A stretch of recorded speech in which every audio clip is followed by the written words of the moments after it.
Well, good day again. Good day again. And well, I'm back. I'm back. 20-minute break was nice, but let's continue. Let's continue to um talk to people. Let's continue to have conversations. Let's continue to talk about who God is. Let's just continue to try to figure out what is that truth. Yes, there's going to be a lot of different people having a lot of different perspectives too. And it's awesome when we all can come together and instead of you know creating chaos and wars, we can just simply talk. Did you know that I personally think I'm not afraid. I'm actually not afraid to talk. I'm not afraid to get exposed to different religions out there. I'm not, because I personally think that God Almighty will simply lead me to the truth. So, amongst all the religions out there, amongst all of them, God Almighty will lead me to the truth. So, that's why I am not afraid to speak with any religion, any different religious perspective out there. Okay. I do have my basis. My basis is the Bible. Anything else? No. Only the Bible. And I hit extremely a lot on the teachings of Jesus Christ. Extremely a lot.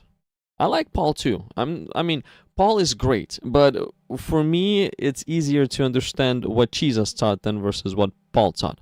Paul is awesome. I'm not putting Paul down in any way. Paul did great and awesome things. So don't get me wrong. But I really like to go to directly to the source. And the source in this case is Jesus. And Paul himself, he said that he is building on a foundation, which is Jesus Christ.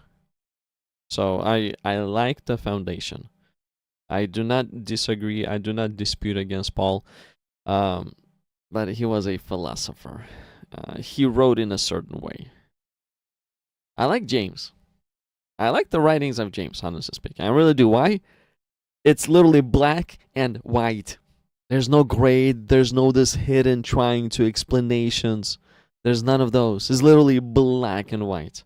I like John too, because John is very simple, pretty much black and white, but from a different standpoint of view. I think James and John, they were more simple people, less educated than Paul, because Paul was a Pharisee. He was I think he was into philosophies and into theologies. I think Paul was into all of that. So that's where Paul spoke the way he spoke, and his studies made him speak the way he spoke. But me, for a common dude, Jesus was easier to understand. James was easier to understand, and also John was easier to understand. Peter is easier to understand than Paul too. There's nothing wrong with Paul. Don't get me wrong, nothing wrong with Paul. Paul is great. I love Paul. Paul is my bro. He's a great apostle. He did great things. But just from the way people would speak and present things. So before we jump into this live stream, and this live stream will be Ask a Question. Ask a question. Live question and answer. Real answers now. Whatever the question you have. Oh God, I need your help. Oh God, I need your help. Whatever the question you have, throw it at me. I will try my best to answer. I'll try my best to give you a simple understanding according to the Bible, as best that I possibly can. And before we start, let's pray. Let's pray, because I need God's help. Almighty God, as always, thank you so much. Thank you so much for every opportunity to do a live stream. Thank you so much when the live streams are busy and very engaged. Even thank you for when the live streams more on the slower side for all the time. Thank you. But thank you so much, Lord, for this great and awesome opportunity that you give to communicate with people online. Thank you so very, very much for this wonderful platform called the internet, where we literally can speak, have a direct conversation with people, well, anywhere in the world, actually, anywhere in the world. So thank you so very much, Almighty God. I really do appreciate it. And Lord, I do pray, bless everybody who's tuning in, bless all of us. And Lord, help us to just come together and have one massive discussion of and see where it all leads to. But in the end, I do pray that you alone reveal the truth to each one of us, guide us to the truth. Lord Almighty God, you are the truth, so reveal yourself to us. And I pray this all in the almighty name of Jesus Christ. You are wonderful and good. You really are. Amen. Well, God is good. God is good. Okay, so let's start this by throw a like button. Throw a like button. I appreciate you. If not, then whatever. Next, subscribe to the channel too, so we would hang out in the future together. I do like subscribe more than a like. Why? Because subscribe, you do know when I go online, and if you're available, you have some questions, let's talk. That's why. Now, if you got a question or you got a claim, you can put it in the comments section. I'll go over the comments, and I'll go over some of the comments from the previous live stream too. Thank you so much for anyone who, everyone who tuned in the previous live stream. We went over John chapter 15. Amazing chapter. Yeah, it's in a way an offensive chapter to a Christian. An offensive chapter to a Christian, but it's a good type of offense. That type of offense actually leads us to repentance and true good change. So it was awesome. So I'll go through over the comments, and then I'll try to answer your comments as I get to it. But if you actually want to have a conversation, you have multiple questions, if you want to have some follow-up questions, if you want to challenge me in whatever, then there's a link in a pinned comment. The link looks like this.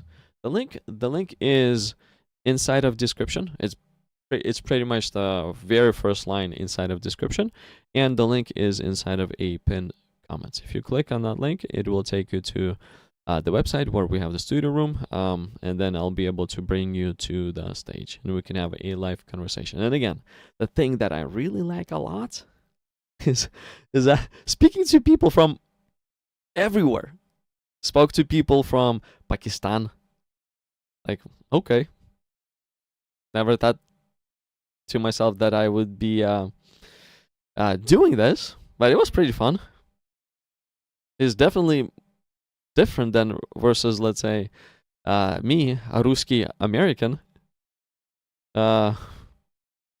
Spoke to people from Qatar.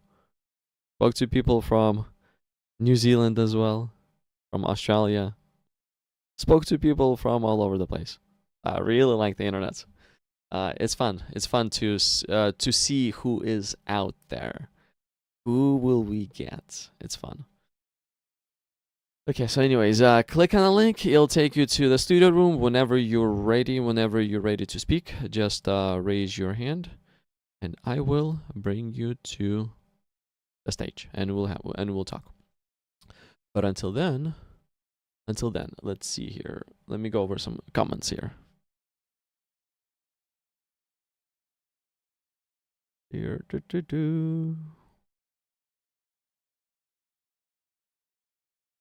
Oh, I actually seen a comment from a previous live stream. Let me address this. Oh, hi. I give the gospel of Jesus. Hi. Thank you so much for tuning in. Thank you so much for your awesome, encouraging comments too. I do appreciate it. Thank you. And thank you so much for helping to spread the gospel too. People like you through comments, I through mic, especially when there's a conversation. Y'all see that I don't really even focus on the comments. I try to focus on the conversation. I try not to miss anything that the person is saying, and I try to understand what they mean as well. So that's why I don't focus on the comments. So anyone who is helping me in the comments field, Thank you. Thank you. Thank you. Thank you. Thank you. But I've seen an interesting comment. Let me see.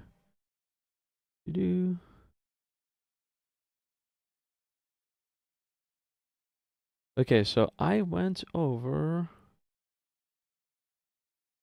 It's gone. It's gone. It's a little too far back. It's a little too far back. It's all right. It's all right. I'll just start with the comments. All the comments.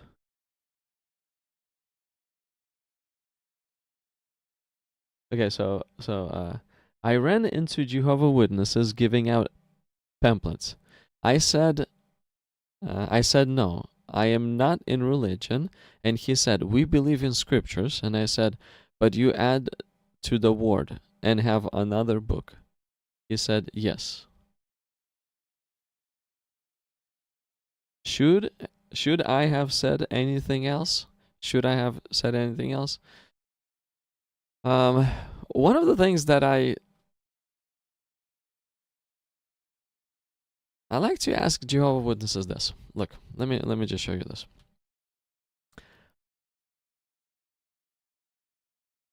I honestly speaking, I do not reject their book. I asked them if I can look into their book and ask him a few questions comparing their book to King James version because they also accept the King James version. And they would usually say yes, like the overwhelming amount of times they would say yes, of course. And then I do this. Look, so I go.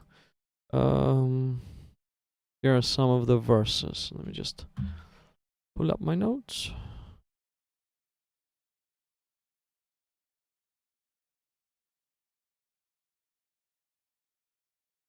Where's it at? There.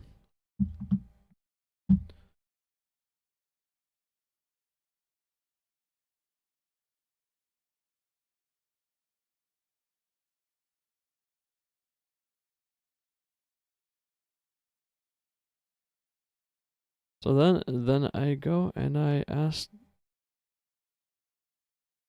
them, or actually I turn with them to. I go directly on their website too. So that it would be a lot more official for them. Let me just bring this up real quick.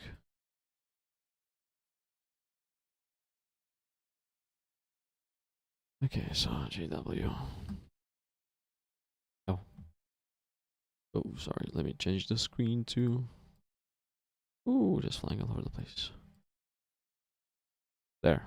Okay, so I am on jw.org right now. Okay. And right here, I go to library. And there's going to be. Where is it? Bible. Read Bible online. There's this and.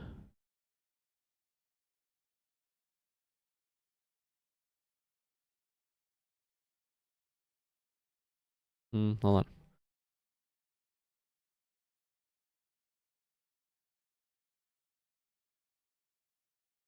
Library Bibles. There we go. So library Bibles.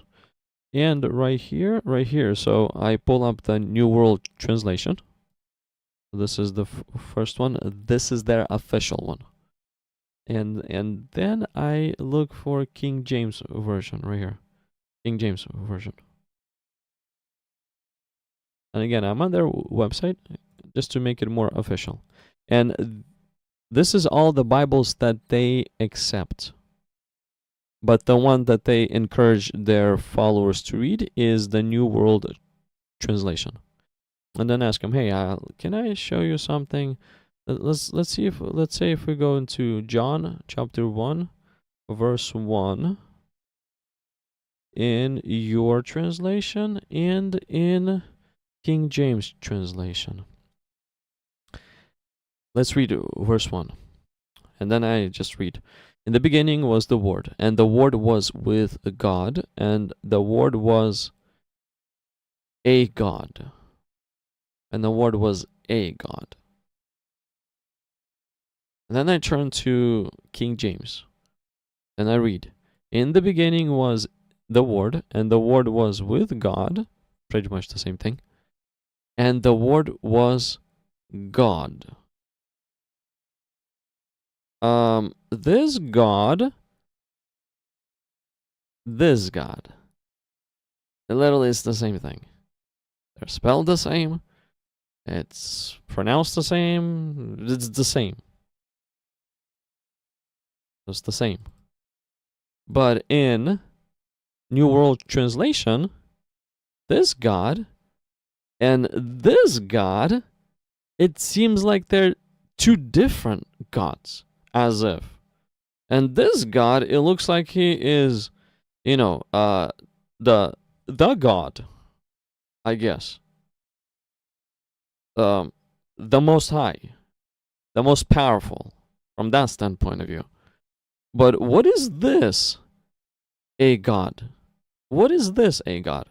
In King James Version, it's loud and clear that the Word was God, the same God that the Word was with. But in your translation, y'all introduce as if y'all introducing a second God. How can I understand this, please? I mean, you both accept. You accept both the King James Version and New World Translation, but you are, you are taught or you're encouraged to read New World Translation. But why is there a change to the Bible, to the Scriptures, in New World Translation? Are you okay with this change that the Watchtower Society has infused in the Scriptures? Are you okay with how they changed the Word, that is Jesus Christ, from being an actual God to a God of a sort? What does this a God even means? What does it even mean? So that's the first verse that I show him. Then I'm like, and then I just tell him, hey, can I show you something else? Just, let's do some more comparison. And then I say, hey, let's go into John chapter 8. Chapter 8, verse 58. Verse 58.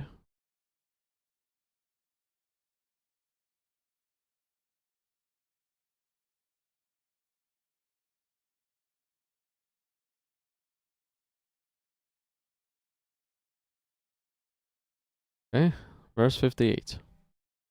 Now let's read. So the first is New World Translation, the Watchtower edited translation to fit their doctrine. And again, both of these translations, I'm actually pulling directly from jw.org website. So it's official as it gets. But we can see that within jw.org system, there is a massive contradiction between the Scriptures. Because JW, the Watchtower Society, yes, we're bold enough to edit the Scriptures, change the Scriptures, corrupt the Scriptures. But I mean, they did not corrupt the original Scriptures, but they corrupted the Bible and now trying to push that Bible to the people. But guess what? The original one will never be corrupted. We got the Greek. We can always go into the Greek. We have all those translations also, that the King JV, the NKJV, the NIV, and all of those translations. They agree that the Word was God. And then comes NWT around 1958, 1960, somewhere over there, and decided to say the Word was some kind of a God. Who knows what kind, but some kind of a God. I mean, they do define him as an angel, the archangel then, and everything else, blah, blah, blah. But, okay, so anyways, let's continue. So, John 8:58. Jesus said to them, most assuredly, I say to you, before Abraham came into existence, I have been. I have been. It's a pretty interesting, pretty cool translation. But is it changing the meaning from, let's say, KJV? Well, let's see here. Let's focus on I have been part. I have been part. John 8:58 KJV. Jesus said to them, Verily, verily, I say to you, before Abraham was, I am. I am. This I am carries two meanings. The first meaning is it goes directly to Exodus chapter 3, I believe verse 14, where God said that where God said to Moses that his name is I am Jehovah, Yahweh. That's the first reference this I am brings. The second one is its eternal existence. Now, I have been carries only one meaning. It carries only I have been before Abraham came into existence. That's it. I have been before Abraham came to existence. It does not even imply eternity whatsoever. It only implies that I have been there, I have existed before Abraham came into existence. That is the only thing that it implies. In other words, what I'm trying to say is the NWT, the Watchtower, decided to remove the divinity aspect from 2 verses now. They really are trying to strip Jesus Christ from divinity aspect, from that same one existence that created everything in the beginning. Okay, so those are the 2 verses, but there's a lot more. Let me just throw them. I'm not going to go over them, but if you want to compare, you're welcome to compare. The next one is John chapter 10, verse 33. King JV over there. It gives us a clear reference that people thought that Jesus was making himself equal to God. God, the creator God. God, the almighty God. That's why they wanted to stone him. But KJV changed it to a God. A God. What is a God? You're saying that you're an angel? What is this a God thing is? Now, if a person is saying that they're an angel, it's not blasphemy. That's the problem with the JW. It's not blasphemy. So if people would be if Jesus would be claiming that he is an angel, people would not pick up stones to stone him. People would only pick up stones to stone if a person is actually claiming to be God, to be divine. That's it. That's blasphemy. So if Jesus is a God, then that's not blasphemy. People wouldn't pick up the stones.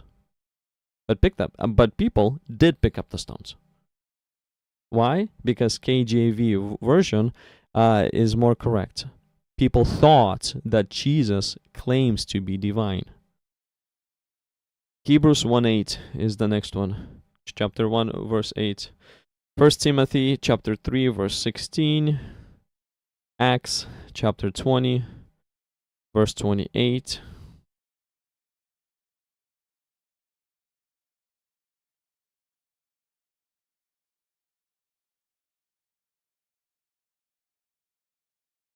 Like, let me actually go over Acts chapter 20. You'll see how obvious it is. This is the last one actually, and then I'll move on to other comments. Hey, come on. Why aren't you giving me? On Acts chapter 20. This is verse 28. I just want to throw this out there for anyone who may be interested in this. Verse 20, 28.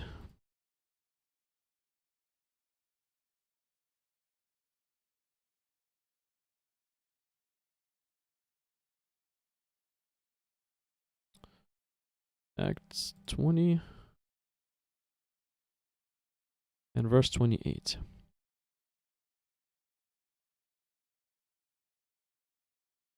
Okay. Okay, so this is what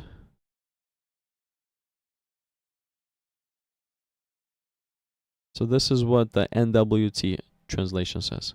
Pay attention to yourselves and to all the flock among which the Holy Spirit has anointed you overseers, to shepherd the congregation of God, which he purchased with the blood of his own Son. So here we understand that God has purchased the congregation with the blood of his own Son. This is what it states, okay? Look what KJV says.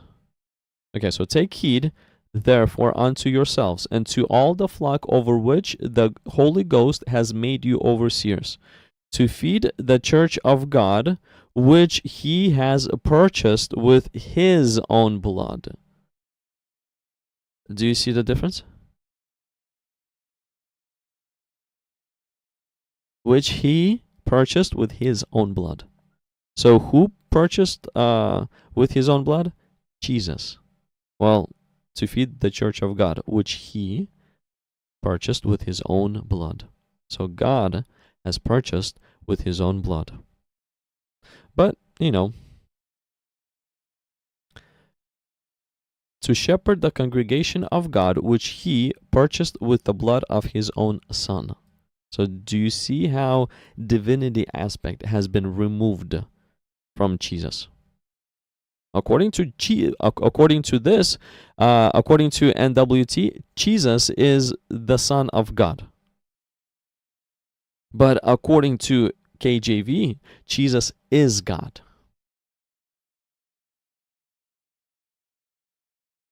Okay, so let's jump into KJV is the worst edition. It's not even a translation. It's horribly inaccurate and biased to the king's opinions. Okay. Well, I'm just trying to show. If you want to use NKJV, you're welcome to do that too. That's the one that I use. This is the one that I use on the screen usually. Right here is NKJV. I'm just used to NKJV.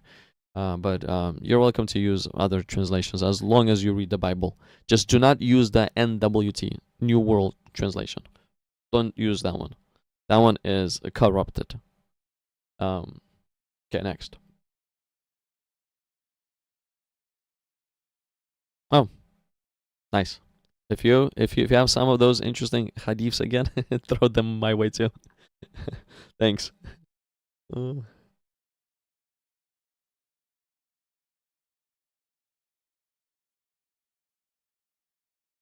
There have already been so many changes since it's written. Well, see, the thing is, look, since it's written, so many changes.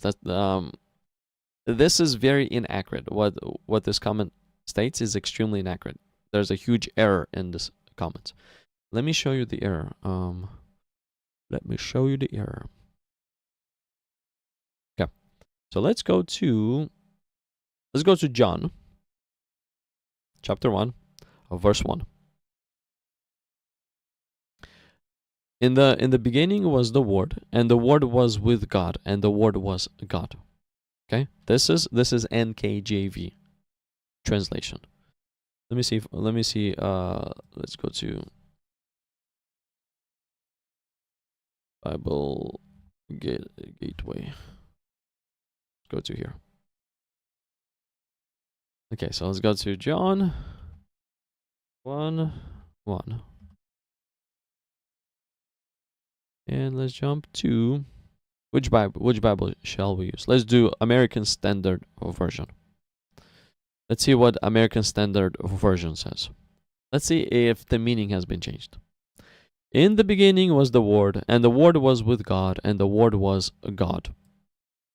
Looks to be exactly the same, even word for word, as NKJV or KJV. KJV is pretty much the same thing. In the beginning was the Word, and the Word was with God, and the Word was God. Okay. Let's see what Christian Standard Bible says. It says this. In the beginning was the Word, and the Word was with God, and the Word was God. Same thing. Okay, let's see what Contemporary English Version says. In the beginning was the one who is called the Word. The Word was with God and was truly God. So I see they changed some words. They're using different words. We read what, about 4 or 5 translations, or 3, 4 translations, I mean. And we have seen that it's word for word the same. But now these guys are these contemporary guys. They're changing words around. It's not verbatim anymore. Oh no, what are we gonna do? Corruption. Let's rip all our hair out. Let's just panic to the fullest possible point. Nah, people, just calm down. Just calm down. Let's see if the meaning got changed. So we read, in the beginning was the Word was with God, and the Word was God. This one says, in the beginning was the one who is called the Word. So, in the beginning was the one who is called the Word. In the beginning was the Word. So far, the meaning is exactly the same. Next, the Word was with God. In NKJV, in the beginning was the Word was with God. The Word was with God. Exactly the same.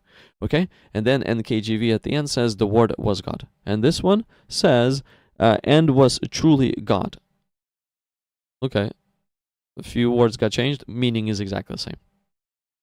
So there's no point of panicking. No point of panicking. The meaning is exactly the same. Using a little different words, little different sentence structure. Totally okay with that.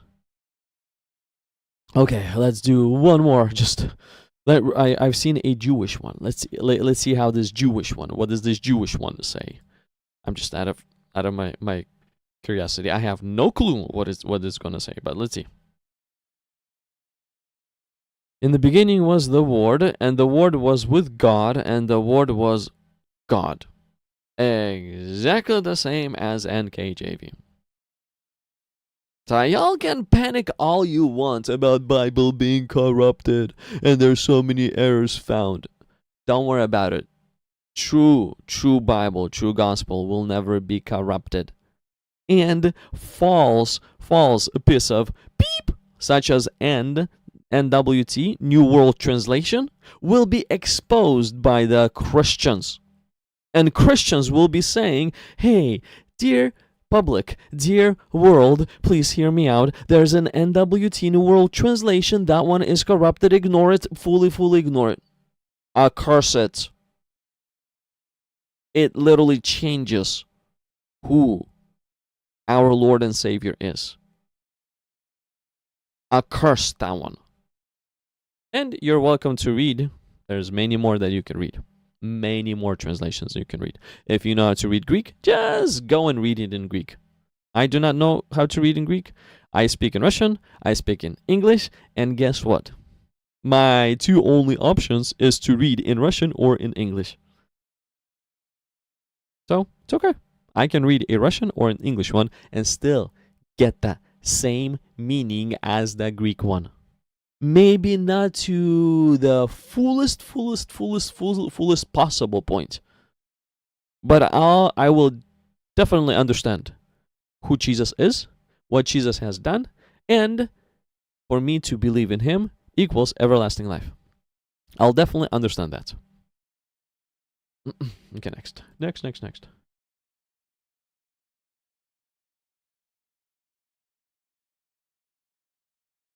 Also, I've noticed you have 0 videos of your God healing anyone of a visible illness or injury.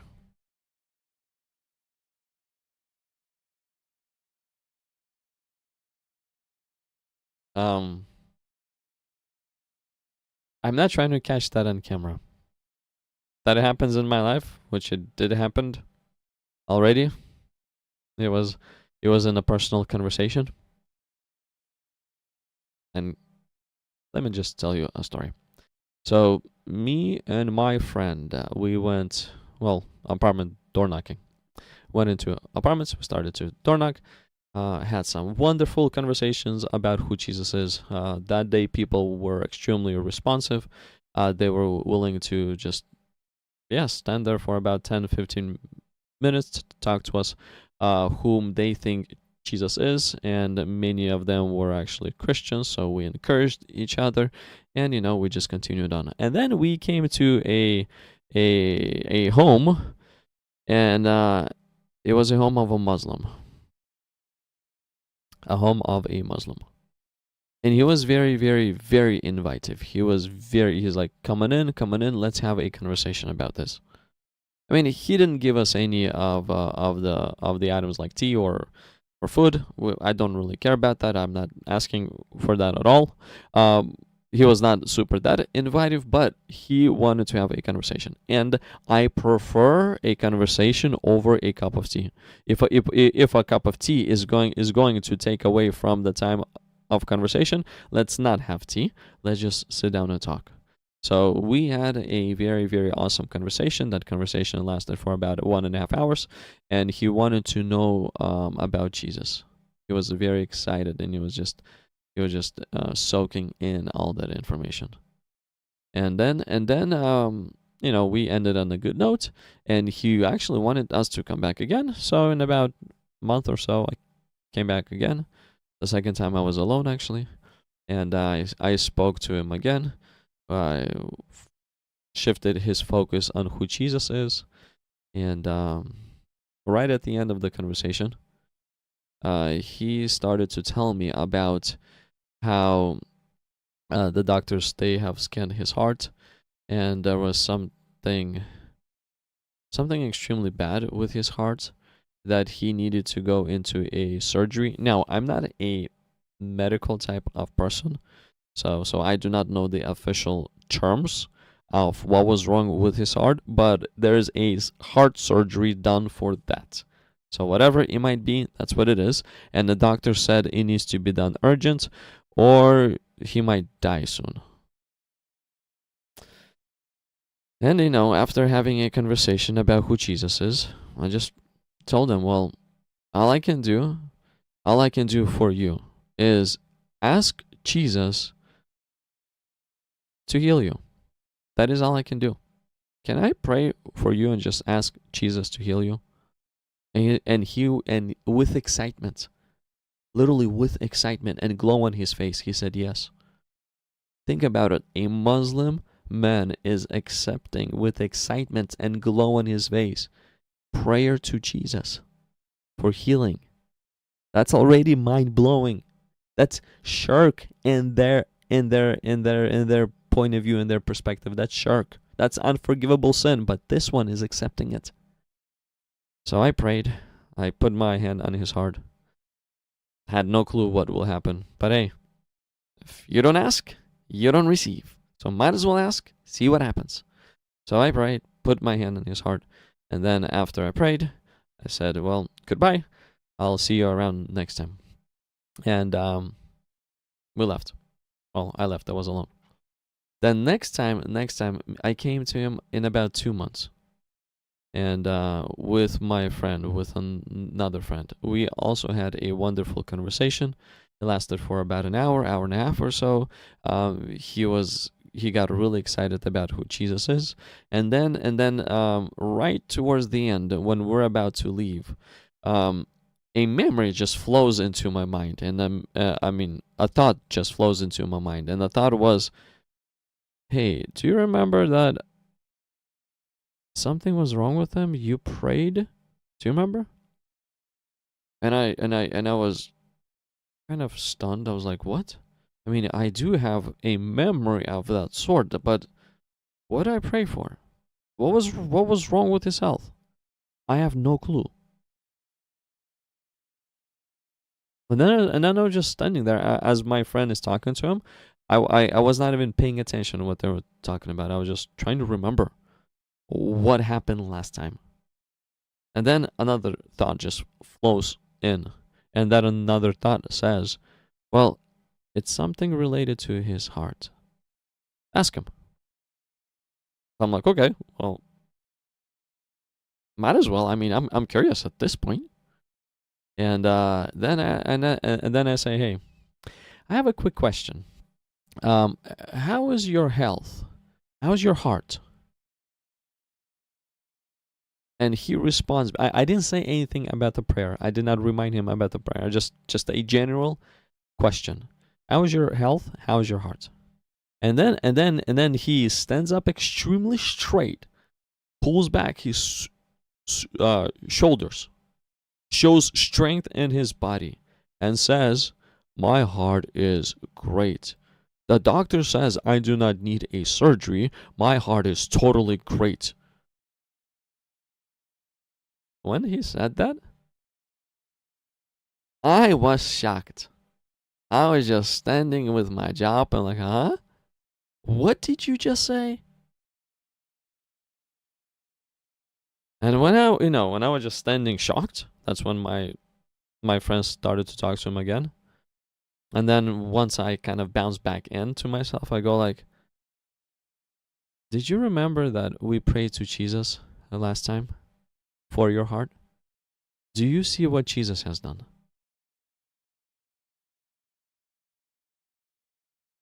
He looked at me with this shocked face. And then we shook hands, we said goodbye, and we left.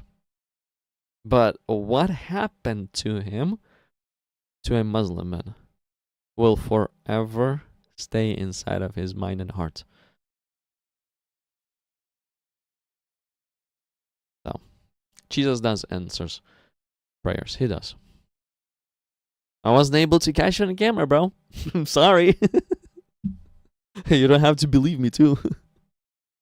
Anyways. So I don't know where you came up with that, but I'll stick to KJV translation any day. Yeah, KJV translation is great. I'm cool with that. But since English is my second language, number one, and the second thing is my second language is today's day language, not 600 years ago language. It'd be easier for me to I guess read the updated English version of KJV. That's it. So that's why I read NKJV.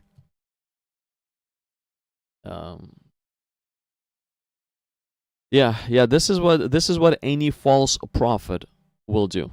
Any false religion will attempt to remove divinity from Jesus. Only Christians believe in who Jesus is. And guess what? Look. This belief in who Jesus is, look what it results in. For God so loved the world that he gave his only begotten Son, that whoever believes in him should not perish, but have everlasting life. He who believes in him is not condemned, but he who does not believe is condemned already, because he has not believed in the name of the only begotten Son of God. So only Christians believe in who Jesus truly is. As a result of that belief, the condemnation is removed. We have everlasting life. So it's actually awesome. Any false religion, they will get extremely close to the Bible. Extremely close to the Bible. Like literally, it could be 99.9% close to the Bible. Like I think the so far to me the greatest deception is like the closest to the Bible truth, but not yet full truth, is from the Mormon side. They're probably around 95% similar with the Bible truth, but 5% has changed. The most obvious one is the Muslim one. It's the most obvious one. The like in the Islam, in the Quran, it says one thing. In the Injil, it says literally opposite, contradictory. So that one is extremely easy to spot. It's the most obvious one. The Book of Mormon, the way they present Jesus, the way they carry themselves, it's a little more It's closer aligned to the Bible. It's closer aligned to the Christian belief. But still, they change who Jesus Christ is as well. They literally change who Jesus Christ is as well. They redefine Jesus Christ. And because they redefine any false religion, redefines who Jesus is, and because they redefine who Jesus is, guess what? They do not believe in the name of the only begotten Son of God. They do not believe. Because what devil would want is this. Sure, obey every single thing that the Bible is telling you. Everything. Obey everything. Everything. But let me change in your mind who Jesus is. And believe in that changed Jesus. And when that happens, John 3:16 just fails. In other words, in a simple term, might be a little straight up term, but that's what happens. For God so loved the world that he gave his only begotten Son, that whosoever believes in him, in who? In God's only begotten Son. So if a person believes in God's only begotten Son, that person will not perish but have everlasting life. So the devil will sure, he's gonna say obey the Bible in full, but let's change your belief away from God's only begotten Son to whatever, angel, to human, nothing more than a messenger, to whatever else, but just not God's only begotten Son. Thus, keeping a person already condemned. So, but he who does not believe is condemned already, because he has not believed in the name of the only begotten Son of God. Hey bear, hey buddy bear. KJV is literally a word for word translation. Okay, I haven't looked into that one, but okay. Hadith, lol. Quran confirms the Bible. Jesus is God in Quran. I will look into this one soon, I think. Let's see here.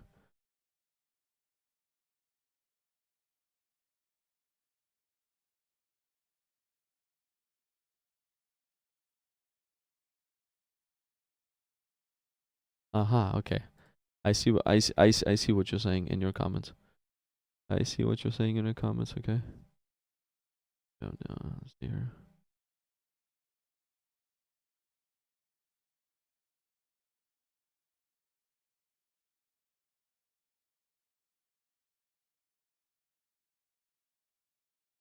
Oh, BBN, awesome.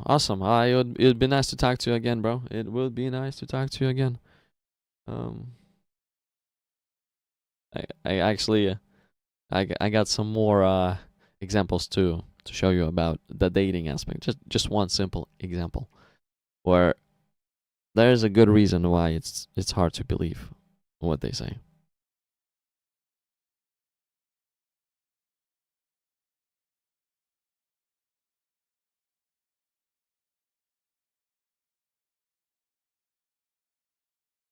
We got some hard KJV Bible people here. It's fine. Whatever you prefer. As long as yes, there are some edited version by men. Just beware of those.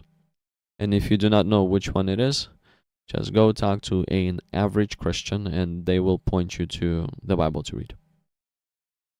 Average follower of Christ type of Christian, okay? Not the one who looks like the world, acts like the world, and talks like the world. Not that one. But I know. An average follower of Christ means any Christian out there that lives like Christ, that talks like Christ, that does not follow the ways of the world.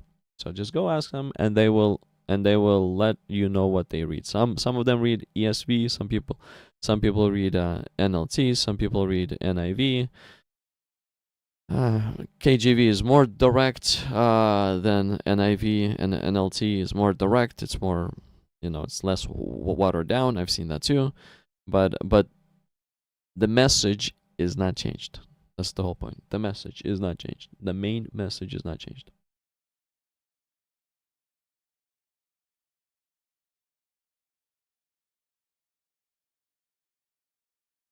Isn't it possible that these are different cultures' interpretation of the same entity, feminine? What are the odds they are all this similar across the millennia and thousands of miles? Well, because let's say John studied Greek or whatever Grecos person studied English, and they just translated from Greek to English. The one who studied Greek translated from Greek to English. They shouldn't be different. I mean, those two authors may use slightly different words, but the meaning is not going to change though. So I just do not see how if let's say I'm reading a translation, automatically by default I'm reading a corrupted document. I just don't see how that's valid. If the document would be corrupted, then there would be a lot of people out there screaming, do not read this translation. Why? Because this translation does not translate accurately from Greek to English. It doesn't. So don't read this translation. But we don't have that. And many bilingual people, Greek to English, English to Greek people, they agree. So who am I then to say that, oh, it's corrupted because it's translated? They agree that the point is the same. They agree that Jesus is the only begotten Son of God. In English, look, let me show you how the transliterate uses. It's very interesting. So John.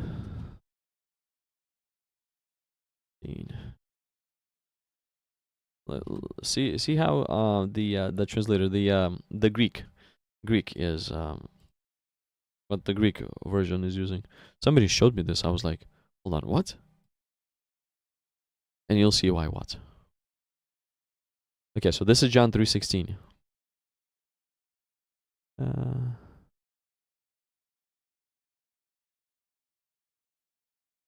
So God the world, so God, so thus indeed God loved the world that the Son, the only begotten, he gave, that everyone believing in him not should perish, but have everlasting life. I mean, you can see that this is literally interlinear. It's very hard to make sense out of it. But let's see here. So the only begotten, right here. Only begotten. Look what the Greek says. Monogene. Monogene. Right here. Monogene in Greek. Only begotten in English. Let's go and see what monogene actually means. Let me see here. Mono. So mono is single, meaning, and gene, meaning.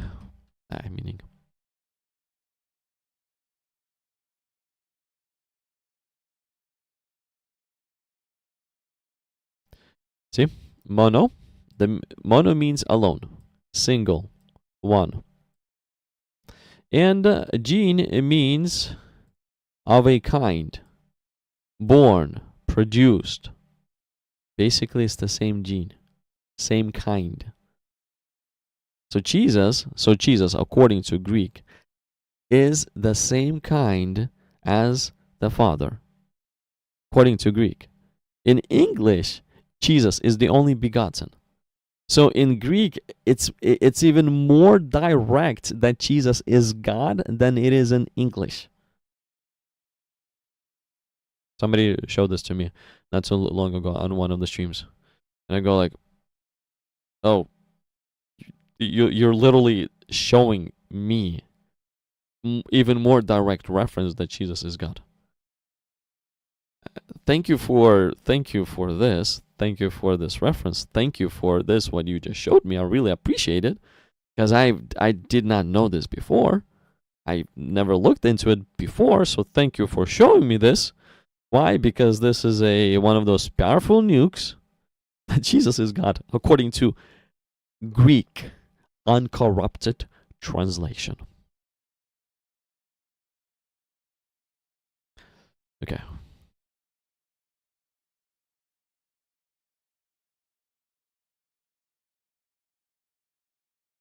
Yeah, let's see here. What are your thoughts on extraterrestrials?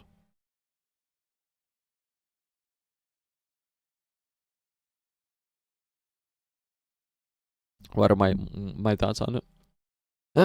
I think that this extraterrestrial being that folks are talking about right now, it's pretty much the same thing as Superman. Same thing as Batman. It's an interesting story. Don't get me wrong. It's interesting imagination. It's interesting to look at that.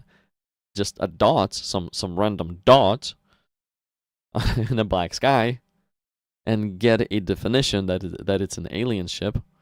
I mean, it's interesting. If I'm gonna just draw a dot, a circle, can I define it as anything I want to define because I draw that dot? Mm-hmm.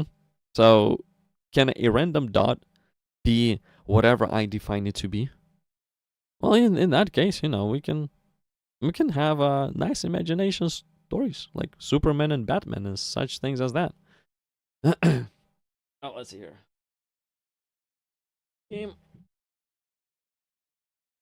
Let me get you on stage, bro. Give me a moment.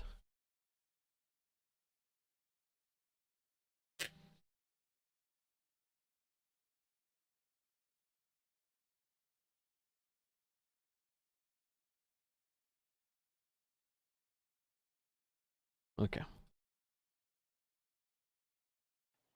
Bro, how you doing?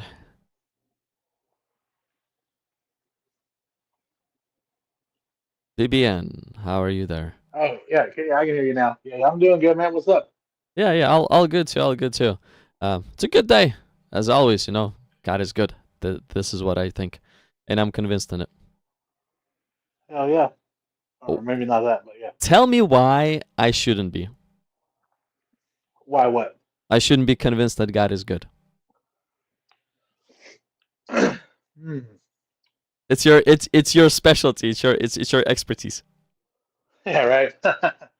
I mean, I'm guessing you mean the Christian God. I don't know. He's for slavery. That's not cool. A Christian God. Oh, so do you believe in God? And just generally speaking? No, no. I mean, I'm assuming when you say God, I'm assuming you mean your God, right? Well, sure. Well, the one and only God. There's no other God but Him. That one, yeah. Yeah, that's how you feel, but that's how Muslim feels that way, and Krishna, Zeus, all that. Yeah, I mean, one party is misled. The other party has the truth. So which party has the truth and which party is misled? That's where we compare the scriptures and try to figure out. Right. But What y'all been talking about? according to the teachings of Jesus, Uh-huh. show me something that you do not agree with in the Gospel of Matthew, Mark, Luke, and John. What is the number one thing that you do not agree with? Of Jesus specifically? Yeah, let's start there. I mean, you do have a lot in the Old Testament. I know. There's a good example. I mean, there's a good explanation for the Old Testament, but let's say we right now live in a New Testament. We are offered New Testament. The testament that actually brings salvation is the new one. So according to the New Testament, the base foundation of a New Testament are the teachings of Jesus. What don't you like? What offends you? What you'd see wrong? What don't you like about his teachings? Well, one, I would say that, like as you said, a Trinity. So Jesus is God, so the things that I have with the Old Testament's no different than it's all one and the same for that matter. So Yes, I mean I do agree with you, but should we just by default then go back to the Old Testament and stick or and well, look at the technically we're not document supposed that to be off doesn't? of the Old Testament, right? Well, no. The Old Testament is a history. We shouldn't throw it away. But should we live by the Old Testament when we have the new Well, one? that's what Jesus said. What do you mean? He said that. He said, I did not come to abolish, I came to fulfill. He said, not a jot, a tittle will be changed until like earth ends or whatever I forget the phrase. You can look that up, but it's the same shit. What do you think fulfill means? Well, that's part of the debate, a big debate. I'm sorry, I'm eating. I just got home from work. Yeah, Um, no problem. Like think about this. There's a word fulfill, and then we see that he started something new. So what would fulfill mean in this context, where something new is getting started right after that? well, there's two different things. Well, no, there's a few different interpretations. So something he has fulfilled the thing. Some think the fulfillment is him returning.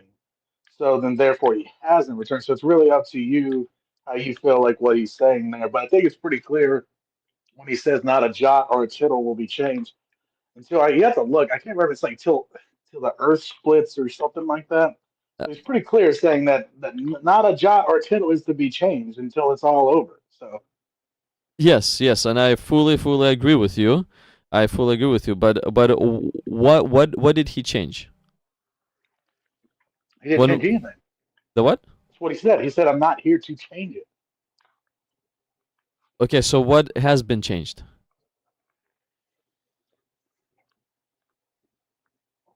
What do you mean?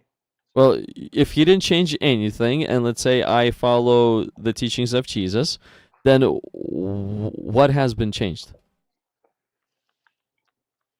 Or the Well, message is there's the lots of same? things changed. I mean, so the new covenant comes from Paul. Well, he's a big part of it anyway. He had direct divisions from Jesus or a God, maybe. I don't know if he said Jesus. He may have just said God, but which made him get rid of like all the the sacrifice, the old the old covenant. Like that's one of the main reasons it started to change. If that's what you're asking. Okay, so Paul got rid of the sacrifices, not Jesus. Hold on one second. Did the disciples of Jesus continue to do sacrifices after Jesus arose from the dead? Yeah, I'm sure they did because Paul came way after. So You think Paul's a big part of the reason that the new covenant is in. Paul? Well, Paul, he did explain the new covenant a lot, but did Paul actually contradict the teachings of Jesus? Well, if you go by what he said, yeah, Like what? I like the thing we just went over about not a jot or a tittle is to be changed. Okay, and what did Paul change? Well, he got rid of the old covenant. He got rid of he changed it at all. Well, Jesus is the one who look. So according to John, right here, or Matthew, I mean Matthew 26. It's somewhere verse 25, somewhere here.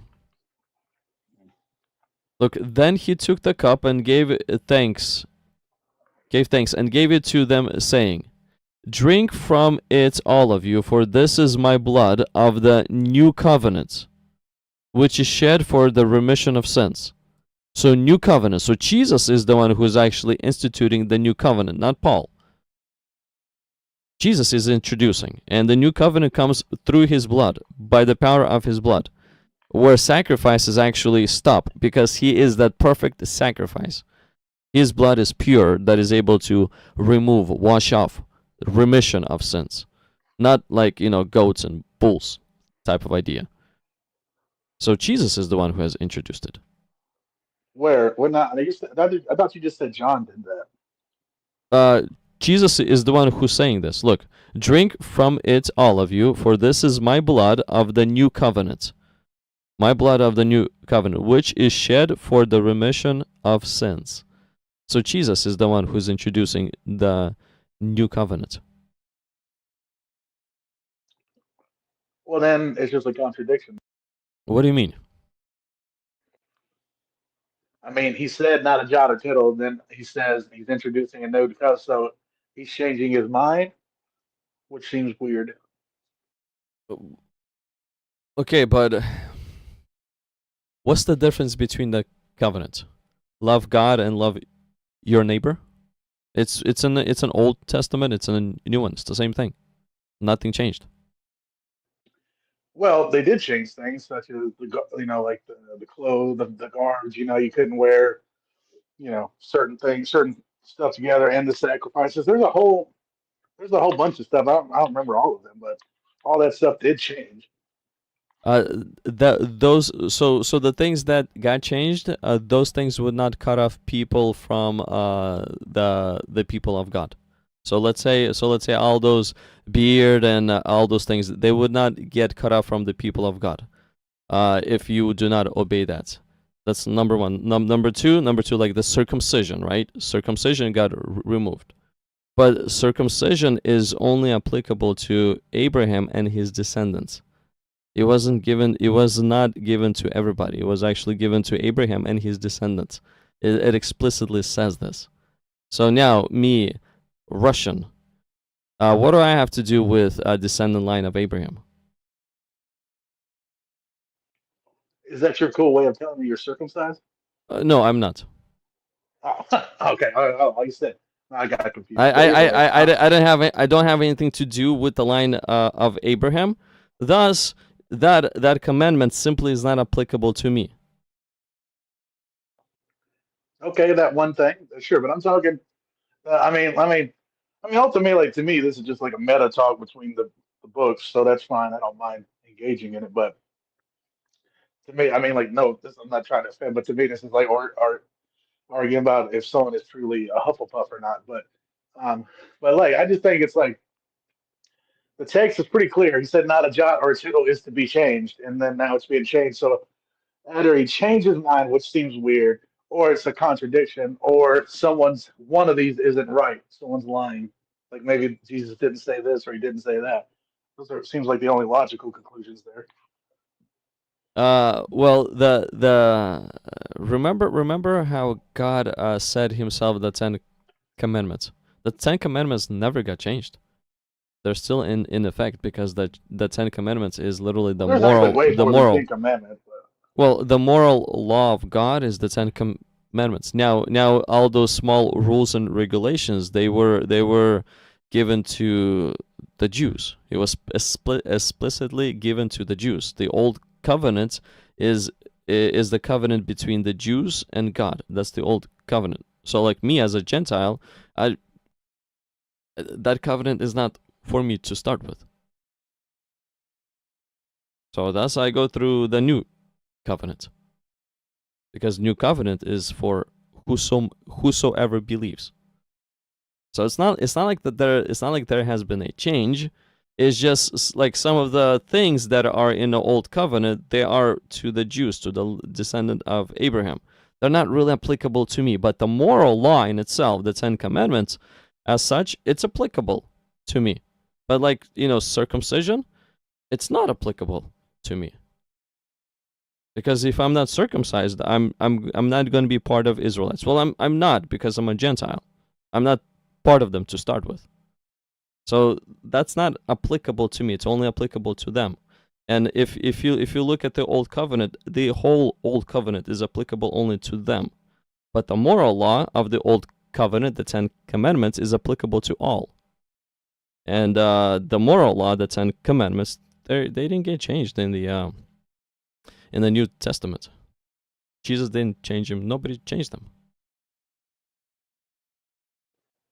well, the commandments, there's way more than 10. There's like 100 and something, and they do get Well, like well, there's like a few of them that are like like I'm sure always there, but they do get jostled around a lot. It's not always 10 either. So well. What I was saying is those extra 600, they're applicable to the Jews only. They're not for me, because I'm a Gentile. I'm not of the nation of Israel, whom God has um, made the covenant with, the old covenant. I'm part of the new covenant. I'm a Gentile, and so are you. What's a Gentile? Huh? What is a Gentile? Yeah, you're a Gentile. You're And not. what is it? You're not of the exceptional race, the Jews. Oh, hey, you know. I'm not of the exceptional race, the Jews. But that was the exceptional race was only applicable in the old covenant. In the new covenant, the exceptional race got erased. So see All how right. new covenant is actually great because of what Jesus has done? Um, maybe. Like the division, the barrier between exceptionalism and everybody else got erased. Everybody's equal, everybody's the same. In the eyes of God. All you have to do is just believe in what God has done through his son. That's it, as simple as that. So see how good God is? See how good this new covenant is? Um, well, one thing I would say to that, why is it like, why did it have to go through like several changes? Why wasn't it just right away? Well, because it took time. It looks like it took time for people really deny the old covenant to the point of crucifying God's own son.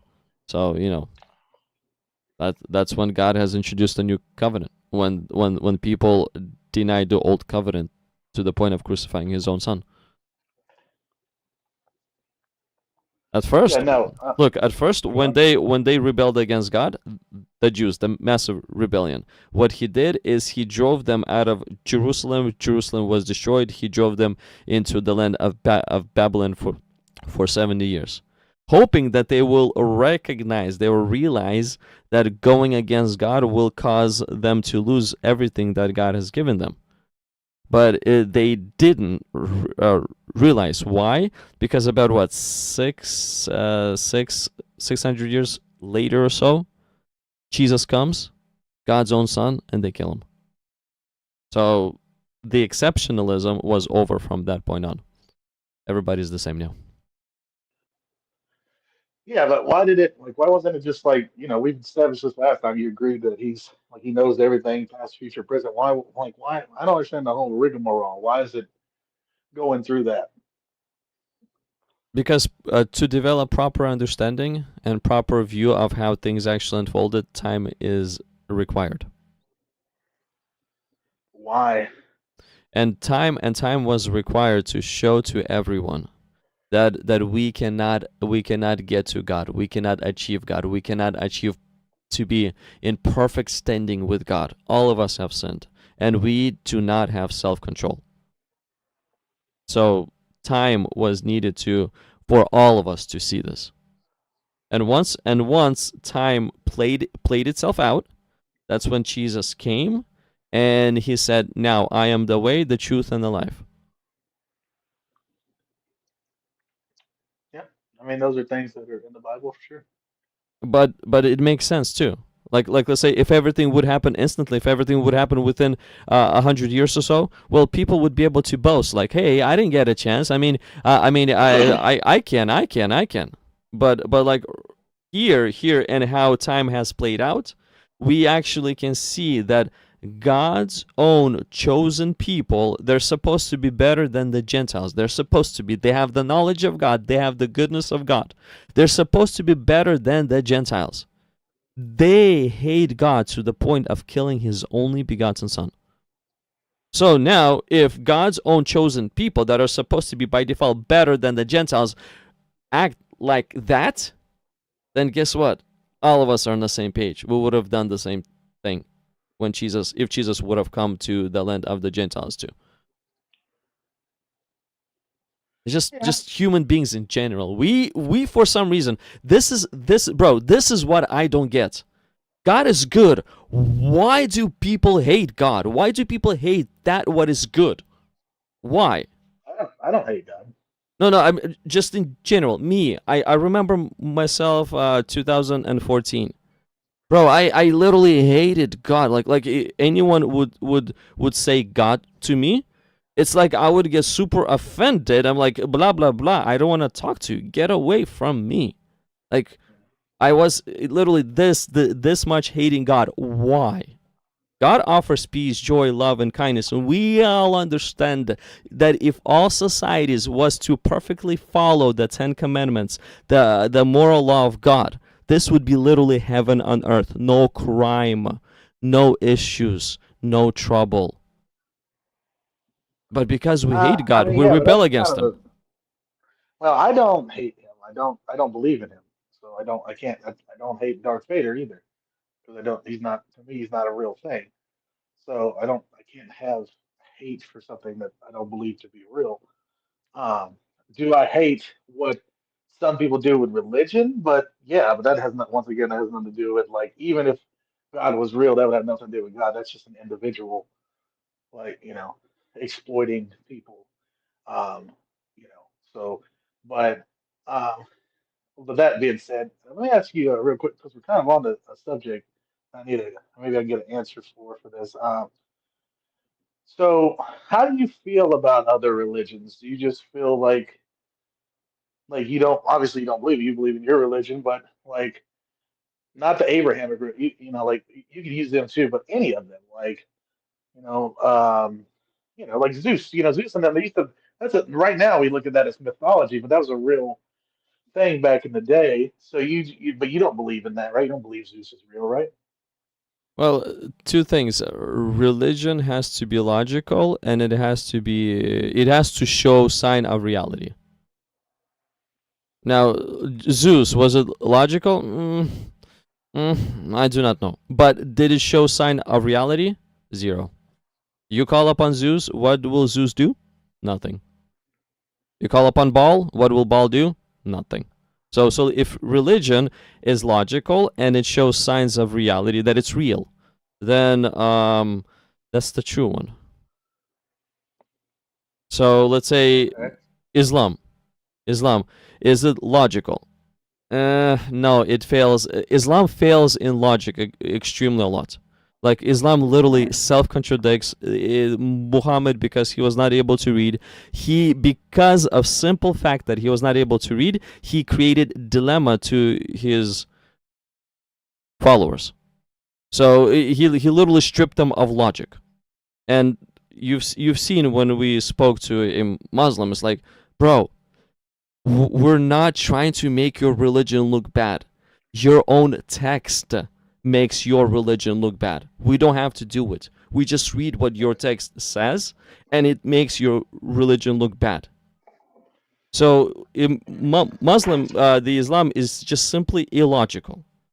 Illogical. The Hinduism, all those Buddha and everything else.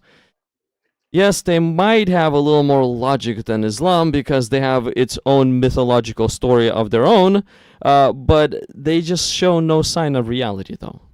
But like the Christianity, we see that there are signs of reality. The God really did act in miraculous ways throughout the history. Yeah, I feel you. Really quick, I meant to ask this earlier because are you hearing me all right, by the way? Yes, sir. I actually Okay. hear you very well. Okay, cool. I got my headset, my earbuds, so I never know what people can hear. But yeah, so really quick, because we were talking about this earlier, like I just want to come to a quick understanding of like what atheism is. Um, we're on the same page here. Like atheism just simply says, I don't believe in God because I have no good reason to. There's no good evidence. But it doesn't, it's no more or less than that. It's not really necessarily a worldview. You know what I mean? So, like, are we cool with that? Like, you understand like that part about atheism? I do, but I really also do think it turns into a worldview after that. It doesn't stop there. Well, it simply answers that. That's the only thing it does. What people do with it after that has nothing. That's just people being people. But it's just that's the thing I want to get through and make sure to be very clear is it only means that. It doesn't mean that therefore evil is not real and I don't believe in this, or I'm just trying to throw things out and like I don't believe in the concept of evil. But I'm saying like Like it doesn't mean like I'm an atheist, so that means I can murder people. Like that doesn't mean it only means just the simple. I don't. There's no good evidence for a God. O- Okay. I mean, one of the good evidence for God is His Ten Commandments are written on all of our hearts, and it looks like it's My phone's it breaking looks up. like, Go ahead. and it looks like it's written on your heart too, bro.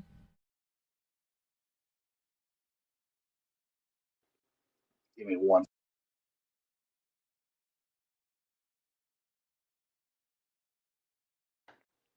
Um, no. Here's the big problem with the Ten Commandments. There's nothing original about the Ten Commandments. Like, you realize that cultures existed long before Christianity. Like, and we wrote like many cultures wrote these same type of rules down. Mm-hmm. And where So do they come from? where do they come from? The societal, like living and learning.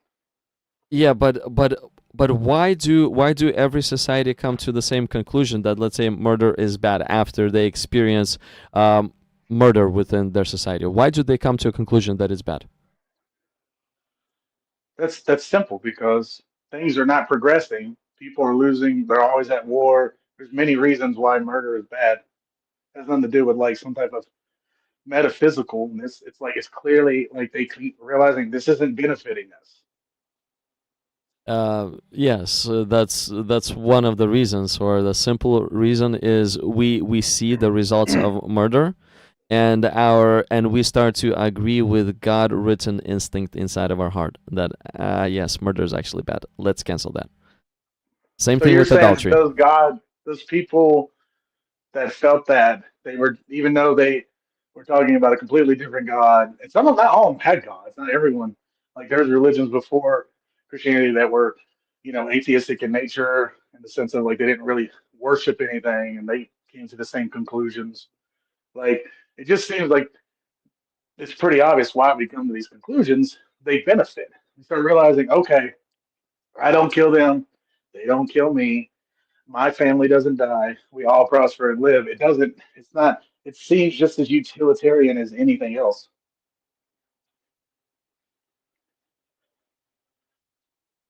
Uh, See, even if we were to, like, let's say, if I were to, hey, you read the Genesis, you read the book of Genesis, right?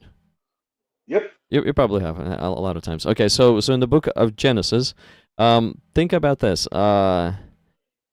Why did God's spirit strive with men in Genesis 6? Why? I mean, men, they did not have the rules and the Ten Commandments. They did not have all those laws that came in Torah. They didn't have any of those things. So, what was the basis of the striving? What did men do so that the Spirit of God actually decided to execute such harsh judgment? I'm not sure what you're driving at. Well, basically, what I personally think is they still understood that, let's say, murder is bad, murder is evil. They had that written on their heart.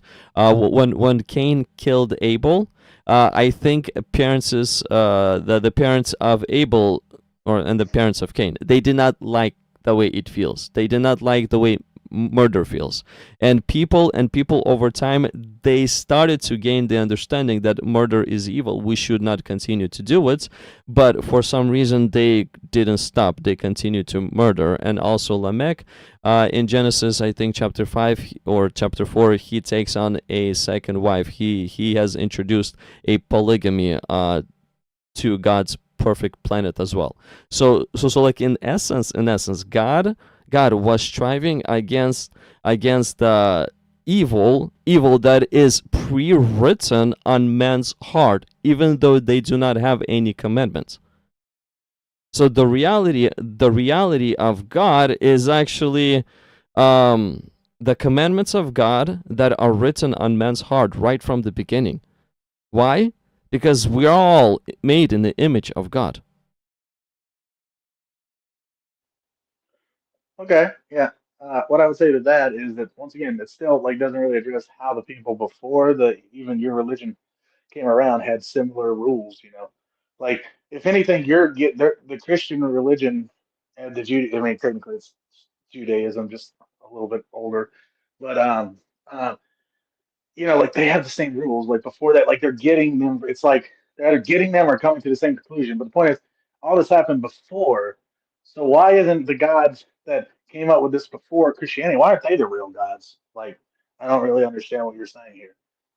Well, because there's only one true God, and if across the board, everywhere across the board, people from different nations are realizing that, let's say, murder is bad, and God and the commandments of God are written on our hearts, then it's not gonna be, let's say, that God specifically. We need to seek what is that one true God that actually shows a reality of Himself on our planet. So that's why people from across the nations were drawn to the land of Israel. Why? Because they saw that something special was going on over there.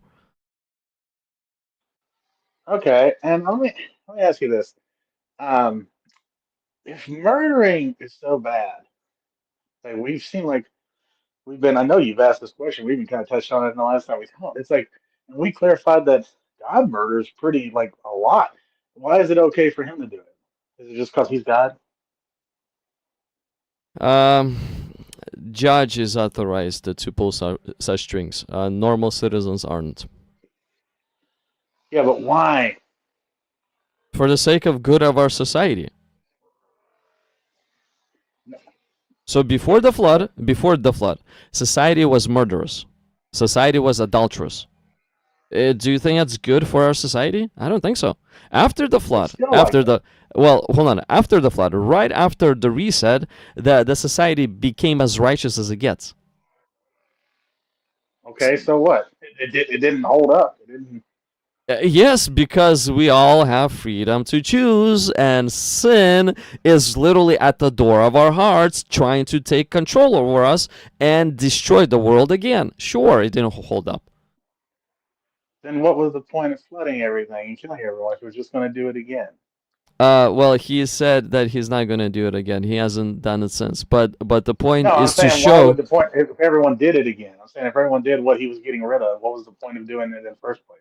because society was so bad that God's cup of wrath was spilling over, and the judge had to act. Judge had to put an end to what's going on. Same thing with with Sodom and Gomorrah. Once an outcry to God was so great because of what those people were doing, God sends His two angels to double check. Well, God knew already, but to double check, to verify, to literally have proof, to have evidence on Himself. So he goes over there. He gets the evidence he needs. I mean, people of the city wanted to rape the angels. That's how perverted and evil that nation was. And God erases them from our planet for the sake of our good. Only righteous judge is able to do this. And I'm I thankful get to that. I God just that don't He's buy it. doing it, actually. I just don't buy that. That's my problem. Like, it Why? sounds Why? insane. Why don't you buy it? Give Because me a one, good it's just reason. Why? well, one is just super egotistical to think that God would like care about us in that way. If he's in like, it's so crazy that, like to care like that we touch our wieners. You know what I mean? It's like that's so crazy that we No, want to put. no, people are getting That, raped. The bypassers are getting raped, not touching well, the then why don't wieners. he make a rule like don't rape people? It's there. It's just Oh well, yeah, show it to me. I mean before it was the time of Sodom and Gomorrah. It wasn't there, but it's written on our hearts. I mean, people were out No, crying to that's God. not a thing. I'm talking about show me in the Bible, like where it says that. But people were crying to God. Let me show you. Hold on. Let me do. Show me where. Now I want God to say just how He says, "Do not murder." I want Him to say, "Do not rape." Where does He say that? Shall we read the story about? I can't give you the freaking verse because I can't tell you, but where it tells you like how you could like if a guy rapes your daughter, that then he can marry her, like that whole thing. Like, why is that even in there? Like,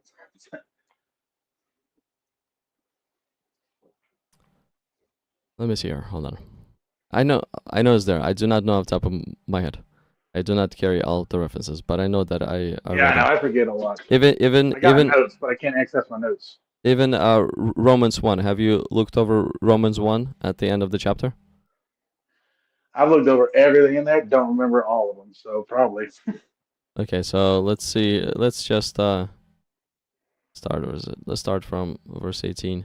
So, for the wrath of God is revealed from heaven against all ungodliness and unrighteousness of men, who suppress the truth in unrighteousness, because what may be known of God is manifest in them, for God has shown it to them. For since the creation of the world, his invisible attributes are clearly seen, being understood by the things that are made, even his eternal power and Godhead, so that they are without excuse, because although they knew God, they did not glorify him as God, nor were thankful, but became futile in their thoughts, and their foolish hearts were darkened. Possessing to be wise, they became fools, and changed the glory of the incorruptible God into the image made like corruptible men, and the birds and four-footed animals and creeping things. Therefore, God, this is going to get interesting here. Therefore, God also gave them up to uncleanness in the lusts of their hearts, to dishonor their bodies among themselves, who exchanged the truth of God for the lie, and worshipped and served the creature rather than the Creator, who is blessed forever. Amen. For this reason, God gave them up to vile passions. For even their women exchanged the natural use for what is against nature. Likewise, also, men, leaving natural use of woman, burned in their lust for one another, men with men, committing what is shameful, and receiving in themselves a penalty of their error which was due. What is that penalty in today's day? AIDS? AIDS? Well, yeah, doesn't, same sex suffer with spreading AIDS? Anyone can get AIDS, but I and yes, there is a I guess you could see a higher issue of HIV and things like that, and the more specifically the gay man or any they could be anything, but I mean like but it's not because it's not like one it's not a curse, it's just a disease, and there's the reason that it's predominant with once again, well, it's really not even that predominant per se more than with gay people because like lots of straight people have gotten AIDS and died. They just don't, like Easy E, Tommy Morrison. I mean, obviously the one that he didn't die, but the basketball player somehow I think if you're rich enough, AIDS isn't even a problem apparently. It's like, but yeah, I don't. I mean, that's just a disease that for whatever reason is striking those people slightly more than other people, but it's affecting other people too. So Well, he's not throwing fireballs from heaven down on their heads anymore. So, he came well, up with that's bad something to be else. doing that anyway because it's like it's Why? not it's what's so wrong with being gay? There's zero wrong with being gay. Biologically, we know there's zero. There's nothing. There's gay has been around since anything has been around. Since there's been humans, they've been gay by whatever humans. There's been trans people since there's been humans. We see It's counter this type nature. of It's counter what's that? nature. It's counter nature. What's counter We nature? were not created in that way. And We weren't created. the number one destruction of gayness is God said to multiply and fill the earth. Yep. Okay, but Now, let me if we ask you have this. gays all over the place, we'll literally disobey God at His first Let me ask you commandment. this. Do you recognize that the amount of gay people that are now that like the differences like there's pretty much the same amount, if not less, gay people. There used to be more gay people because it was more accepting, like in Roman time. Like this whole concept is way newer than you think. Like this whole idea of like being gay is such a big deal. That actually comes a lot from Christianity. But you would at least admit that like being gay has been around, right? Yeah, Forever. yeah, Like, yeah. I mean, okay, Sodom and Gomorrah got burned because of being sure. gay. But like, yeah. That's fine. But I'm talking about like actual history. That Like is actually we history. that is not actual history. Abraham is That's a actually history. what is? Abraham, he is actually history.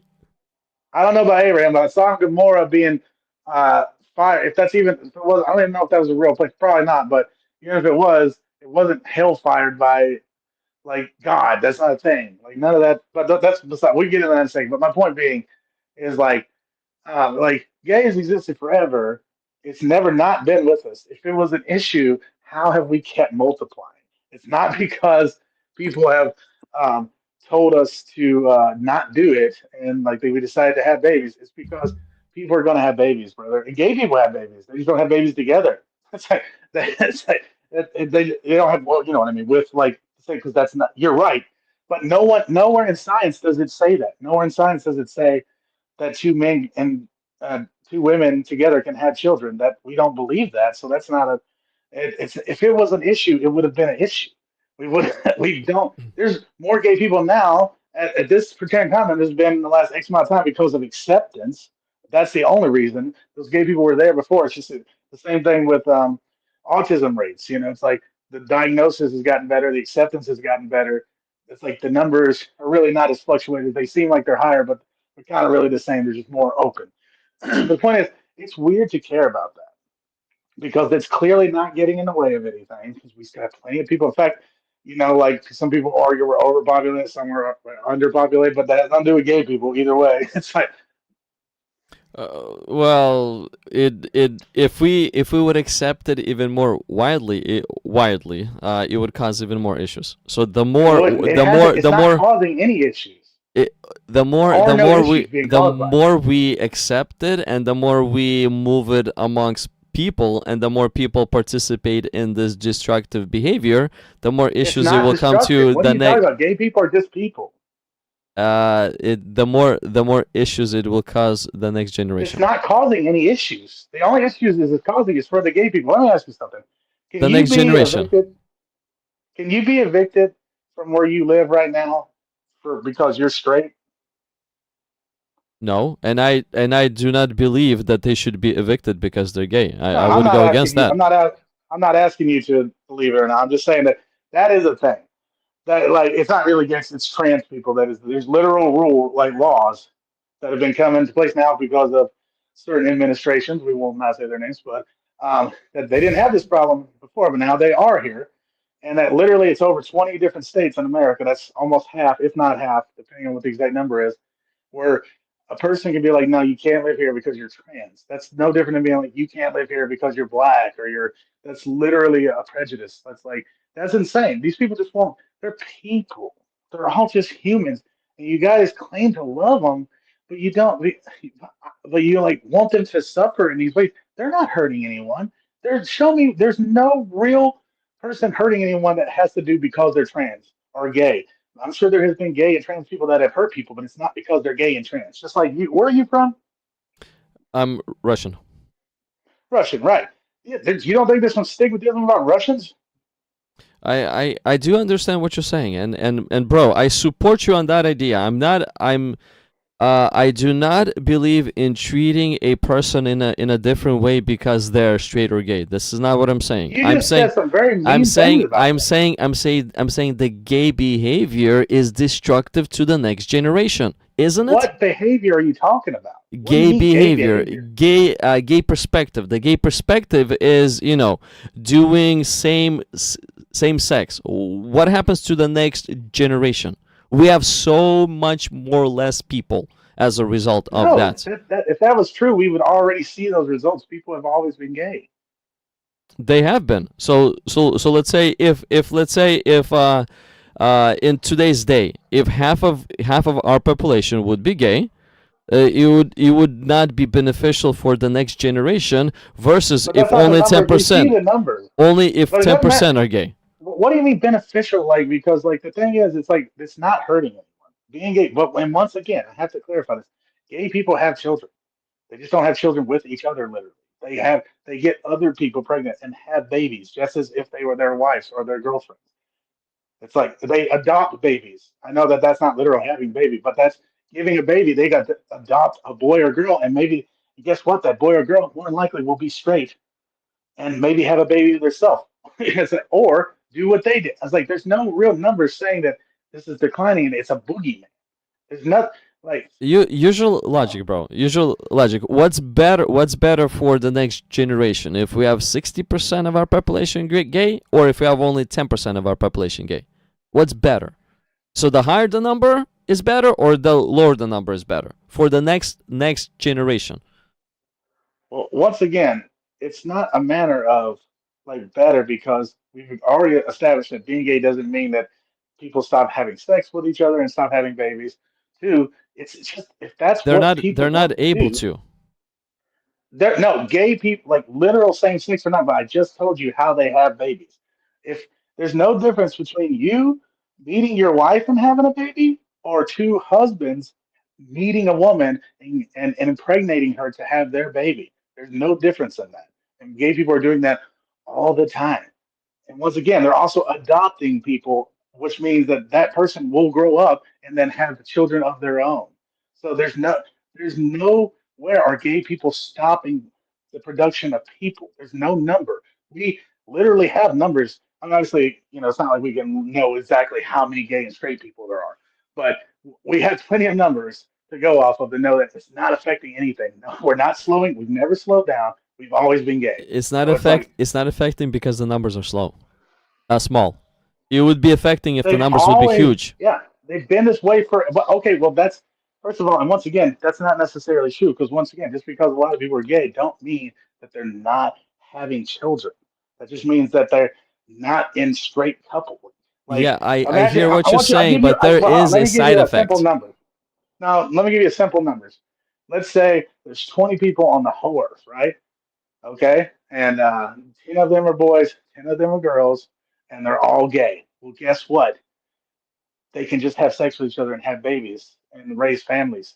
It's the same thing as if they were to just split and just go boy, girl. There's no difference there. And that's exactly what's happening in humanity. It doesn't matter what number you make of someone being gay and straight, or excuse me, gay. It's like it's not going to decline. We already know that. We see the numbers. The more gay people borrow from the straights, sure, the There's less no of borrowing. borrowing. If they borrow a human, that's borrowing from the straight.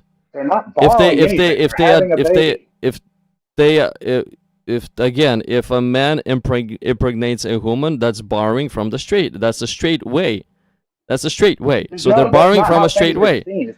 They're Now, not borrowing. That's if they how babies are adopt, made. No one is confused about that. obviously who made the baby? The straight way. So they borrow from the straight way. So yes, It's if the not gay, borrowing. There's no borrowing there. I like. Do you not? I just gave you a perfect example of numbers. Like it doesn't matter how many people are gay and how many people are straight. it It does. matters It about the. does. No, it doesn't It does by a because if lot. it did, we would see it. We would see it. Because look, if there would Do be you realize how gay Rome was? Do you realize how gay Rome was? majority gay, there would be less borrowing from the straight. There would be a lot of issues No, that with people that. still want to have families. People still want to have families, and they do. The They woman would want to have a baby. The man would they want to have babies. People still want to have families all the time. Sure, but less borrowing from the straight, it means less There's no opportunity. borrowing. That's just Borrowing. biology. You're Yes. implying that like gay people think like some type of magic about like anything. We understand biology. There's no borrowing. Like I've already explained this too. There's no difference in you meeting your wife and having a baby and a gay couple deciding to have a baby with a woman. There It's just is. My way is the straight way. The gay way, as you described, they are borrowing from the straight way. So now, if what they do you would mean be by borrow? You got to explain to me by borrowing because I don't know what you borrowing, mean by so like let's say a full gay way is two of the same sex. That's full gay way. But it doesn't. But If first they of all, there's if no they gay way. if they introduce a straight way in it, it's no longer full gay way. It's borrowing from the straight way. So now, if they What do keep you mean on, a way? I don't understand what you're saying. okay, so a gay perspective is two men, right? It's I two don't men. know what you mean by perspective. The second a gay dude goes into a human, well, that's a straight way. That's what the straight people Well, do. I mean, they don't have to necessarily have the baby literally, that they do, artificial insemination, but it's like what they do with their semen. But I get what you're saying. But But they like, borrow you're just talking. It's not borrowing. I don't know what you mean. I mean, unless you mean it in like the most colloquial way, the most like obvious I way. don't know. There's two ways: gay way and the straight way. Each time, But what do you mean a way though? I don't understand what you mean a perspective, way. Is that line you of just thinking, perspective, line of thinking, sure? But preferences.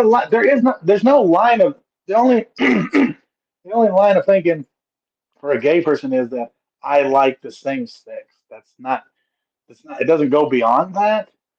It doesn't like. It's not like they're like, like, okay, I'm gonna get. I'm a man. I like this man. I'm gonna get with this man, and then we're gonna try to have a baby with each other. And if it doesn't work, then we'll go borrow a baby from a lady. That's not. That's what they That's do not because it how. doesn't work. That's what they by They default do don't think because it's it gonna doesn't. work, They, but that's not. That like no one thinks that that's gonna work. It's not because that's not biology. I don't know. I know. So because it's not gonna work, they have to resort to borrowing. Humans are and our humans are like we're not like these Like weird gay people are creatures. Like hypocritical. Gay people are they're hypocritical. what? They In what they way? in what way? Because basically they preach gay same sex, and then when they come to the end, when they cannot make a baby, they go and borrow from a straight way because But they they cannot never make a thought that baby. they were going to So make a they're baby. literally So you're implying a hypocritical. very weird thing. They're not hypocritical, and by the only thing most gay people are saying is like, I'm a human, leave me alone. That's what they're all mostly saying. So I don't know what you mean by And they should be like left alone, and they should leave yeah, the rest of the population alone. I don't know what you mean by that. Like it's just very it's What? very like it's bigoted. It's weird. It's like because you seem like Okay, a nice guy. is there such no look logically, is there such a thing as a straight March? Is there such a thing as a straight month? Is there? Well, one would Why argue is there a Pride the other month? 11 months because this is ironically because of conversations just like this. It's because they want people to become aware of them so they can understand that they exist, so you can leave them alone and not treat them in such a weird way. They're not allowing us to leave them alone if they're shoving What do you mean themselves. allowing? They're not allowing us to leave them alone if they're shoving themselves in our face. It's just a thing. It's just a pride thing. Like I don't understand. Like it's the whole thing is made for awareness. It's the same thing as a Black History Month or like it's just an awareness thing There's no straight because they have awareness. well that's because straight people don't have things written into contracts to prevent them from renting places. What? Do you understand that? We already made the thing. Like there are rules about trans people. They're not allowed to rent apartments or they can be evicted because they are trans. In over 20 states, that almost I said this earlier. If you didn't hear me, I'm sorry. So that's why there's a march. That's why there's a month because there's nowhere in any contract does it say you can be evicted for being a straight man, a cis man, whatever word you want to use.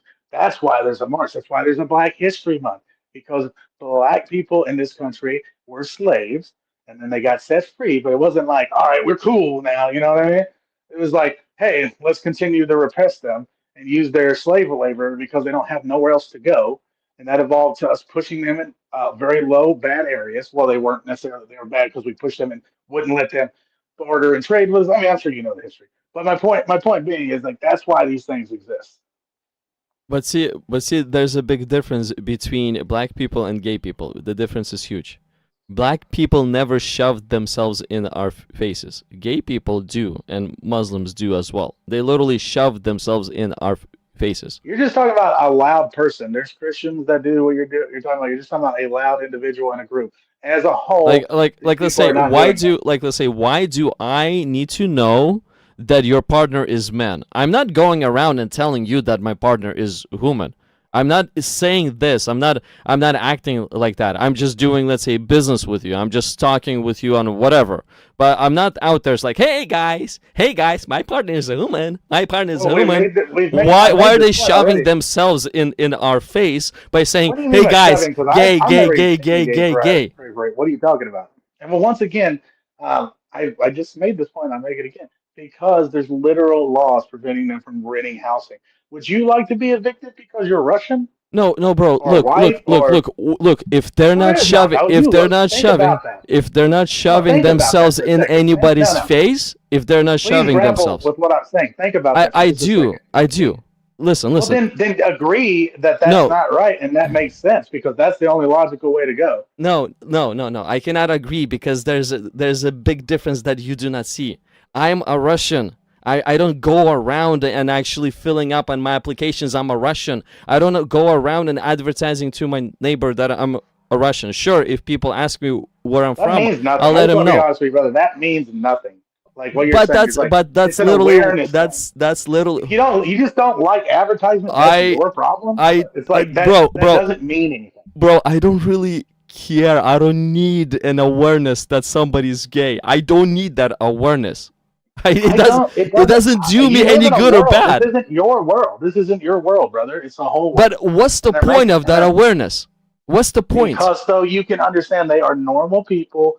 Please stop making Oh, laws that prevent them from living places. Do oh, you not understand that? yes, same thing, same thing. Let's say with Muslims, when they shove their own weird things in our faces, we tend to push back. So now, If you're talking about religion, that's if a a gay different thing. person, no, it's the same thing. The concept is the No, it same. isn't because If a if that person, Muslim person if that Muslim person is shoving in your face, hey, let me be Muslim, that would be one thing. But if he's shoving in your face, like I'm Muslim, you should be Muslim. That's not what gay people are saying. And if you're saying they're saying that, you're wrong. what if there would be, let's say, a Muslim month in United States? I mean, if there was a religious month where all religions were celebrated, I could get down with that. Sure. So you'd be okay with, let's say, having a Muslim month. You'd be okay with whatever Well, a months out there. religious month for all religions, all besides I guess Christianity, and maybe including them too. But you know what I mean. Okay, so Because like why do we have what, June as a gay month, and it's it's not all inclusive. Let's say it is it is it is no, the streets are not there. the what The streets are not there. They're not part of that the celebration. streets. Yeah, straight. Me, a straight. I'm not Oh, the part of that streets. part of You that can be a celebration. part of it. What are you talking about? You can absolutely be a part of it. No, I'm excluded. There's no such a thing as You a can be straight. there It's LGBTQ blah blah blah blah blah. But because that's the there's difference. That's there's the no reason there's a S. Black History There's Month. no S for straight. Because it's the thing separate from that. It's the thing that's the inclusive thing. The reason there's a Black History Month is because Black people specifically are targeted. So like it's the main to me awareness, so you can understand these people exist. You should respect them. That's all it simply is. If they would ask, if they would walk around quietly, not announcing to anyone that I'm gay, What private? You're in California. not shoving it into our school. I mean, you do your What section. school are you talking about? You do. I'm from California, bro. I'm a parent. Yeah, My yeah. wife looked That's through once the again, that's curriculum. just It's history. disgusting. It's just, What no, is- it isn't. I'm from California. You're from Tennessee. Difference in No, I know curriculum all is about huge. California. Are you Yeah, sure? I know it's different. I'm aware of the difference. What is so gross? You think gay people in general are gross, so of course you No. think Okay. anything. Okay. Why do we need to teach? Why do we need to have a common public education of gay gay being promoted at 6 years old? Why? Why do we need that? It's not being promoted. It's being to understand. It's the same thing. You seem to really not understand. Like these people are being oppressed. They've been kicked out of the military now. Like they can't rent housing. The fact that you don't understand that and sympathize with that is a little No, gross, no. brother. What I'm trying to say is what if they would just keep it to themselves? We do not need to They don't, know what do you their mean keep it sexual to themselves? preferences. We don't need. You We have don't. to let people know things exist. If not, they're going to be rebellious against them. They're No, going to be mean towards them. no. Me myself. I don't care if a person is gay. I personally Well, do then not let them care. be gay. Let them rent I a home. don't. I don't care on that. I really do not care. I do not care You do if care. they're. You called them gross. I. They are destructive to our They're society. not. No, Sure. they have this. Hey, you've proven nothing. Show me something that proves that they're Okay. actually destructive. The gay behavior, dude. What's the gay behavior? The next We've generation already ceases to established. exist. You proved nothing that was even. You proved that that's not going to happen. You haven't said it. anything. In fact, the data is against you on that. You can look that up. People have been Because gay then forever. If that was going to happen, that would happen. because the numbers are low. If the And then numbers are I've already low, if established the it doesn't numbers matter if are the numbers are low, high. It if the doesn't matter if numbers the are numbers are high. low, yeah, it But does. by the way, If the no, numbers it are doesn't. low, We've there's a already lot more established borrowing. There's a lot more chances it to doesn't borrow. matter. There's still If people. the They're still numbers having are children, brother. high, bro, if the numbers are high, there's a lot less Still having chances of children. borrowing. First of all, there's no borrowing. You're making a thing up. That's not a thing. It is. That's Like, just a let's thing that say, you are okay, saying. It's nowhere in the world of okay, biology and science that that exists. would a lesbian woman sleep with a gay man? She's lesbian. Would they do it? I She's don't. You'd have lesbian. to ask them if they. You'd have to ask them what they would Well, do. well, That's a well, well. unique question. If they don't see, if there's a lot more of that behavior, it's a lot. There's going to be dangerous to the next generation. Less people on Earth, not more, less. How? That's not true because that would have already happened, brother. You keep saying the same thing, and I keep saying the same thing. Except mine's backed up by data. Yes, and mine is backed up by a logic where their number is low, so Data their is better number, than using a so lot. their so their Data is logic. What are you talking about? data That's is logic logic. and data. Yes, I agree with you. But the thing is, look at the data and apply logic to the data. Then, Yeah, now and we if they're do. We have, and it shows that you are wrong. because their numbers are low. If No, the it's numbers were no, to no, rise to 90%, nope, I would be as correct nope, as it gets. nope. You wouldn't.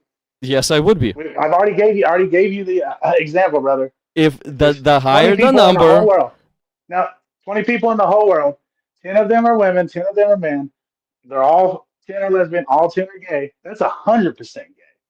Okay. yes. Guess what? They have babies, and the worlds keep Oh, going. they do. So basically, Yeah. you're saying that lesbian women would become unlesbian and allow gay men to go with them. I mean, aren't they lesbian Go with them. because they try to stay away from men? Isn't that's why No. they're What? lesbian? Well, no, they're lesbian because they're not attracted to men, just as you are not attracted to men. That's why you are not gay. It's like, I mean, I Mm, don't know if you are attracted to men. It's fine if you are, but it's like, but I'm assuming you're not. So you're attracted to women. In fact, you're probably attracted to a specific kind of woman, like a blonde or a brunette, or maybe you didn't get that. Maybe you did. Doesn't matter. Maybe, the point is, you have specific. That's all it is there specific. But the point is, no, they wouldn't date him.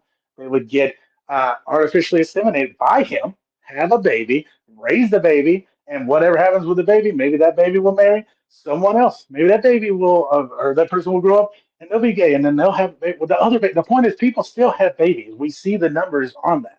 It doesn't matter if they're 100% gay. As long as there's fertile people, they still have babies and they raise them. And sometimes the babies are straight, sometimes they're gay. It doesn't really matter because people still have babies.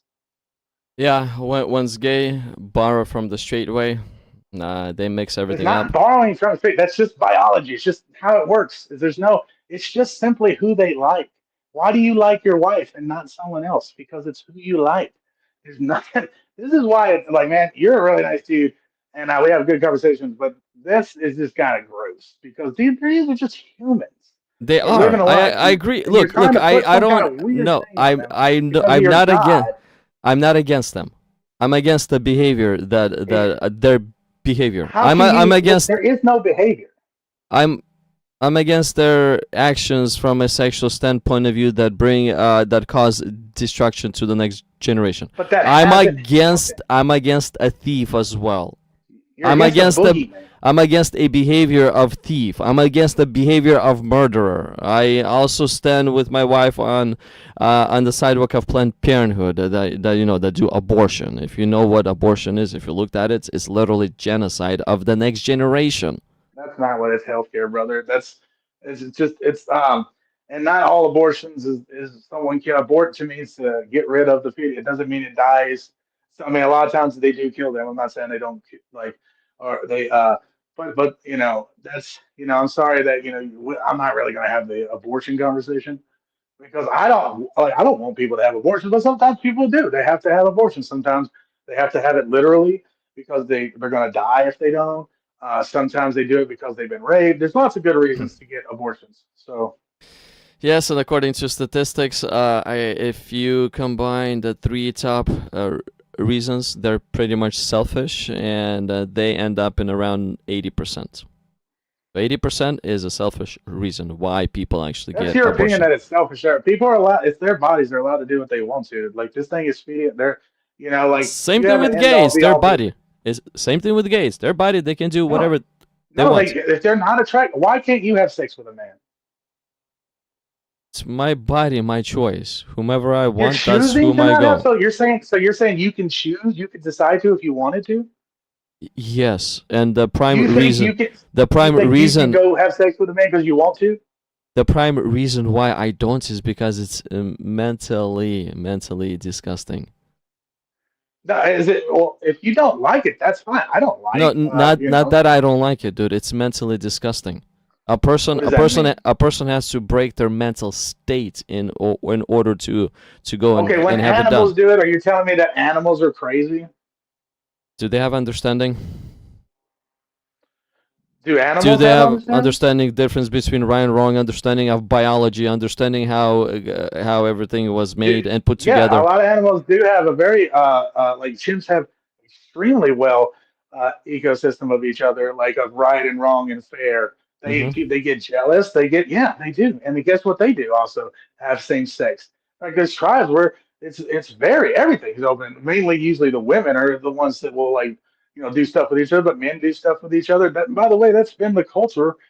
Rome. I mean, like, dude, like even in the 1700s and stuff, dude, like that guys were so much more dainty. They walked around in high heels and makeup. Like it's all a construct as far as that goes. But like, yeah, people are they're just into what they're into, and you have a problem with that, and that's the weird problem. When you're Uh, making up a boogeyman of like this destructive behavior that does not exist. They like if these numbers were going down, they would have gone down. People have been gay since people have been here. so you're okay So with you're okay with, let's say, thieves running around freely in our society? You yeah, see no, no I'm not okay with it. you see no destruction, no societal destruction in that one, right? Yeah, no, because it's not the same thing as being gay. So They still, that behavior still causes a societal destruction, but for the next what generation. does? Yeah, you've said that, brother, but we proved that that's not true. I- We If they proved that borrow even from by the, your own metrics. if they borrow from the There's no straightaway, borrowing. And even if I give you the fact that they're borrowing, which I don't know what you mean by that, but even you if I do know give what it I to mean. you, You do no, know what I mean. honestly, brother, I do not know what you mean. I swear, I'm not trying to like be like, I don't know, facetious about it. I truly don't know what you mean by borrowing. Like from like if you mean like in a colloquial way, because borrowing can mean anything. Like, I can borrow some sugar, I can borrow some stuff. Like if you mean like, You can hey, let borrow me have one ideas of your too. eggs. No, you can borrow the Oh, idea too. So they borrow a straight idea in order to get there's what they no, want. it's not a straight idea. It's like it's just like that's like saying gravity is like I don't know a physics idea. It's like gravity just is gravity. It's like it's what the Earth pulls shit down. Humans, There's we two opposite perspectives. Gay has their own perspective, their own idea, and straight has their own perspective, their own idea in the no, they sexual only have orientation. one. They just are attracted to the sex. Gay just means same sex attraction. That's all it means. They have their own. Sure. And the But it attraction is stops at that. opposite. Thoughts are. What are you talking about? What? But I'm implying you're implying like there's this whole like to be gay means more than just attracted to the same sex. That's all it means. It doesn't mean therefore you are a libertarian, a Republican. It doesn't mean I mean like there's nothing attached to it other than you're No, attracted to the you same sex. literally have your own propaganda. You literally have your own line of thinking. You literally have your own line of behavior. Gay people act differently than straight people do. They And change what their in only one way they they have sex with the same sex. they change, a lot of them change their voices as well. They just No, act you notice differently. the ones that changes their. You notice the people that have different voices. There are lots of gay people that don't. You just don't notice them. Ah, bro, I'm from California. Yeah, I know, but I went to California every summer from the time I was born until I was like 25 years old. I'm very well aware I of what I California is. I live here. And going to Yeah, San I know. Francisco, hurts my eyes and hurts my and disgusts my Look, man, mentality. I get that. I'm not saying that like people don't walk around, dude. You just don't. You don't like it the same way as like someone might not like a girl with her boobs hanging out and her short shorts. It's like you like that. I like that. but that doesn't mean that other people have to like it and they can feel the same way you feel. Oh, it hurts my eyes. These women do it. Blah blah blah. That's just a personal feeling. And by the way, okay for you to feel that way.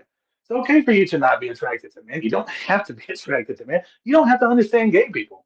At the end of the day, what you need to do, in my opinion, as far as this, is let people be themselves. I And am. when we get to a point to where laws and shit are not stopping them from living, then you can like maybe care a little bit more about how in their face you feel that they are about this. People like these people are like dude, I can't even stress Okay, because like okay, look, I am very low key. are you accusing me of discrimination in a way? Well, I mean, you are discriminating. So you called them very mean things. You said mean things about them. Like they are just humans, and that's all they deserve to be is treated as such. They don't like you should be standing up for them in every which Okay, way you can because they're being discriminated in very really how am I bad ways. how am I discriminating when I literally agreed with you that they should be allowed a place of living? They I should not know, be I understand that rejected because they're gay. How am I discriminating on that part? All I'm because you're saying spreading propaganda that isn't true all I'm about them. saying That they're like all they're I'm saying affecting is things the and behavior. The behavior is not good for our behavior's society. fine. That's what you If it was think, bad, but if it it's was not yeah, good well, for our that's why I know society. because we can see it. We can see it because if it was bad, then we would have already had a problem. Like the gay has been around forever. The trans people have been around forever. Like literally, Indians were trans people. Literally, like they wrote about it. They call it two spirit. Like I mean, like and it's like all this stuff has existed forever. If this was an issue, brother, it would have already shown an issue. It wouldn't. It And you has saying, always but the been an numbers issue. aren't. It always No, has it's been an not. issue. It's only been an issue. It actually hasn't. It's only to like Christian, like propaganda started making it a big deal because I don't know why the Christians care so much about sex. Like they really care about what you do with your wiener. Like I don't know It why, but it's the it's same it's a very strange. same thing with murder, same thing It is with not the same thief, thing. Jerking off is not every. the same as murder. Yes, it is. Yes, it is. It is not. It's nowhere It near the is a same. behavior it's a behavior counter to the nature. No, no, it's very natural to masturbate. Supernatural. Murder is not a good Murder is pretty behavior. natural too. It's counter to the nature. It Also isn't with counter to the nature. it is. We understand murder. Murder is not always necessarily bad. If there's one particular person that is literally, if you do not stop this person, they're going to destroy all of society. Murder would be justified to a certain extent. Like, so it's like these ideas of like it's not as grainy as that. Like, so and besides, by the Mm, way, I don't want to talk about murder. Like, we understand murder is not good. Murder is not the same as jerking off. It's not the same as gay sex.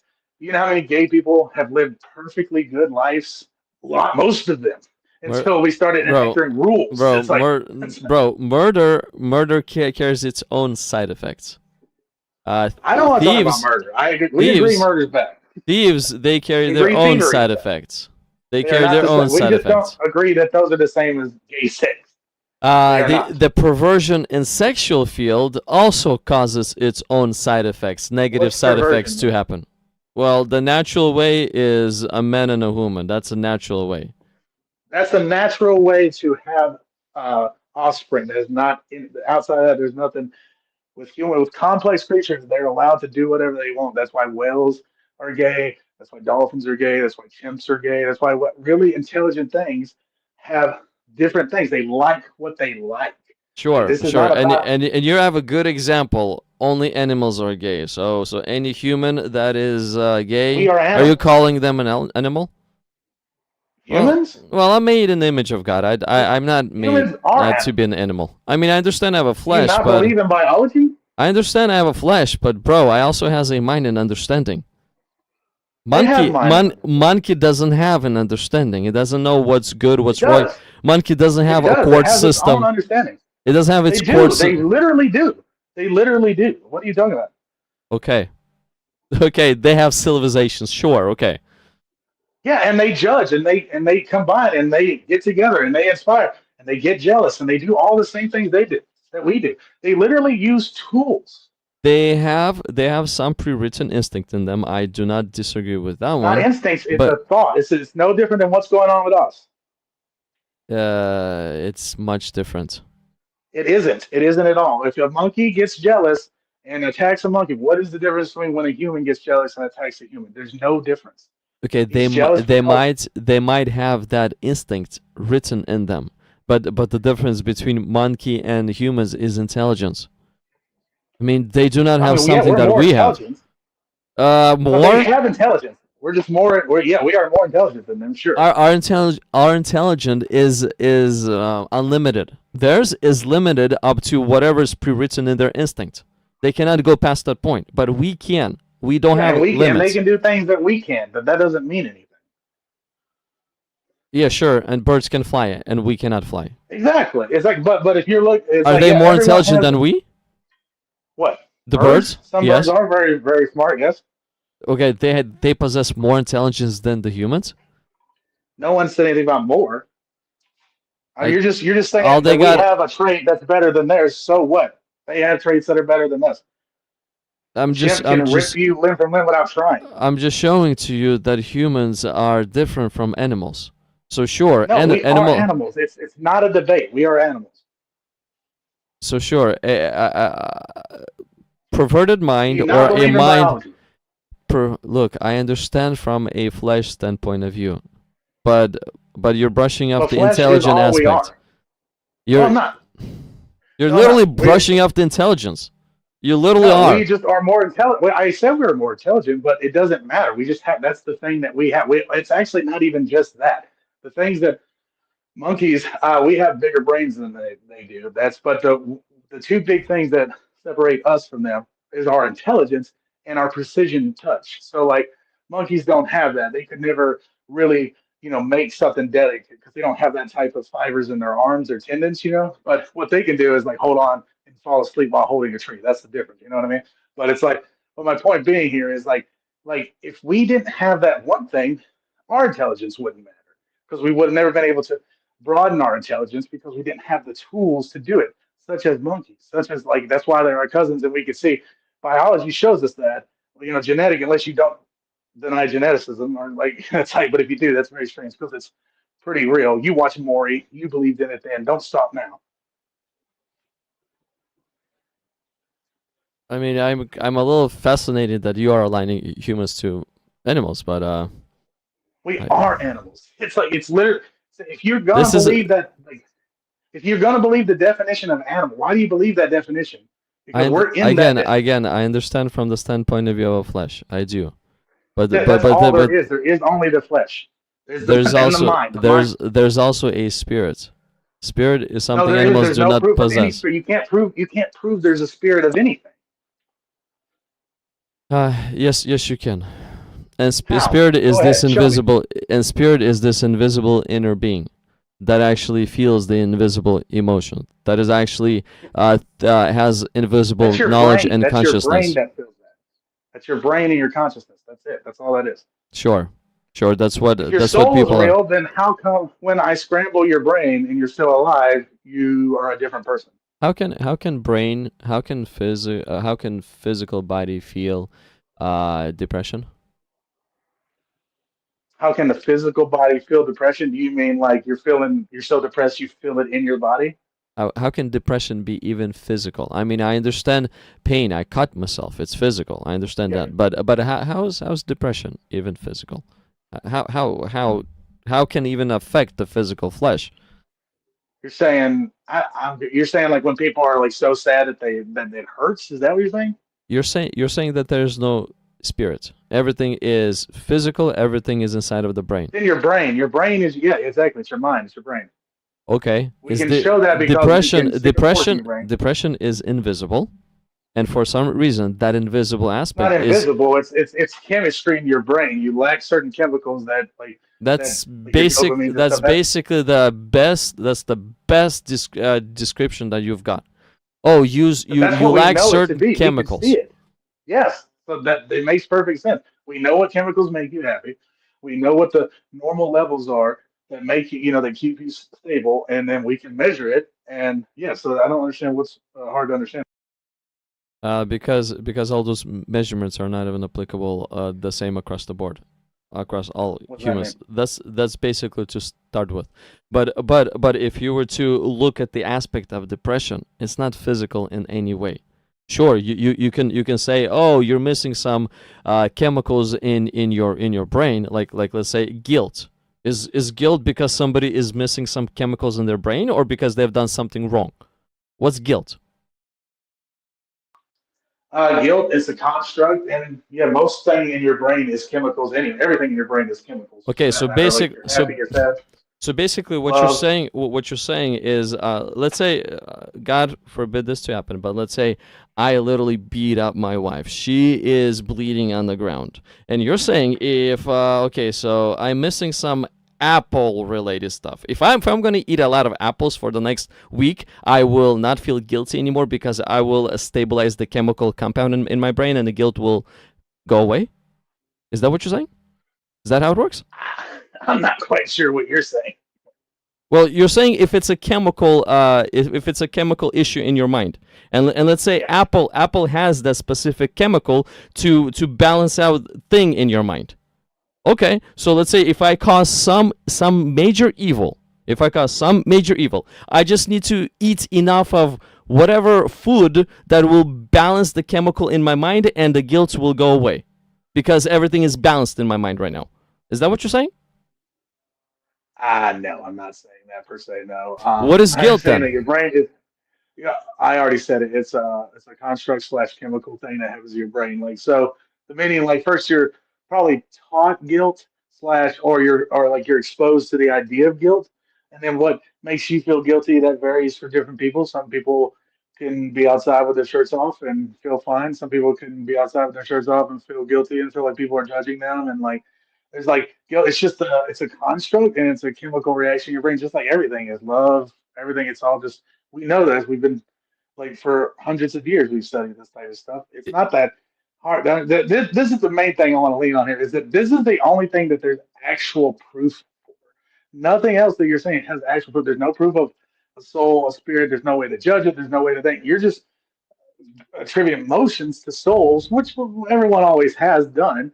But like, there's just no real evidence for a soul. If you can provide me something of like a data point other than just saying like what we feel, so that therefore, but we have explanations for that.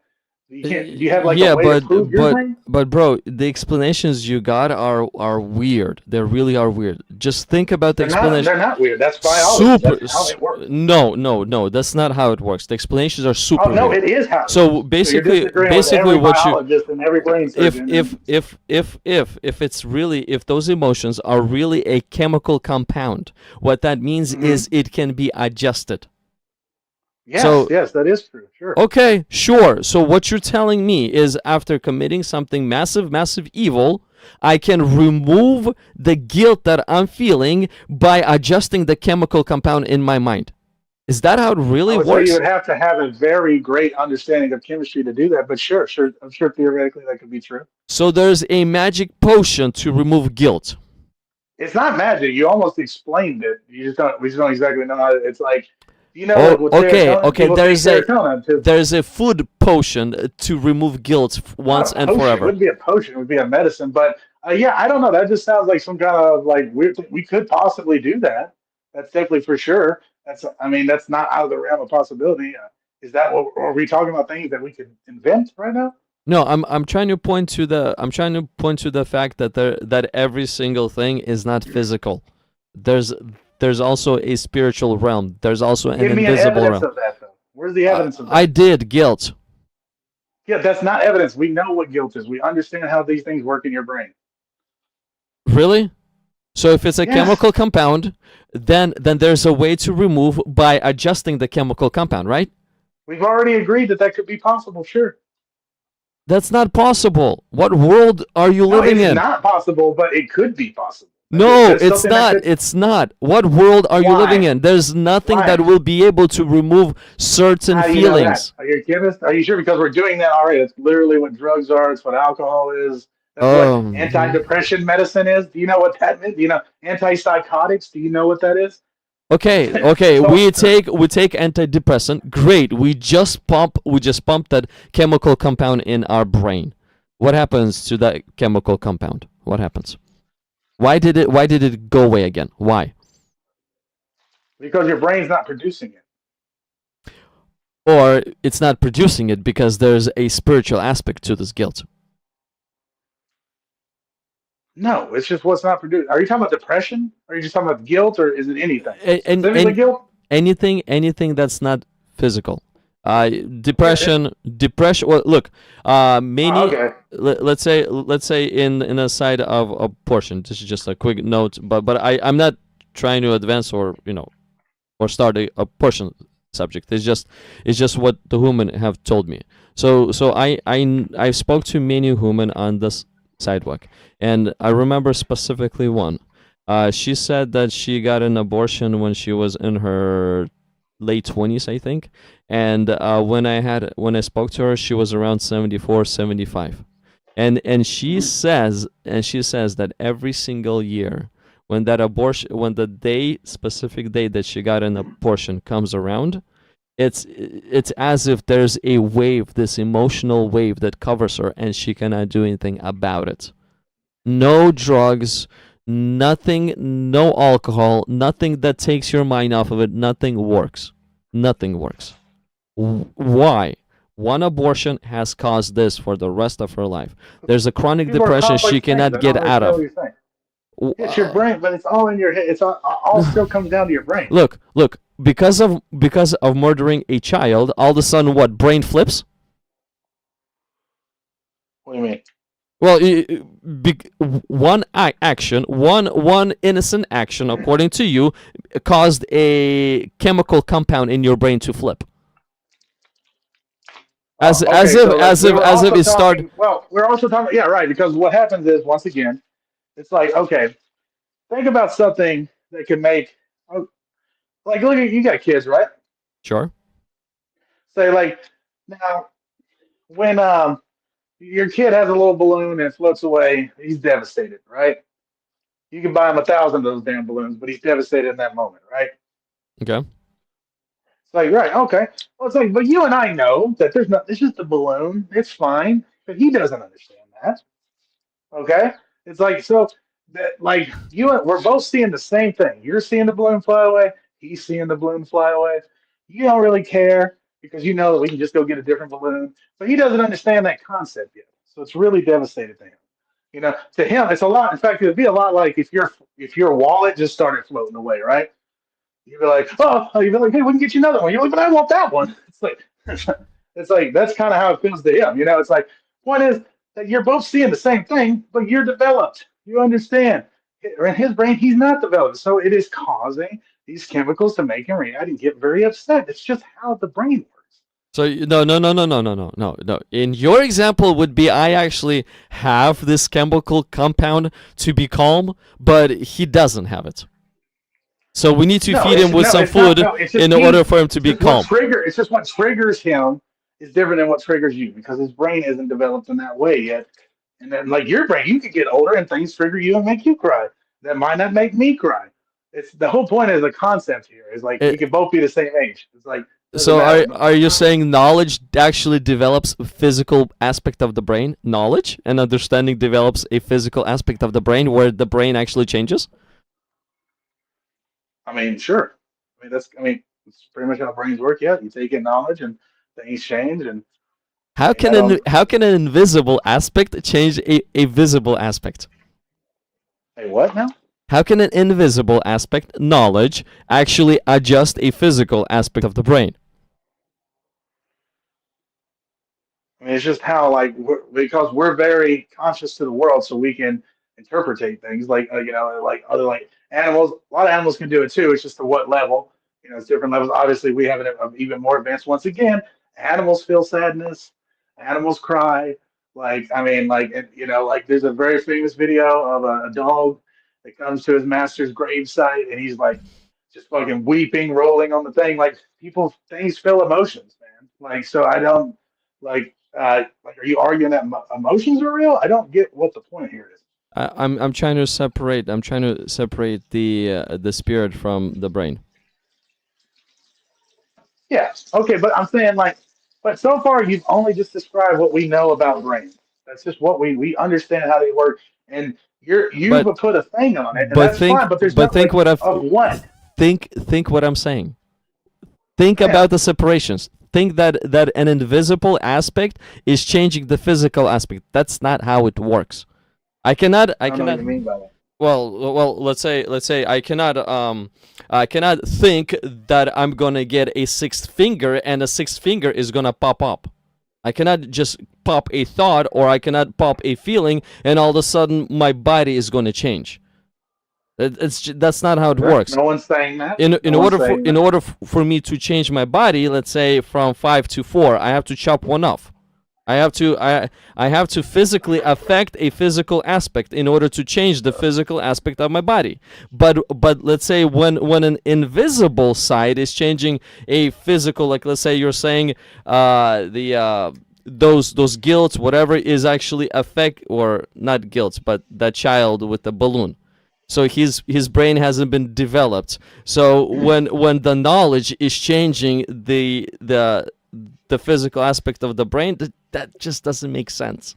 It doesn't make sense. Okay, well, I'll explain a little more, man. I don't know you're not getting this, but I'll explain. So we've, we literally have hooked up people for hundreds of years and looked at their brains and like not for hundreds of years for hooking them up to things, but we've been studying the brain for hundreds of years.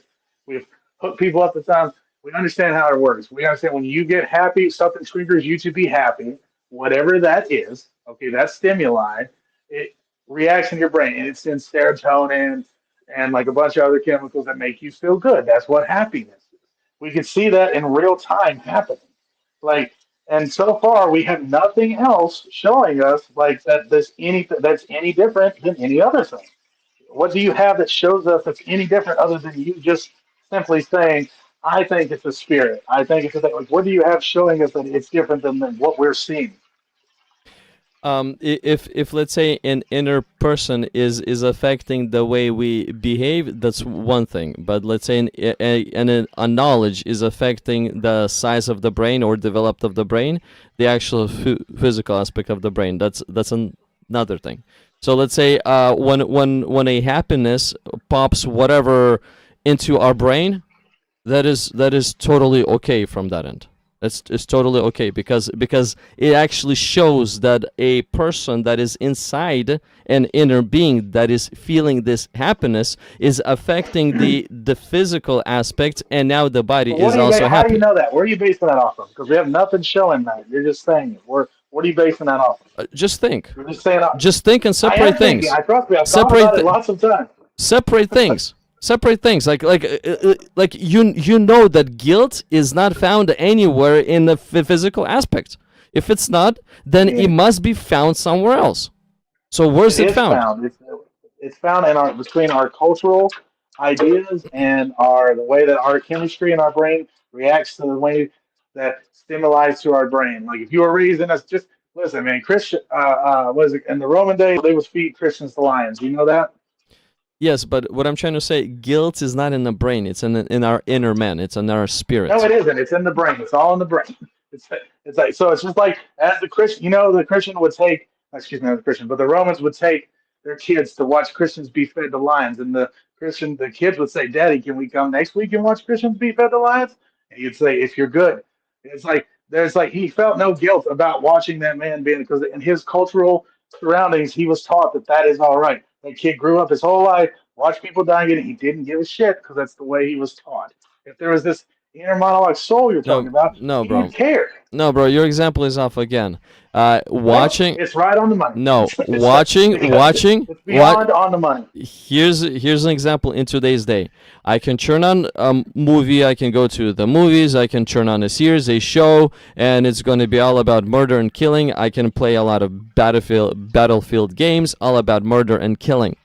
My Uh, conscience doesn't really feel guilty, but my conscience will start feeling guilty the second I actually kill somebody. Maybe it will, maybe it won't, but that doesn't It listen. will. My example, no, not necessarily. It doesn't. That's why there's like literal serial killers. They don't feel guilt for killing people, and some people don't feel guilt for killing people that they feel that are criminals and shit. There's many people that do not feel guilt for killing people, and that's the point. It's a cultural thing. If it was the thing you're talking about, everyone would just feel it inside. I don't understand like how you can disprove that. It's just the thing you're Everybody talking about. If does. it was real, no, they don't because people don't care. Some people genuinely don't give a shit that they kill people or hurt people. They It don't. comes They're over called time. sociopaths. It comes No, it over time. doesn't. Not for everyone. That's You're why making that that's up. why they You're making become that a up. sociopath, because it comes over time. They No, do you not. don't know that. You don't know that. You don't know that. You're making that up. You're just saying that. That's not true. And Like you're telling me that a murder leads to a social path. no, I am telling you. Your whole argument is that everyone does feel regret for murder, and that's not true. Yes, yes, It's not true. It's simply not true. it is true. It isn't. What are you Whether basing that on? they accept it or not, they still feel it You because. don't know. How do you know that? You're just Okay, saying the things look, whether you're not. look, You gotta like actually show. you yourself, you will feel guilty for murdering somebody. You will. Maybe I will. Yeah, I probably will. But not everyone is me, and not everyone is you. Some people do not. They're called. And by the way, they might not even necessarily be sociopaths. They might not just have a genuine feeling. Like it's just how it is. I mean, I'm actually more surprised that more people aren't okay with murder, judging by like how fucking like we lived real society most of our life because it was really ingrained in us like 100 years ago. Everybody was a fucking murderer.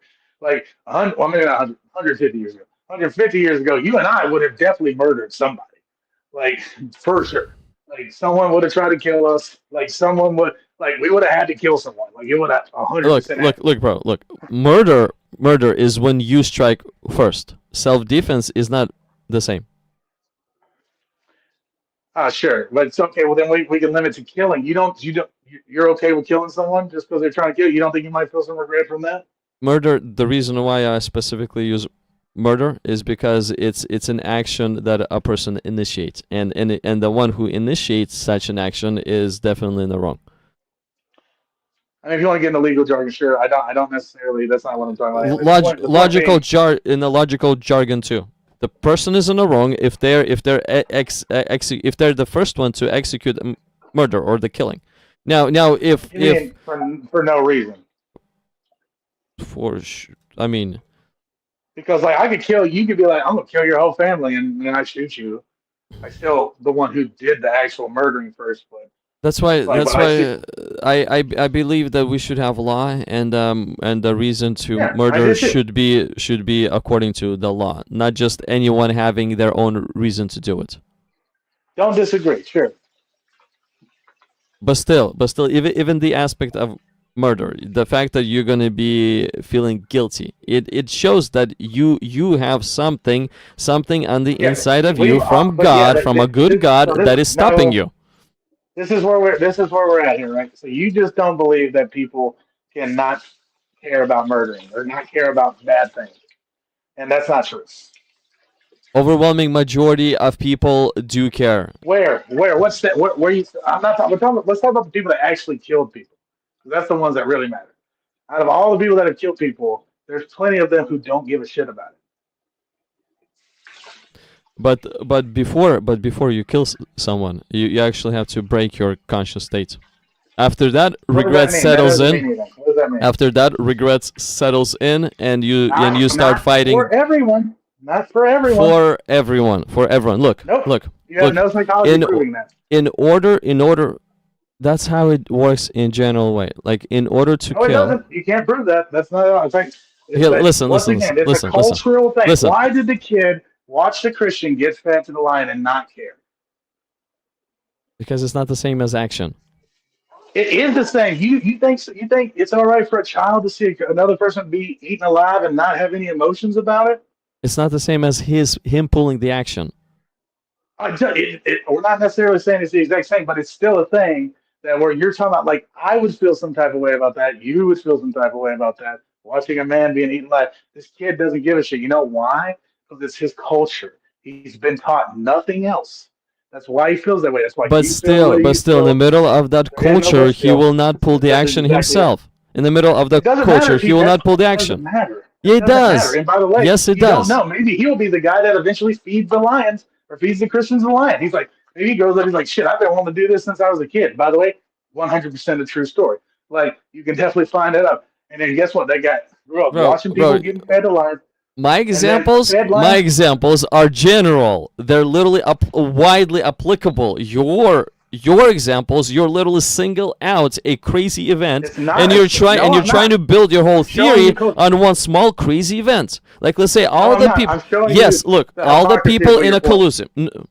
Really? By pulling a crazy stunt? Look, in the A crazy Colosseum, stuff. That's happened, buddy. listen, in a Colosseum, there's gonna be what 10,000 people over there watching that event.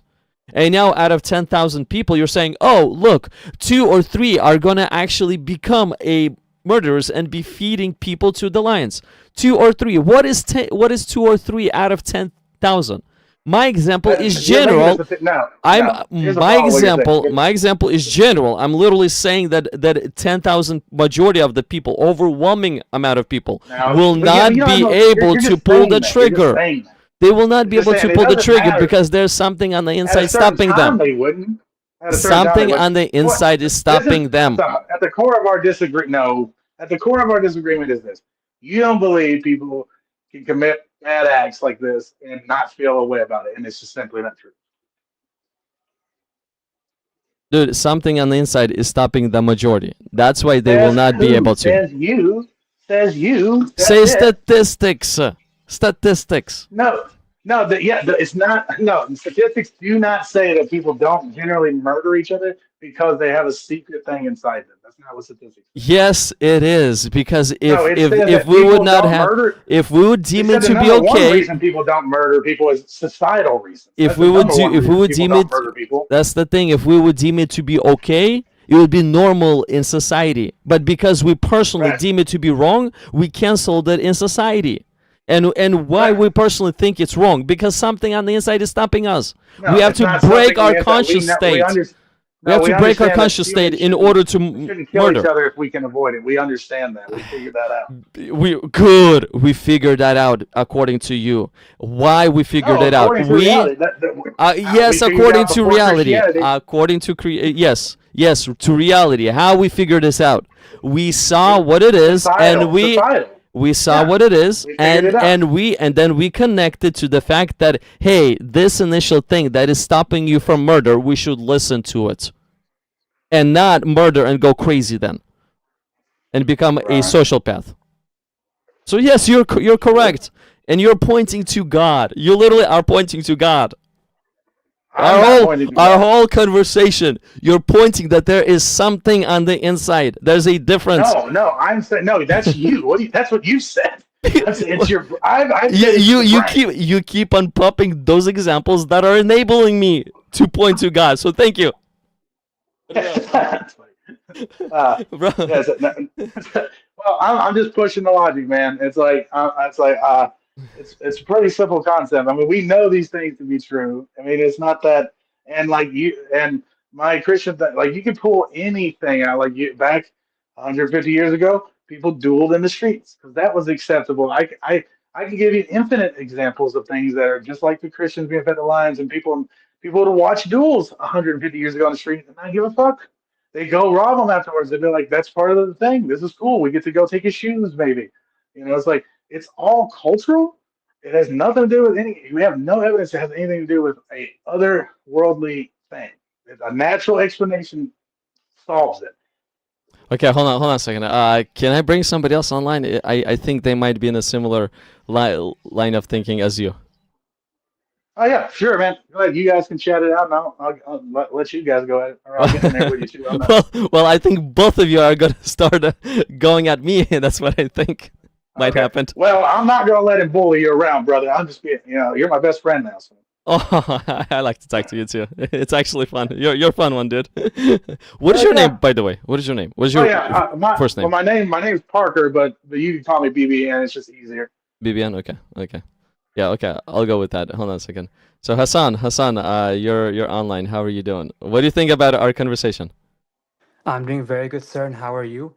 And about your conversation, my apologies. I wasn't really listening well, but I think what you guys are talking about is, I believe you were saying that morality is objective, and Mr. BBN is saying morality is subjective and or constructed, right? I mean, I would agree with that. How about Yeah. you, So, BBN? Mhm. Would you agree with that statement too? BBN. I think it's probably gonna go. Well, hold on a second. PBN, it was nice to talk to you. I'll drop you at the moment, but it was nice to talk to you. Do come back again. I'll be probably on either on Saturday or on Friday or Saturday. But do come back on Sunday if you can. On Sunday midday around 2 p.m. No, hold on. I'm gonna be gone. I'm actually gonna be gone next weekend. So in 2 weeks, do come back on Sunday, and on Sunday I'll have an open conversation just like this one for any questions and everything. So it would be nice to talk to you again. But yeah, okay. So he dropped out. So what were you saying, Hassan? I'm sorry. So, well, I mean, the reason why I joined was for a different reason, but we can also continue what you guys were talking about. Is I believe that morality is a subjective slash constructed rather than like rather than objective and like divinely given. Like I believe it's something from evolution, something made by opinion, something we've constructed rather than coming from the sky or coming from a deity or coming from divinity. Okay, so do you want to continue on this conversation, or do you have some other question in mind? If you have Yeah, another yeah. question in mind that you want to address, let's go there. Sure, sure, yeah. So I could talk this. So I was actually at a hotel the other day, and I picked up the Bible, right? And I believe this is. I said this is the word of God that Jews and Christians believe is the word of God. So I opened it and I started reading it. And so in the beginning, God created the heavens and the earth. Now the earth was formless and empty. Darkness was over the surface of the deep, and the Spirit of God was hovering over the waters. Mm-hmm. Okay. Mm-hmm. And then God said, "Let there be light," and there was light. Mm-hmm. I believe this is a major mistake because light came before water. Water was formed billions of years later. I think about 4 to 10 billion years ago. But light was formed like 0.8 billion years ago when the Big Bang happened. And also later, it says that the stars were made after the Earth, which is also incorrect because there's many stars before the Earth, during the Earth, and after. So I believe if this can't be the word of God, and like this disproves Judaism and Christianity to me because if God wrote this book, he would have written in perfect intelligence and given the perfect astronomical equations start to finish. Like I don't think it would be written in like as like an ancient writer or ancient sage. I believe it'd be written like fully intelligently, fully like perfectly in like physics and astronomical sense. Okay. Do you have a religion of any kind, or you're like agnostic atheist or an atheist? Good question. So I used to be a Muslim, but now I'm like I consider myself as secular. I don't believe in religion. There could be a God, but I don't believe it's the religious one. I'm either like maybe agnostic or atheist or maybe deist. Like I don't believe in religion. I believe in like secularism, Okay. So secular humanism. Yeah. okay. So there could be a God. So you're still open to that possibility, but at the moment you're more like there's no God. Right. There could be a God, but it's most likely not like the Abrahamic one. Like very likely not the Abrahamic one. Yes, I mean BBN says exactly the same thing, but he's more leaning on there's no God at the moment. Uh sure. Yeah, And yeah, one we can thing, hear you, BBN. You're still here. Uh-huh. yeah, as the yeah, I was saying the first cause it does I don't see why it has to be intelligent. Like the people believe the Abrahamic God is intelligent and all powerful and punishes people and creates rules and laws. I think these are human things and animal things, and it doesn't apply to the first cause. And the Abrahamic God is the personification of the first cause. Like you, like that's like what I think. Well, I Hmm. think we are actually a copy of him. Uh, like we are a copy of like the first cause. Yes, that's what it says throughout, that he made us in his image. Interesting. Well, what about this? Like, I know that science has proven that evolution is true and that we have evolved from apes, and those apes evolved from different ancestors and etc. So the belief that humans came from divinity or came from the God's image or came from Adam and Eve, it's actually not proven, and it's like more of a mythological religious concept that people believe in. And the truth is that we came from evolution, which is like pretty much fully proven in science. Like, and evolution is very, very cool. BBN, you were saying something. Yeah. I'll say it's actually evolution is like one of, if not the most corroborated things in science. Uh, s- Um, I'm not sure if it's just me, but I think BBN's mic is very muffled. Yeah, your mic is on and off. You said something about science, but we didn't catch it. All right, can you hear me yet? Yeah, let's try it again. All right, I'm gonna hook this up. So, can you hit, everything coming in clear, clear, clear? Yes, yes, sir. Okay. Yeah, no, I'm saying evolution is one of, if not the most substantiated things in science. Without that, we don't understand anything about like how we came about, how other things came about. Medicine, modern medicine is all based off of biology. It's one of the most corroborated things in science. But I don't. Have you denied that that's a thing? Me or Hassan? Yeah. No, Hassan's he's with it. I'm talking to you. I mean, there's no point of having the conversation if you agree. I I I do not agree about evolution. I do not agree with the creation Okay. order of evolution. It does not make sense whatsoever. Well, it does make a lot of sense. But do you? I'll Mhm. let okay, he brought it up, so I'll let him talk about it. Yeah. Okay, Hassan, Well, why do you believe in it then? I will tell you exactly why I believe in evolution. I believe in evolution because evolution is fully and overwhelmingly supported in science, and I will tell you all the evidence of it. Number one is wisdom teeth. Wisdom teeth is proof that we evolved from the apes because back then, apes, like our early human ancestors, could not cook and they would eat like they would chomp with like their mouths and jaws, right? And over time, our jaws became a lot smaller and our teeth back there got stuck. So this is one proof of evolution. Another huge proof is fossils. Pretty much every living thing on Earth has fossil proof that it has changed. Like I'll give you an example of birds. Birds evolved from dinosaurs. When the meteor hit and all the dinosaurs died, the small flying dinosaurs they evolved to today's birds. Cats they evolved from the same animals as lions, tigers, saber-toothed tigers, and like humans evolved from apes and like the monkeys and the bonobos. Because this is fully We are proven in apes. science. I want And to say that. yeah, BBN, you can go ahead. Sorry. No, I just want to say we are apes. We didn't evolve from. We are still apes currently. Yes. We are. I mean, Yes. Right. Do you not believe in do you not believe in genetic testing? Like I Hassan, know you watch Maury, brother. Hassan, are you a monkey too? I believe Apes are not we have necessarily evolved monkeys. from the chimpanzee, like that. We have the same ancestor as chimpanzee. So if you go They back in are time, ancestors. yeah, BBN just said that we're still apes. Are you We still an are ape? still apes. Look at apes and look at us. We're the same thing yeah. So I believe he means primates. within Like we're the reason. same family as primates, like Yep. chimpanzees, apes, We're monkeys, we're bonobos. We're in primates. the Yep. same family group as them. Yep. I mean, I don't think that I'm a monkey. Do you really think that you are? You're not a monkey. You're an ape.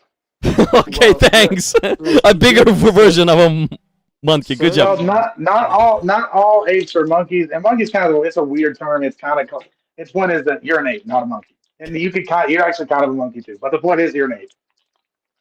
wait, I actually have a question for may I please have your name, sir? Other than BBN, Surge, Surge, Sarge, okay. Surge. May you please tell me how did the cat come, or the bird, or the dinosaur? Like, did they go through evolution, or were they created like humans? Did they have a bird, Adam and Eve? Like, how are they here? Well, if I were to think about the cats, and I would think about the small cat, and I would like let's say that cup-sized cat, very small, and I would think about the lion. Them both look the same to me. So now, saying since them both look the same to me, it's a process of maybe one cat did with a bigger cat, and the other cat did with a smaller cat. It just at that time it's just different size and different. It's the same family, same species, just different genetics within the same kind. That's it. That produced many other cats, which is not evolution.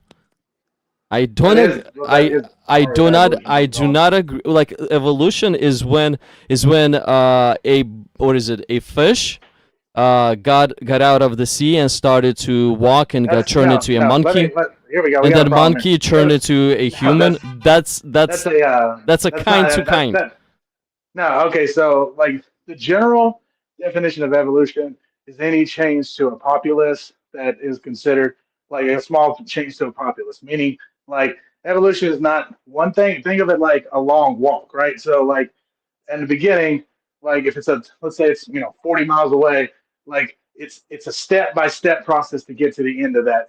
You're thinking that I'm starting at step one and then somehow taking very large steps No, it's a very small, gradual process to get to where it is. It took billions of years. That's the and so forth. Yeah, but you're talking from a kind to another kind, which just does not make sense. It Kind doesn't that work kind in doesn't that have way. a definition, May I and yes, please it say something? does. It literally does. Go ahead. I'm sorry. Go ahead. Oh yeah, I have a very good counterpoint to when people say, "Oh, I did not come from my other kind." There actually is lots of proof because in 9 months we went from a sperm cell ovum to a like a human being, right? And that's like a form of evolution within 9 months. So how come if we can do that in 9 months, why can't we do that in billions of years? Which is actually proven that we did The very same kind. slowly. It's the same kind. The same The kind. thing is, you gotta define what's a kind. A human is a kind. And an elephant is a different kind. A horse is a different kind. Like let's say a horse cannot jump to an elephant. A human cannot jump to an ape. Ape cannot jump to an elephant. That's a different Okay, kind. okay, here we go. So let me ask you this. This is where you're going to run into a really big problem as far as how the genetics go. Is a fox and a wolf the same kind? Because they're both canines. Are they the same kind in your worldview? Mm, Because they literally are. I mean, like we have the genetics to prove that, but they're both, and they like you can look it up. They're both canines. Yes, Coyote is a I don't think so. Like let's say even hyenas and wolves. I don't think they're the same kind. Well, hyenas, they're kind of like in between. They're a little bit in between. They're in their own class. That's why they're not. But a fox and a dog, a wolf, they're all canines, but they're not all the same. They can't mate with each other. They have different orders of chromosomes. So it's like, by your own definition, they would be in the same kind, but not being able to mate. So, No, no, they don't really need to look exactly the same in order to be of the same kind. I don't, I wouldn't strike a but fox they for a are the wolf. same kind. They are the same. Like we have the genetic. They are descendants of one another. But the fox has moved so far that he cannot mate no more. Such as Well, lions and cats cannot hyenas mate no look the more. same too. Then hyenas look the same too. Then Look the same as what? as wolves. Yeah, they are, and I'm not sure if they're in the canine. I do know that hyenas are like this weird in between. They're almost like cats. They're almost like dogs. They're a little. They're in. That's why I think they're in their own specific thing.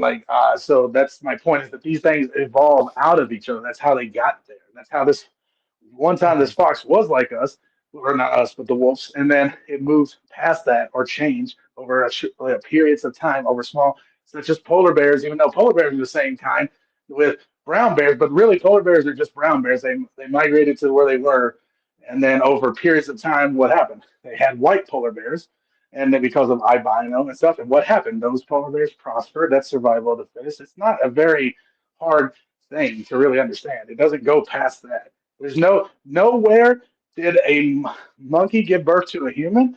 Nowhere that and genetics and biology does not say that. Yeah, it just said we churned from a monkey to a human. That's Like what it's. very What, slowly. Yes. No, it didn't. That's not what it says. It says we are humans, and a human is a species of ape. That's what it says. Yeah, like primate. okay, okay, guys. I mean, if again, if a fox and a wolf, or a hyena and a wolf look similar, it doesn't mean they're the same kind. If a human looks similar to an ape, it doesn't mean that they're the same kind. You're right. It's not strictly because here's a good example. So like a dolphin looks very similar to a shark, right? You would think like Normal. Yes. you think that they're very much the same, but they're very different. In fact, the dolphin shares more with the hippo than it does with the shark. Even though, like, so it's not simply the look, and we're not basing it simply off look. We're basing it off the genetics. Yeah, exactly. Like I also looked it up. Fox and wolves are in the same family. The I think it's called Caninidae, and the hyenas are actually a lot closer to cats and like another animal called like Yeah. a canon. Like it's a weird name, but yeah, like every single living thing, every part of your body and every part of every living thing can be fully explained by evolution. Like an example is why do female like so why do like human women they are in lots of pain when they give birth is because evolution has made our brains a lot bigger and like the pelvis is a lot smaller for the girl, right? So that's why the head hurts a lot. So because of human and that's why also humans can't walk when they're born, but animals can because human evolution, human energy is focusing on the brain and not on the legs and the feet. So that's why like everything in life is proof of evolution, because evolution is like the explanation for all life. And if God is real, he has to put his religion such that he explains evolution perfectly. Since these religions don't explain evolution perfectly, which it should because it's correct, it cannot be really true. And this is irrelevant, but the number one reason why I left my religion, Islam, is because of Banu Qurayza. The Prophet Muhammad sallallahu alaihi wasallam had 600 Jews beheaded like after a war, which is like how can that guy be a prophet, right? So that's Okay, just you yeah. you called him a prophet and you still give him all the praises. So did you leave Islam or no? I did leave Islam, but like I don't like, since it's deep in my culture, I'm not gonna like disrespect, right? Like it's still like the title, like like that's who I Well, am. well, bro, if he has killed 600 Jews and you really hate that, and you don't think that a prophet would have done it, and only a murderer, would you disrespect Hitler? That's a very good point, and yeah, like okay, so you that makes a lot of sense that yeah, I should disrespect Hitler because he killed millions of people, and it makes sense to disrespect the Prophet because he had hundreds beheaded. Oops. And the reason why I don't is because, well, first of all, I don't want to get killed because the Islamic punishment for apostasy is death, right? That's a And damn good reason. yeah, and second is when I argue with Muslims about this, they say it's okay because they betrayed the Muslims and it says in the Torah and it was not him who judged. It's like they completely it's like they lacked empathy and they say it's okay at a certain time. Like man, 600 people. Like how many people is that? And enslave they also enslave their women and children. Like that's like that I think that violated all my ethical principles. So that's like one big reason I don't believe anymore. The only one who does not violate any ethical principles at all ever is Jesus. Yes, I actually agree that the Jesus Islam, he was a lot more like ethical than the Prophet Muhammad Sallallahu Alaihi Wasallam, because Jesus did not kill people, enslave people, torture people, marry slaves, sleep with slaves, marry a 6-year-old slash 9-year-old, and rip out someone's eyes and say women are this, or order the execution of black dogs. Like, like I agree that like even though I don't believe in Christianity, I do believe that Jesus was a lot more than the Prophet Muhammad Sallallahu Alaihi Wasallam. Well, you don't have to believe in Christianity. Just follow the things that Jesus taught, and you're actually gonna have a good life. Yes, I agree because I read in the Gospel of John that Jesus, one of his main messages was to love each other, love yourself, even though he was gonna leave them and go to his Father, he said to love yourself. So the teaching is obviously good. Like the ethics is good for sure. And that's why I like his teachings, and literally I promote his teachings only. I really like his teachings, and I challenge anyone and everyone out there. Hey, if you find anything evil or bad or wrong or error in the teachings of Jesus or contradictory, please let me know, because I've been looking into it, and the more I look into it, the more perfect they seem to be. Even if Yes. that was true, though, I mean, it's a story. So, like, someone could write somebody to be very good. That's not really Yeah, proof of bro. anything. But the thing is, Jesus is a perfect teacher, A perfect perfect. one. I don't know about that. If you believe in the Trinitarian, then you believe that Jesus Show is the other God. So show then me that means that show me something where his teachings are wrong. Show me. I mean, you don't agree with the Trinitarian thing, whatever. It's a philosophical thing. But show me where, like, for our lives towards God or towards anything like that, where he's actually wrong or he fails in. one of the reasons I'm bringing up the Trinitarian thing is that if you believe Jesus is they're all three the same, then that Jesus is the God who did all the stuff we went over the other day, the genocide, the flood. That's Jesus too. If you believe in the Trinitarian, so it's like I don't see how you can get away from that. Mhm. And I could say something like I have a verse that maybe it could be interpreted as bad, but I'm probably reading it out of context. But is it okay if I read it, sir? What's the verse? Is it in the Bible? Let's pull it up. Sure. Matthew chapter 10, verse 34 to 36. And I'm sure I misinterpreted this, but yeah, 34 to 36. So Yeah, go ahead. yeah, Read it. I do not think I have came to bring peace on earth. I did not come to bring peace, but a sword. So it is like it seems like he's here to like do a Yeah, I battle. actually So was going to bring that up, and he also yeah. mentioned something about turning brother or something against each other, and if they don't agree. Something that doesn't sound too cool, but go on. I'm sure we got a reason. Yeah, I mean, you're not misinterpreting this verse, but this is what this verse means. Actually, right here it's in John chapter 16, verse 1. Actually, let's start with John chapter 15. Let me give you one verse here. Right here. So let's start from verse 20. So John chapter 15, verse 20. Remember the word that I said to you, a servant is not greater than his master. If they persecuted me, they will also persecute you. If they kept my word, they will keep yours also. But all these things they will do to you for my name's sake, because they do not know him who sent me. So the people will be doing this sword thing will be because of who Jesus is. Now look at this one right here, 16:1.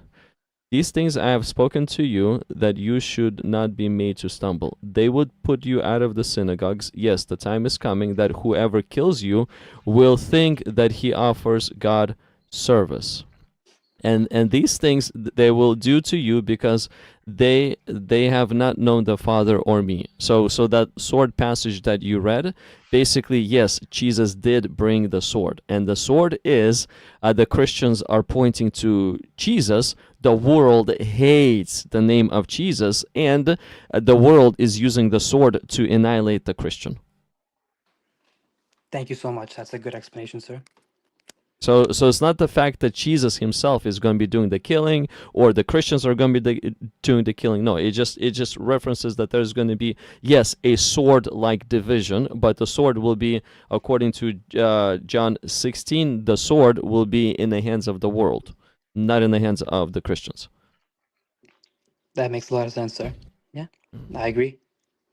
So yeah, the teachings of Jesus, I really do love them a lot. It's like what I've done for entire year, I just read those four gospels only every single day for about half an hour to an hour, just only four gospels. Why?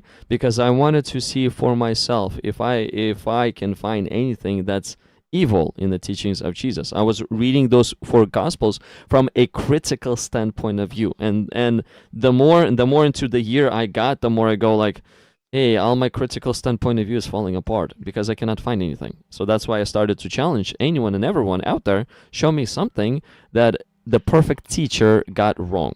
So now, if he didn't get anything wrong, logically speaking, we should all be following the perfect teacher to be blessed. Well, is Jesus against people being gay? I have the same question. Yeah. Is Jesus against people being gay? Well, he created people to be straight. So then the answer is yes. The what? Uh, The answer is I, yes. Well, he created people not to kill as well, but people kill. So is people against? I know Is you Jesus? always make that. That's not a oh complete man. comparison, but go on, buddy. I have a lot to say. Okay. So here is what I believe Sarge and versus me and Mr. BBN have. I believe, and I believe BBN also believes in anti-essentialism, and Sarge believes in essentialism. And essentialism is the belief that objects and people or concepts they possess like an inherent like set of like attributes that make them like perfect. Like, I'll give you an example. Most humans believe in essential. They believe humans are perfect and because God made them. And since God made humans so perfect, being gay is bad and you are being a moral failure and doing a sin because they believe in essentialism. But someone like me who believes in anti-essentialism and maybe BBN, I believe humans are not perfect and we evolved from the water. And being gay or being disabled or sorry, being anything is it's just a variation of biology and genetics and environment and culture and laws and stuff, rather than a moral failure or moral sin. So I wanted to draw that line, like essentialism versus anti-essentialism. What if let's say a man is drawn to a child? Is that okay? So if a man is attracted to a child, he is very likely diagnosed with a pedophilic disorder, and he must get help immediately, and he should never act on his terrible thoughts, as that will cause great harm to the child and great harm to the social fabric of the world. Okay, why are they not allowed? Uh, I why are they mean, not allowed? don't gays in a way spread AIDS like crazy? So I No, don't they have a don't spread problem. AIDS like crazy.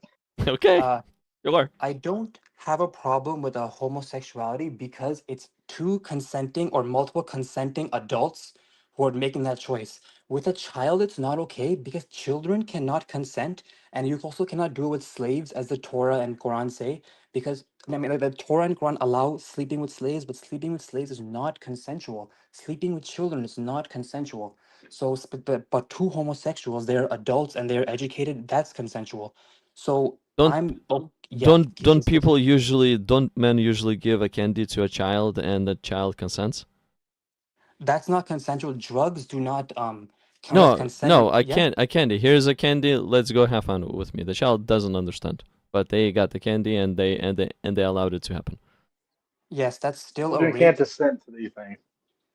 Yeah, children cannot consent regardless of what they have, regardless of what they say. Even if they say yes, children cannot consent because of physical, emotional, mental maturity. If an adult has performed a sexual act on a child, regardless of what the child says, he has committed rape because children cannot consent. Mm-hmm. So Mhm. having the desires of pedophile that is against that nature is not okay. But having a desire of being gay that is also against the nature is okay. It's not a desire. They just simply are attracted to these people. They're just not. They're not thinking like, "Oh, I'm gay. Let me find." You know, it's like I'm a man. I'm attracted to another man. It's as simple. It's the same And way you're attracted to your pedophile wife. says the same thing. He is a man. He is a child attracted to a child. Yeah, but all Attraction. right. But when he engages in his attraction, like the friend here brought up, is it's a consensual thing. The child may not It's get not hurt. consensual. The child What's may not that? get hurt. The child may not get hurt. The child may not even understand what's going on. What do you mean? I don't understand what That's you're why saying. it's not allowed because the child Yeah, does not right. understand. That's why you can't do it to disabled people, to hire people, to like I can't do it to my tenant because landlord to tenant is also not consensual. Like there's no power dynamic allowed. Power dynamic makes it non-consensual, and No, I'm not saying about yeah, the power. You can offer a gift. You can offer a toy, and that's even Yeah, it's you're gonna. manipulative. I don't. It's not okay. I don't know what you're trying to defend that's here. still That's You what understand it's non-consensual. not right. that's what we do as adults. I understand it's not right. I do, but what I'm trying to say Yeah. is you guys are okay with a certain We're okay with party adults consenting to with being a adults. certain That's fine. party that has this perverted sexual feelings, It's but you're not not okay perverted. with the other ones. But don't It's we not see in perverted. That's the today's problem. but the things in today's day we see it's not perverted, yeah, right. But in today's day we It's not. see we see that a pedophiles are coming and speaking out loud that if gays are allowed, then we should be allowed as well. I don't agree with That's them, but I'm just yeah, right. saying, don't they have the right way as well? They no, they don't. No, they don't. Because once again, it comes down to consensualness. Yes, Well, I can consent. let's say I can give my girlfriend a lot of flowers and I can buy her a car and all of a sudden she consented, right? Yes, but she's an adult who is physical, Yeah, mature, like mentally, like yeah, you're the mature. But same age. Like for yeah, here's a good example. Two 14-year-olds can have sex with each other. They're both 14. They consent to have sex with each other. Yeah, but they have no clue what That's they're doing. well, I don't know. I don't care or know. It's like, but by the way, with porn these days, I doubt. I don't know. But like, it doesn't yo, matter if they know what they're doing. It's like, they're gonna that they can have babies, so clearly they can make it work. Like yo, doesn't matter. Like I'm sorry, I had a really crazy point. You said the kids don't know what they're doing exactly, but the adult does. Therefore, the adult is exploiting the kid. It's a power that's dynamic exactly the issue. point. Consent. Yeah, Yeah, but don't men exploit the women too often And with all that's the not good toys and either. everything that that's with the that's bad too. Like It's, exploiting it's women, children, everyone is exploiting bad. anyone. we exploit them with what? With gifts. Yeah, We it's exploit not anyone with good. gifts. It's that's not good. That's how dating works.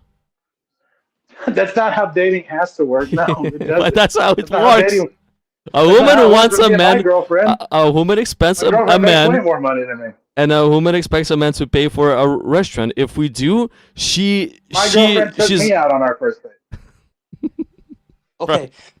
I can tell you guys a story. Like my grandma unfortunately went through child marriage, right? And when I asked her about it, like it's as if it's not consensual. Like, here's the issue. Mr. Sergeant or servant, Surge. the Sarge, my apologies. No problem. What you're saying is it's really concerning me because yours like it seems like a misunderstanding on consent. Like you doing something with your girlfriend, or you doing something with someone of your age, or like your maturity level. That's fine because you're both consenting. Like you both can say yes. But if you do it to a kid, even if the kid says yes, even if you give a gift, even if you do give billions of dollars, if you give anything, child cannot consent because of many reasons, like physical maturity, emotional, mental, educational, power dynamic. Like a child cannot freely say no, just like how a slave can't freely say no, just like how a tenant can't freely say no, just like how a student of a religious leader can't freely say no. Consent is free. It's like of equal power. Dynamic, not free. Sorry, like it's reversible. It's verbal. It's not silent. It's not power dynamic. It's like equal and like considerate, you know? Consent is not really a power. It's not an equal power in dating at all. Usually, people are looking for something out of each other in order to, That doesn't make it. consent. We agree that's not right, though. We agree that. We agree it's Yeah, not right. like all exploitation is bad. Like I think consent is very misunderstood in the world, very misunderstood.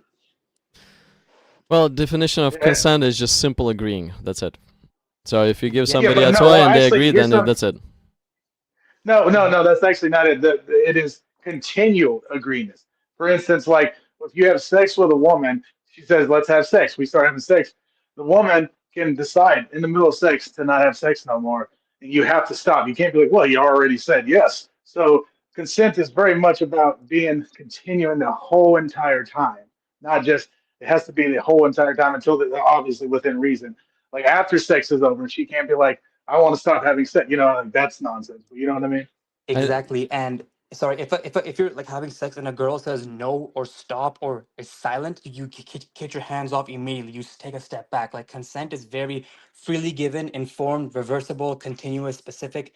Like I would like consent to be very modern and not very ancient at all. Like child, slave, religious student, it's not consensual. well, again, consent is agreeing. So let's say if you give somebody a gift and they agree, that's they consented. Yeah, no, but Okay. it's about the whole time now. That's what's most important. It's like you can't just simply like it's the example. It's like I mean, obviously there's a line of ending. Like it's just like the sex thing. Like once sex, she agrees to sex, that's consent. But she has to consent the whole entire time. It doesn't necessarily mean she has to be looking at you and be like, "This is okay, this is okay." You know, it's like she is consenting. But then if in the middle of sex she decides to stop, you have to stop I because I she is hear no you. longer consenting. I hear you. I understand the facts. I understand the facts. So if the gift is given and the person says yes, the consent happens, and then because agreeing has happened and the action has started, sure. If the action doesn't feel good, a person can say stop, and another one has to stop. I agree with you. But the thing is, consent the way you're presenting is not really the way it's presented in our society, anyways. I agree with your That is version. how it I agree with it's your real. version That's of how it consent is. more. I agree with Well, your that is version of how it. consent. That's actually how it is. And if you look at like legality, if you look at like that is how it is presented. Like you make Not if you're really. talking about like, well, yeah, is that how people get arrested for continuing to have sex with someone even though they said yes originally, but they said no during and he didn't stop, and like that's fully how consent works and is held up in Okay. law. Okay, so may I please say something? Of course. Is that Go on. okay? So, okay, I believe Mr. Serge, he is making a huge misconception between regular consent and sexual consent, okay? So, sexual consent isn't just saying yes. Like, valid sexual consent requires the ability to freely choose. So, you're not a slave or you're not intoxicated. You're freely able to choose. And they understand consequences. So, like, when you have sex with someone, if they don't know the consequences, they can't consent. So, no children, no uneducated people, no like people power dynamic, and also refuse without coercion. So when you're having sex with someone, they must have the equal like consent. Like you can't coerce them at all. So no slavery, no kids like that, and children can't fully consent because they lack the developmental capacity to understand sexual relationships. So even if a child says 100% yes to sex to like an adult, he is still not consenting because a child does not understand and the adult is being evil and coercive. and slaves can't consent because slaves don't have freedom and it's coercive. So sleeping with a slave, you're going against their freedom. They can't truly say no because they can be beaten, right, or be abused. So agreement alone does not make something morally acceptable. Just because someone agrees to something, it does not mean it's okay. If a child agrees to sex with an adult, it's not okay at all. It's coercive, it's manipulative, and the adult has a huge power dynamic. So yeah, that's like what I have to say right now. Like, I do agree with your version of consent at 100%. I do, but the thing is, your version of consent is not the same as what we have in today's day in a legal It is justice though. system. That's not true. That No, is no, no. true. That is how it is. His You can, version of consent is more on the extreme side, and I like it. I do like it. okay, I understand what you're trying to say. I think what you're trying to say is my consent framework is a lot more modern or future oriented, but the current consent framework of many religions, many people, many cultures, many countries is a little like less than that or a little different, right? Is that what you're saying? No, no. Your consent more aligns to what the Christian would think and understand. The consent that we have of the world is it's less, I guess, it's less restrictive. unless they're gay. What? Oh Unless they're yeah, gay. because this Then conversation that, stemmed from homosexuality because we were talking about that first, like before this. Yeah. yeah. Well, I'm kind of glad what you're talking about. Like you're talking about like yeah, no, like I agree with that. Like consenting, but when two gay people do it, it's no different than two straight people. But yet it's wrong. But again, like let's say the we all have good feelings and we all have evil feelings on the inside, It's not and evil to be gay. it's perverted. It isn't I perverted. I don't believe that being gay is or being homosexual is perverted unless you're committing harm or you're doing something unconsensual. Otherwise, consent is fine. Like, I mean, yes, people can go and have sex between each other, gays. They can. I'm not stopping them, but the action itself is perverted. It's counter It isn't. nature. Nope. Nature is feeling a certain way about someone and wanting to have sex with them. That is We were 100% what nature is. men were not created to have sex with men. well, Men men weren't weren't created at created. all. We were evolved. The reason why everyone hates Okay, yeah. even involved. If I just go with you, we were not involved. Our parts match to a human, not to a man. That would only apply if anyone thought that there was like something going like Frank, like we were talking about earlier. It's like two gay guys were like, no, guys can have babies. No one thinks that, so it doesn't matter. No one's arguing the point that you're making that they can't make babies and they don't go together to make babies. No one is arguing that point. We understand that. Yeah. And I just wanted to write down what Mr. S's opinion was, just so we can make sure that we're on the right point. So, may you please like tell me what your opinion was, sir, so I can just write that down. Is that okay? Yeah. Hold on a second.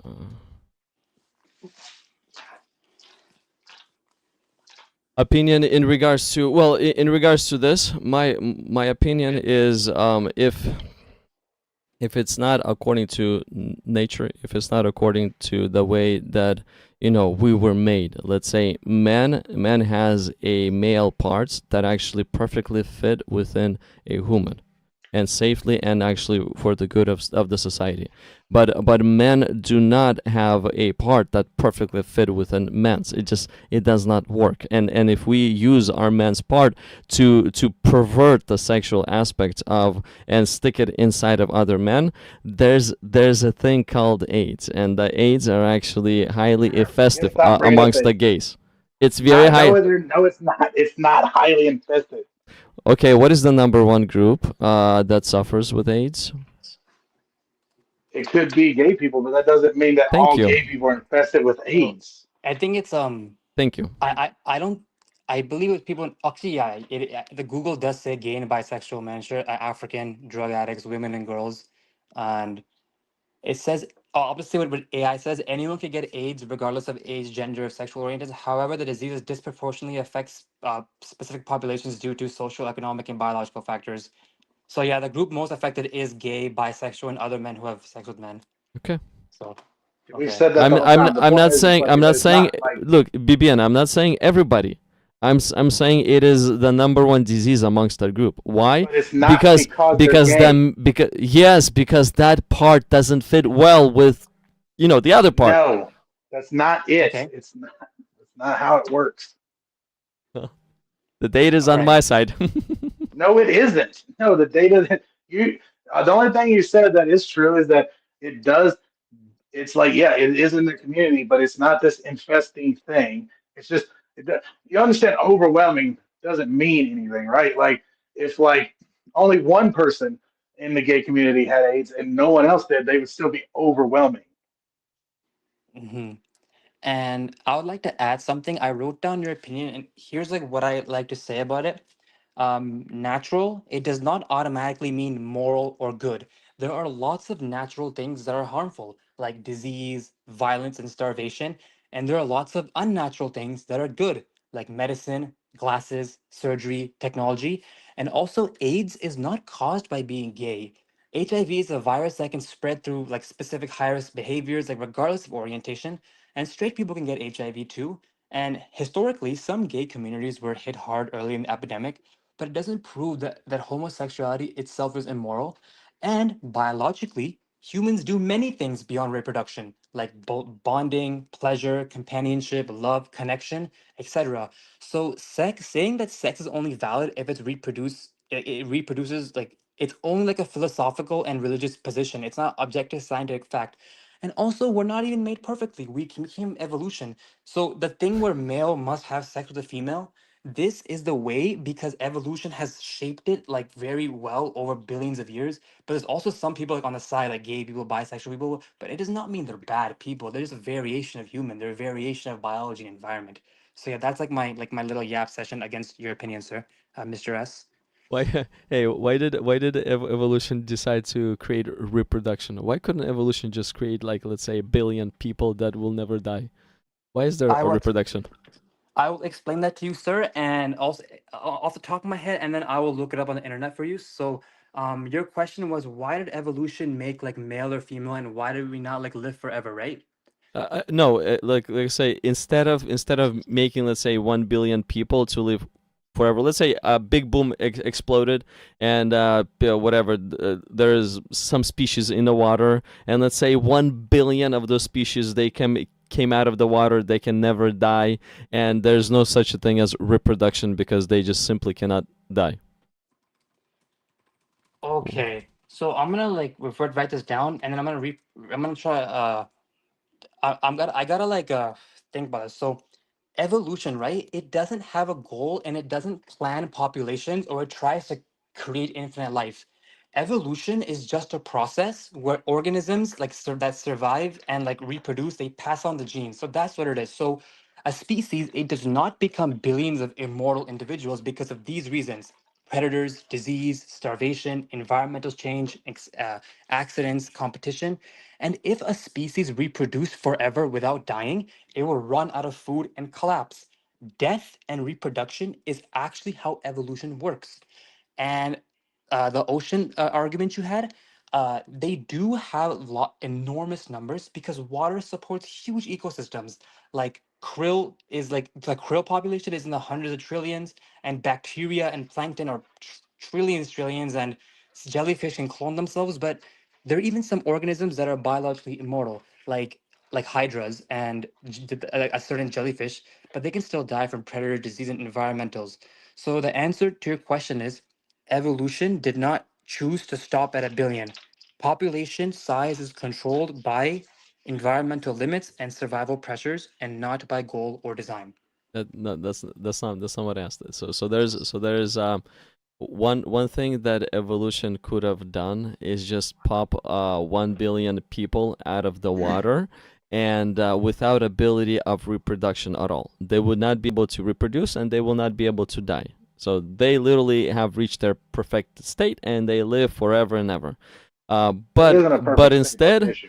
but instead evolution decided to, like as if a perfect intelligence, as if It did not evolution, decide to do anything. as if evolution is a being with this perfect intelligence. It decided to Nope. It didn't specifically decide anything. There's no create decision making. wonderful process of reproduction, where a Can you male explain to me what male survival of the hold, fittest is? hold on a second, where a male part fits perfectly within a female part, and it works. And there's only two No. kinds: a female and a male, and not some random third kind.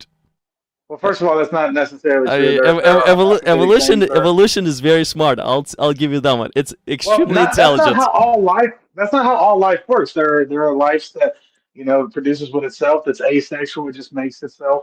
So Yep. there's very life is different. It didn't make anything. That's the way that the biology works. Like we're mammals. This is mostly how mammals work. We're eukaryotes. This is mostly how eukaryotes work. Like this is it's not you're putting a design to it. There's no design to it. Can you just shortly describe survival of the fittest to me? We do have a design. Evolution design things. Can't you see the design? No, it doesn't design anything. No, it doesn't And design. It does. I can answer There's to no. you. There's no design. We have Go a on. design of reproduction. No, sir, it did not design it. I can explain to you how. Okay. Okay, so I have to say this. Evolution is not an intelligent being that makes conscious decisions. It's a filtering process. Like the traits that help the organism survive and reproduce, they tend to remain over generations. So I'm gonna explain to you why female and male reproduction exists. So back in the billion years ago of all the cells evolving and reproducing, right? Most cells, they just make copies of themselves. That makes a lot of sense. It is the same thing. But here's a problem. If the temperature changes a little bit, if there's one predator, one disease, they all die. So the tiny, tiny, tiny, tiny percent of life that could create a life with other life, it evolved a lot better because it could adapt to its environment. And this happened for billions of years, and slowly we have evolved to like this male and female thing. And so this means that male and female reproduction, it evolved because sexual reproduction was successful for many species, not because evolution had a moral plan or moral goal. And also, evolution is not perfect. We have cancer, we have bad backs, we have wisdom teeth problem, we have choking problems, we have painful childbirth, we have genetic diseases. This is not a perfectly designed being. We were made from evolution. We came from things. We came from apes. And also, your transgender, like your intersex argument, variation naturally exists in biology. There are many intersex humans. I've seen many of them in Pakistan and India. We call them hijras. They're discriminatory. And many animal species have same sex behavior. Biology is very diverse, and it's not a strict only one possible pattern exists idea. Like it's not essentialist, it's anti-essentialist. Hey, when did evolution decide to pop the reproduction while the species were still in the water, or when the species started to walk around? Well, I can look that up, but I'm gonna assume it's in the ground because I assume the male and female like is something of like ocean creatures, right? It started there. But your question was when did evolution create male and female? Is that what it is? No, when did evolution create the process of reproduction while the species, whatever the amoeba or whatever it was, some frog or whatever it was, is still in the water, or when that frog actually got and started walking on the ground, got out and Yeah. started walking on the ground? When did reproduction first started to be? Okay, I'm gonna write that question. I'll just look it up for you. So, like, when did evolution, like, when did reproduction? Yeah. Also, look up how many of these life beings were in the beginning. Like, let's say, how many of these live beings were in the waters? Okay. So before that, I can actually read this. So reproduction existed long before animals came on land, and it began in the ocean billions of years ago. And the earliest life forms they reproduce asexually, so like they copy themselves by two. Like I said, yeah, they started 3 billion years ago, and asexual came a lot later, like a billion or 2 billion years ago in the ocean, because it was like this. The simple life they were splitting and cloning, and then later some organisms evolved sexual reproduction so they could mix the gene from two, and then fish evolved, and then much later some animals came on land, and then mammals, humans, dinosaurs, frogs. Here we are. So it did evolve in the Why ocean, did the male and why female. why did it change from cloning to reproduction? Why? Why couldn't And it be? Why can't it just stay as cloning? I mean, cloning is more powerful than reproduction because in reproduction you need a mate, but in cloning you can just reproduce at any point. So why did it downgrade?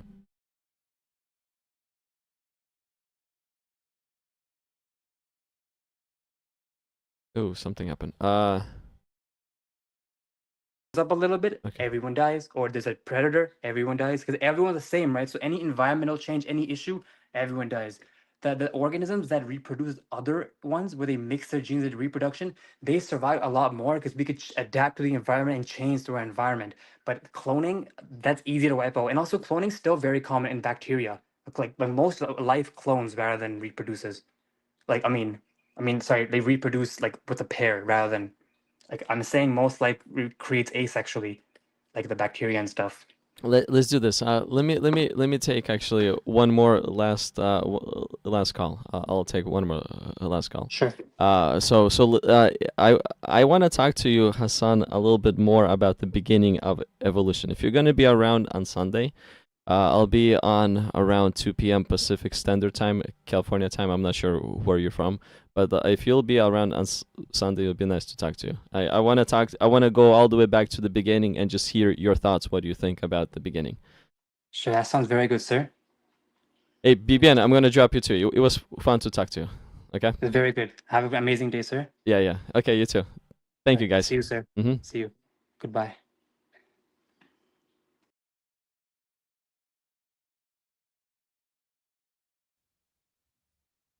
Tavo-san Abri, are you there?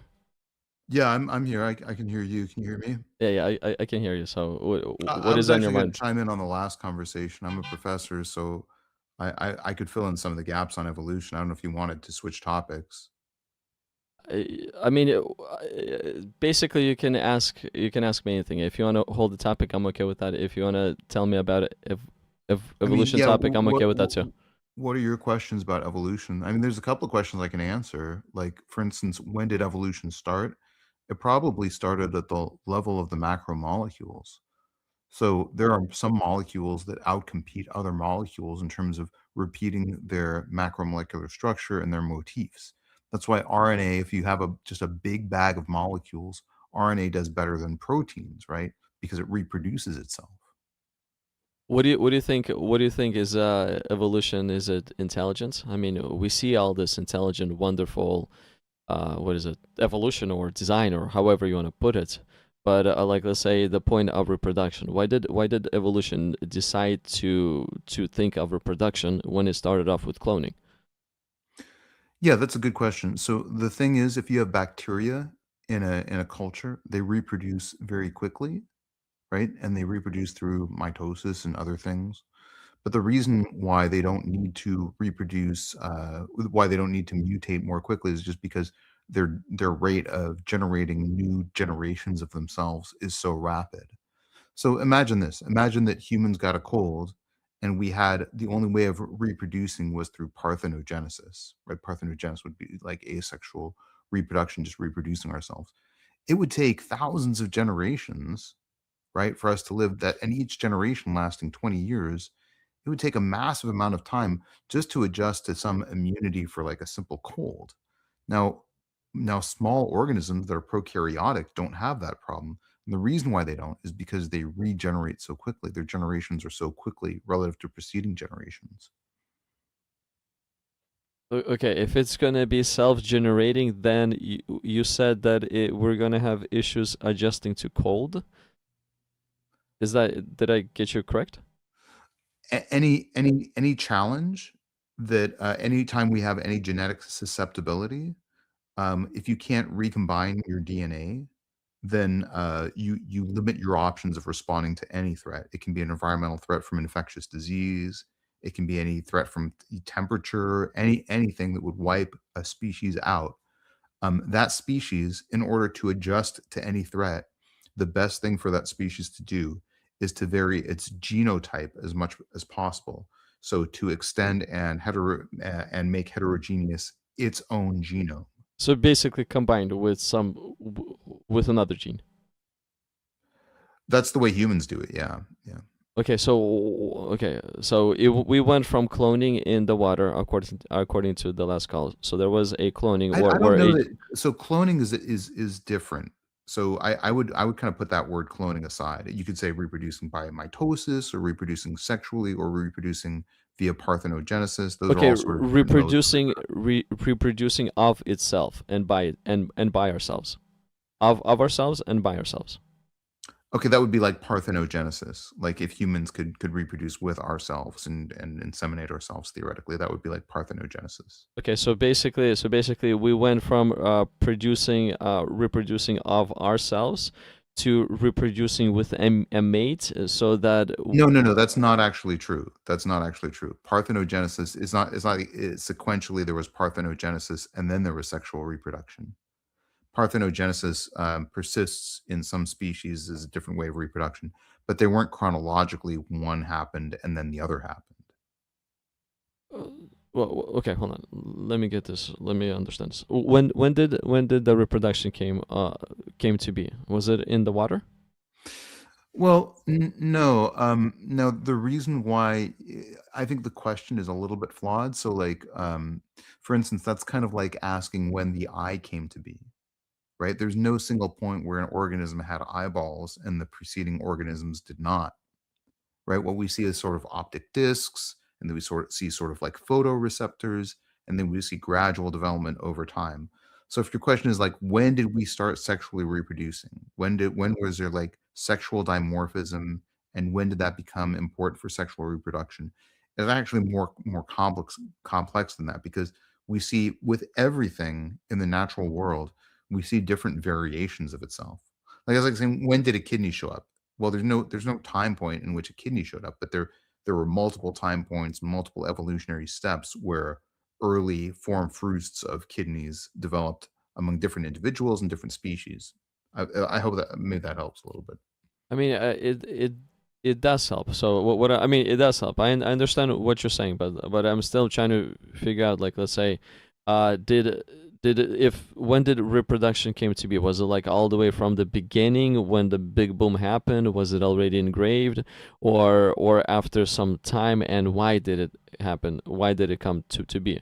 Why was reproduction even needed according to the evolution? Why couldn't evolution just pop, let's say, a billion species out of the water and we would never die? Yeah, and there's a really easy to answer way to answer that question. Let's say you're looking at a pond, okay, that has different types of food sources inside that pond, right?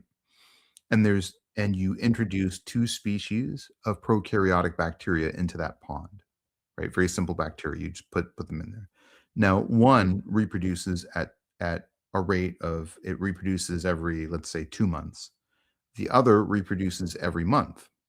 Now, when you come back after a month, which one will there be more of? The one that reproduces more quickly, correct? Okay. Okay. Now, let's say then the winter comes and it freezes over the pond and it kills a bunch of the bacteria and 90% of the bacteria die. Which species is more likely to survive? The one that reproduced more, right? The one that made more copies of itself. Okay. So that's why reproduction is overall advantageous. Over, in a way, cloning yourself. Well, by cloning myself, you know what I mean, like the asexual one. So it's I'm talking about general reproduction. So that's why it's evolutionarily advantageous to reproduce. yeah, but why couldn't evolution just not create death, or there would be no death? I mean, when did death come to be as well? Senescence goes back to the early cell lines. Now, there's some cell lines that have more senescence, and there's some cell lines that have less senescence. Now, here's the reason why senescence isn't favored. Okay, because why immortality isn't favored. There's actually several reasons. Actually, cell lines can become immortal. So humans can have actually immortal cells. There's cell lines of humans that are very, very old. So a lot of people don't realize that. But what are those cell lines called? They're called cancers, right? So we can have actually immortal cells, right? Cells that can't be killed. The problem is they are advantageous to themselves and disadvantageous to the organism. So on a cellular level, it's advantageous to be to to not have senescence, but on an organism level, it's actually very disadvantageous to have cells that cannot undergo senescence. Right? Growth has to stop, right? If you couldn't stop growth, then you couldn't form any organs, right? Everything would just keep growing. You'd just be a mass of cells eventually. Well, I hear that, but I mean, you don't need to kill in order to stop the growth. Why can't the growth just stop at a certain point, as let's say it's whatever programmed? But That's actually called death, apoptosis. That's called but programmed cell death. but death doesn't need to Apoptosis. happen. You do need to have, like I just said, you do actually need to have cell death at some point. But why? Why did evolution come up with death? I mean, it exploded. It like out of chaos, came forth life. Why is there a death? Yeah, and again, the answer is simple. If you just, let's say there's two populations, with any of these, you can like develop a thought experiment. You say, here's two populations. There's one population where nobody dies, and the and just the cell lines are reared, they grow up, and they just live forever, right? Let's imagine a population of bacteria that just lives forever. Okay, just it At pops its out and it just yeah, at its grown state, right? At its grown yeah, state. it's grown Okay. state and it can never die. Okay. Well, the problem is eventually that population outstrips its resources, Well, right? So no over reproduction time, too. what's that? No reproduction too. Oh, you're saying, okay, immortality and no reproduction? Yeah, sure. Okay, in that case, you have a stagnant gene pool, right? Your genotype can't change, right? Because you can't change your genes. Why? I mean, why does it matter if they can change or not? I mean, if the Because gene cannot die, when it you can can't live change your gene forever. type, when you can't change your gene type, then what happens is, if anything changes in your environment or if you encounter any threats, there's no way for the population to deal with those threats. No. I mean, we as humans, we do adapt to environments. So our genes adapt naturally. Not really. I mean, over generations they do. Is that what you mean? Not necessarily even over generations. Like let's say me, I was born in an extremely cold place, and now I live in a hot place, and I had to get used to it. So it's But not your like, genes haven't changed. That's not really genetic evolution. okay, what happens when the genes change? My eye become different, my nose become different. What happens when the gene change? Most of the time, what happens when you have a gene change, it's a mutation that's not healthy, right? And a lot of times when that mutation happens, those are little micro tumors that form in your body at any given day, and then your body's own immune system will cleave them and take care of them, and that those cells die. Now, once in a while, what happens is you have a cell that has a mutation that is more favorable for that cell line, and that becomes a tumor, and that becomes cancer. So there's two fates. If there's a mutation that doesn't help a cell line, right, and it just mutates and the cell does worse, then your body will just basically that cell will die off. If there's a mutation that helps the cell do better, more often than not, that turns into a tumor. Now, there's other types of genetic mutations, like there's chromosomal mutations, like there's different trisomies. So other types of mutation can happen. What we usually have is disease states with each mutation, but not always. There are some mutations that happen that are genetic where people do much better. I'll just give you one example. There's a congenital syndrome called Cruzon syndrome. It's the only real syndrome that I know of where the people who have this particular mutation are actually hyper intelligent. They're actually more intelligent if they have that. But, like I said, 99.999% of all mutations are going to wind up being harmful at any state of the organism. It's just a very, very small amount of genetic mutations that are actually going to be beneficial, salubrious, helpful in any way. See, haven't. See, my issue is this. Evolution, it brought forth death. Evolution is evil. I'm trying to figure out why couldn't evolution make it in such a way where there would not be death. I mean, if let's say if and no disease too, no harmful things that would lead to death. Why couldn't evolution make it in that way. You're saying like a universe without suffering. Well, Why couldn't there be? yeah, sure, of course. But why did evolution bring all this suffering into our universe? I, so evolution doesn't bring suffering. Basically, what happens is there's evolutionary niches, okay, and those are sort of pockets of the ecosystem where organisms can actually do quite well,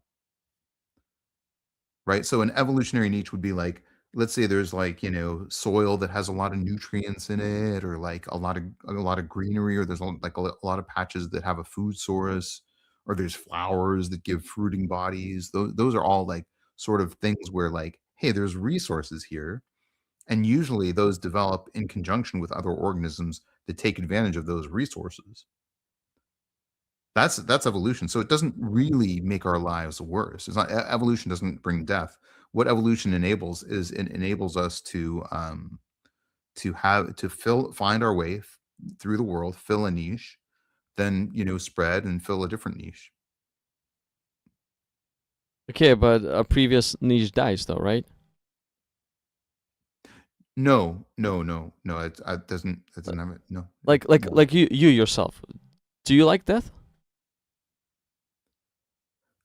Yeah, I mean, I kind of feel like humans have a pathological fear of death, and we culturally have an excessive fear of death. But I think if I had to live forever, like I think life would become meaningless. Like I think living within a short time frame is something that provides meaning to my life. I'll be very honest with you. I'll be a little confessional here. I actually was diagnosed with a terminal malignancy, and I think I didn't die, obviously, but this was several years ago, but it was predicted that I would. Now, over time, I actually did quite well after that happened, and I recovered.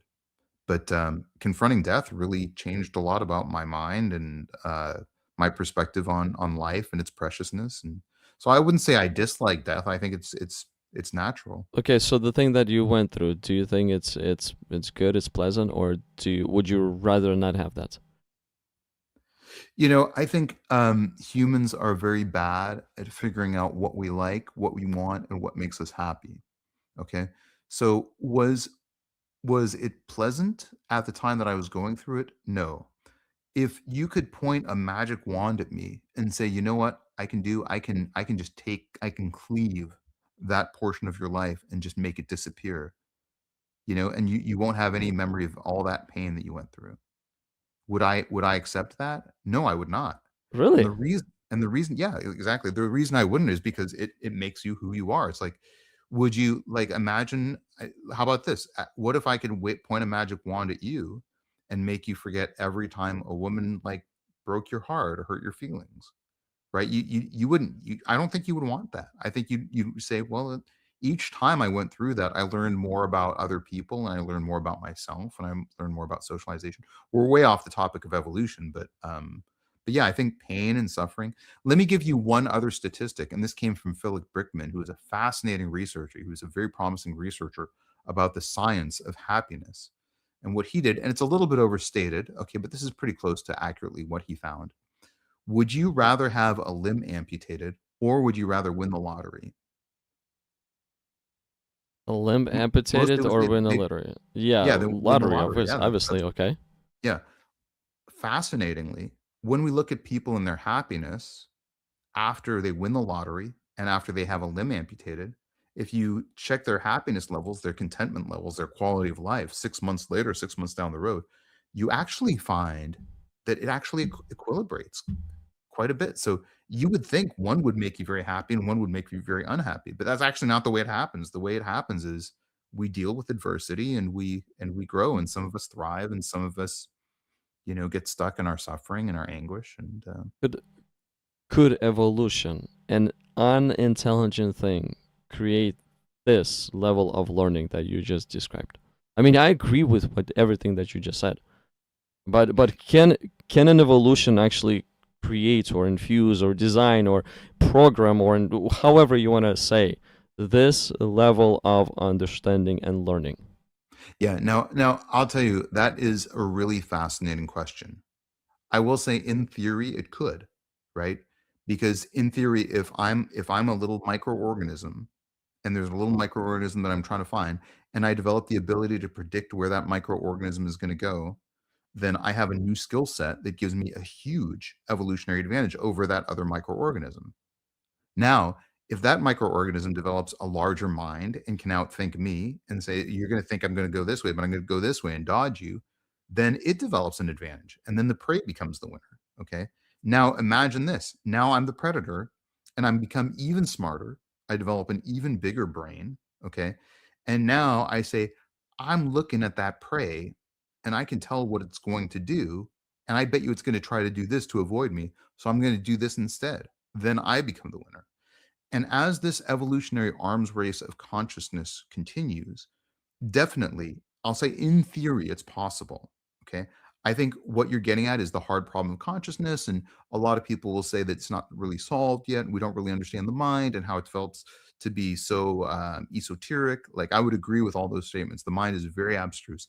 But in principle, I think the development of a conscious mind and development of what's called theory of mind, where you can project what another entity other than yourself is thinking, I think that can be that's something that, at least in theory, is possible from what we know about biology in and of itself. So you're saying the size of the brain matters to that extent? So the bigger the brain, the more intelligence, the more Great understanding. question. Great question. Elephants have bigger brains than humans, right? So it's not. It does scale with brain size to a large degree, but not completely. So just the size of your brain does not explain it. What it probably has to do with is your cortical thickness, the degree of neuronal complexity. So there's a lot of different factors that get involved at that point. I use brain size. I'm being a little bit glib in the analogy that I gave you, but it doesn't scale completely with brain size. You could have a massive brain and you wouldn't be a great organism, right? So it actually doesn't have to even have to do with reptiles have very smooth looking brains. Humans have very convoluted looking brains. Humans have sort of different cortical thickness. So it's related to a lot of different factors. And you would think that a brain has a lot to do with intelligence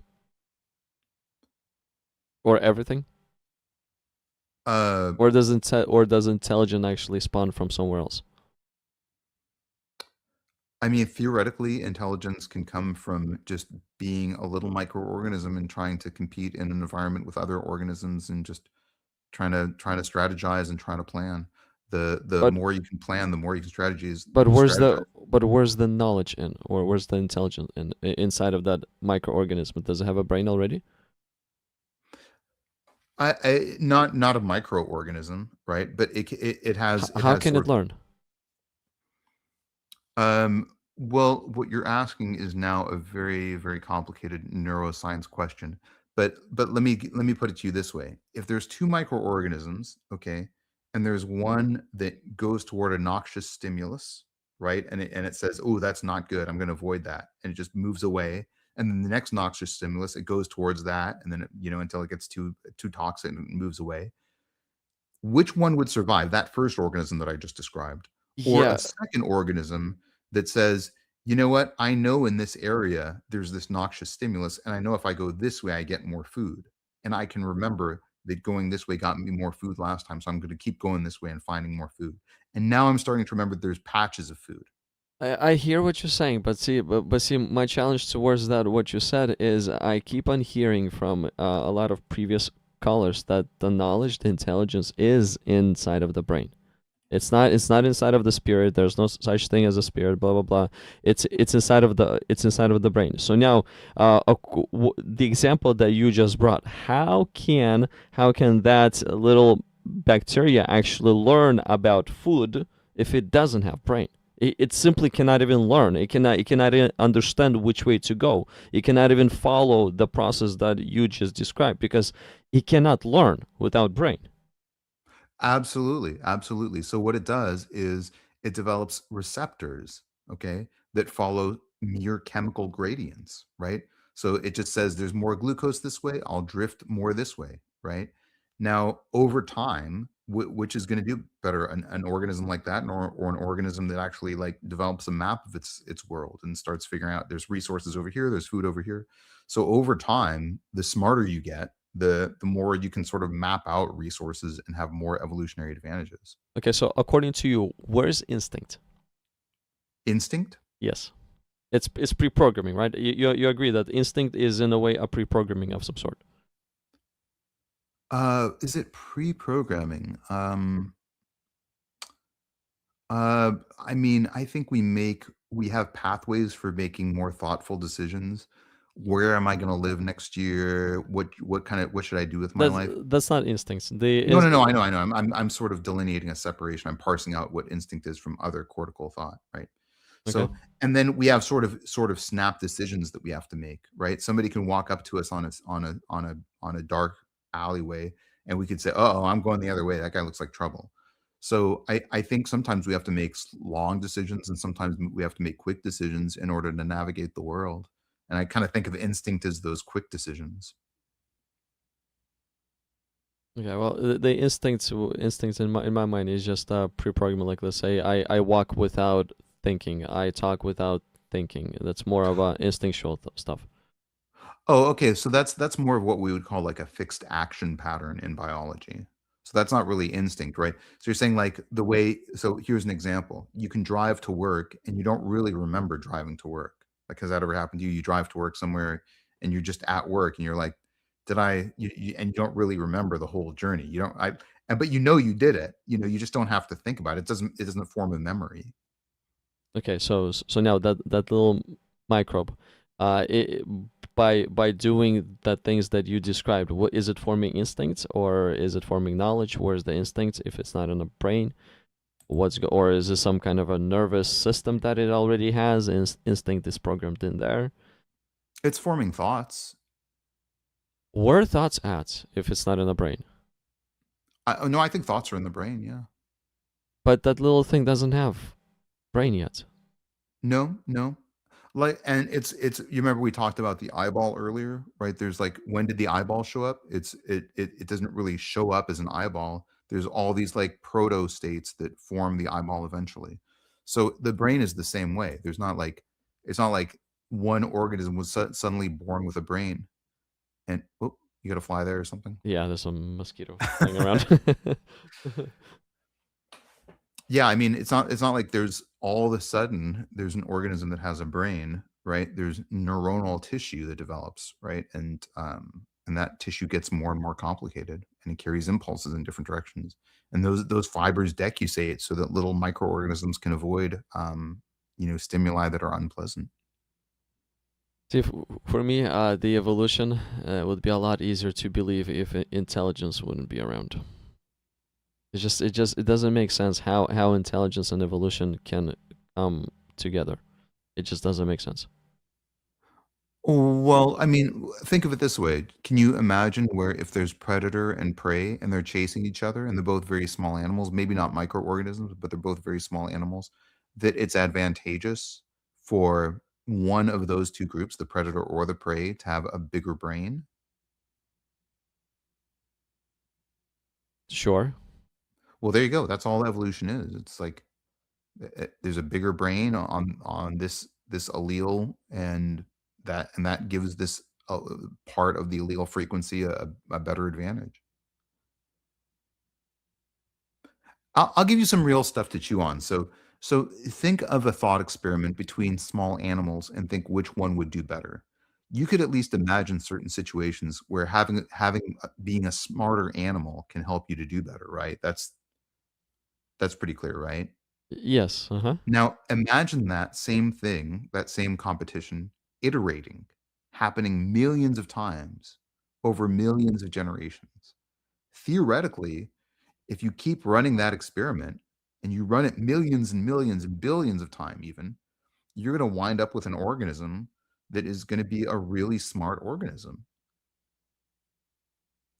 No, not really. No, well, why not? Well, okay. Look, if that organism has intelligence, I agree with you. But let's say if you put a bacteria organism that simply doesn't have intelligence, it's just gonna stay as stupid as it was. Yeah, yeah. So it's like the big question is that little thing that is in the water. I'm trying to figure out how in the world did it get that intelligence. I mean, if I were to test it on a virus without intelligence, it's not going to learn anything because it doesn't have Well, but capability could of you? learning. But how can that little bacteria actually gain the capability of learning? Yeah, yeah. So here's one example, right? Imagine that you're a bacteria, but you have some cells on the you have some anterior to rostral differentiation, right? So you have sort of a head and a tail, right? And you have little flagella at your tail, right? So you can propel in a direction. Now imagine that if you have like little light receptors, little chemicals in the front end of the bacteria that can pick up light. Well, it could navigate to a different environment, right? And here's why that matters.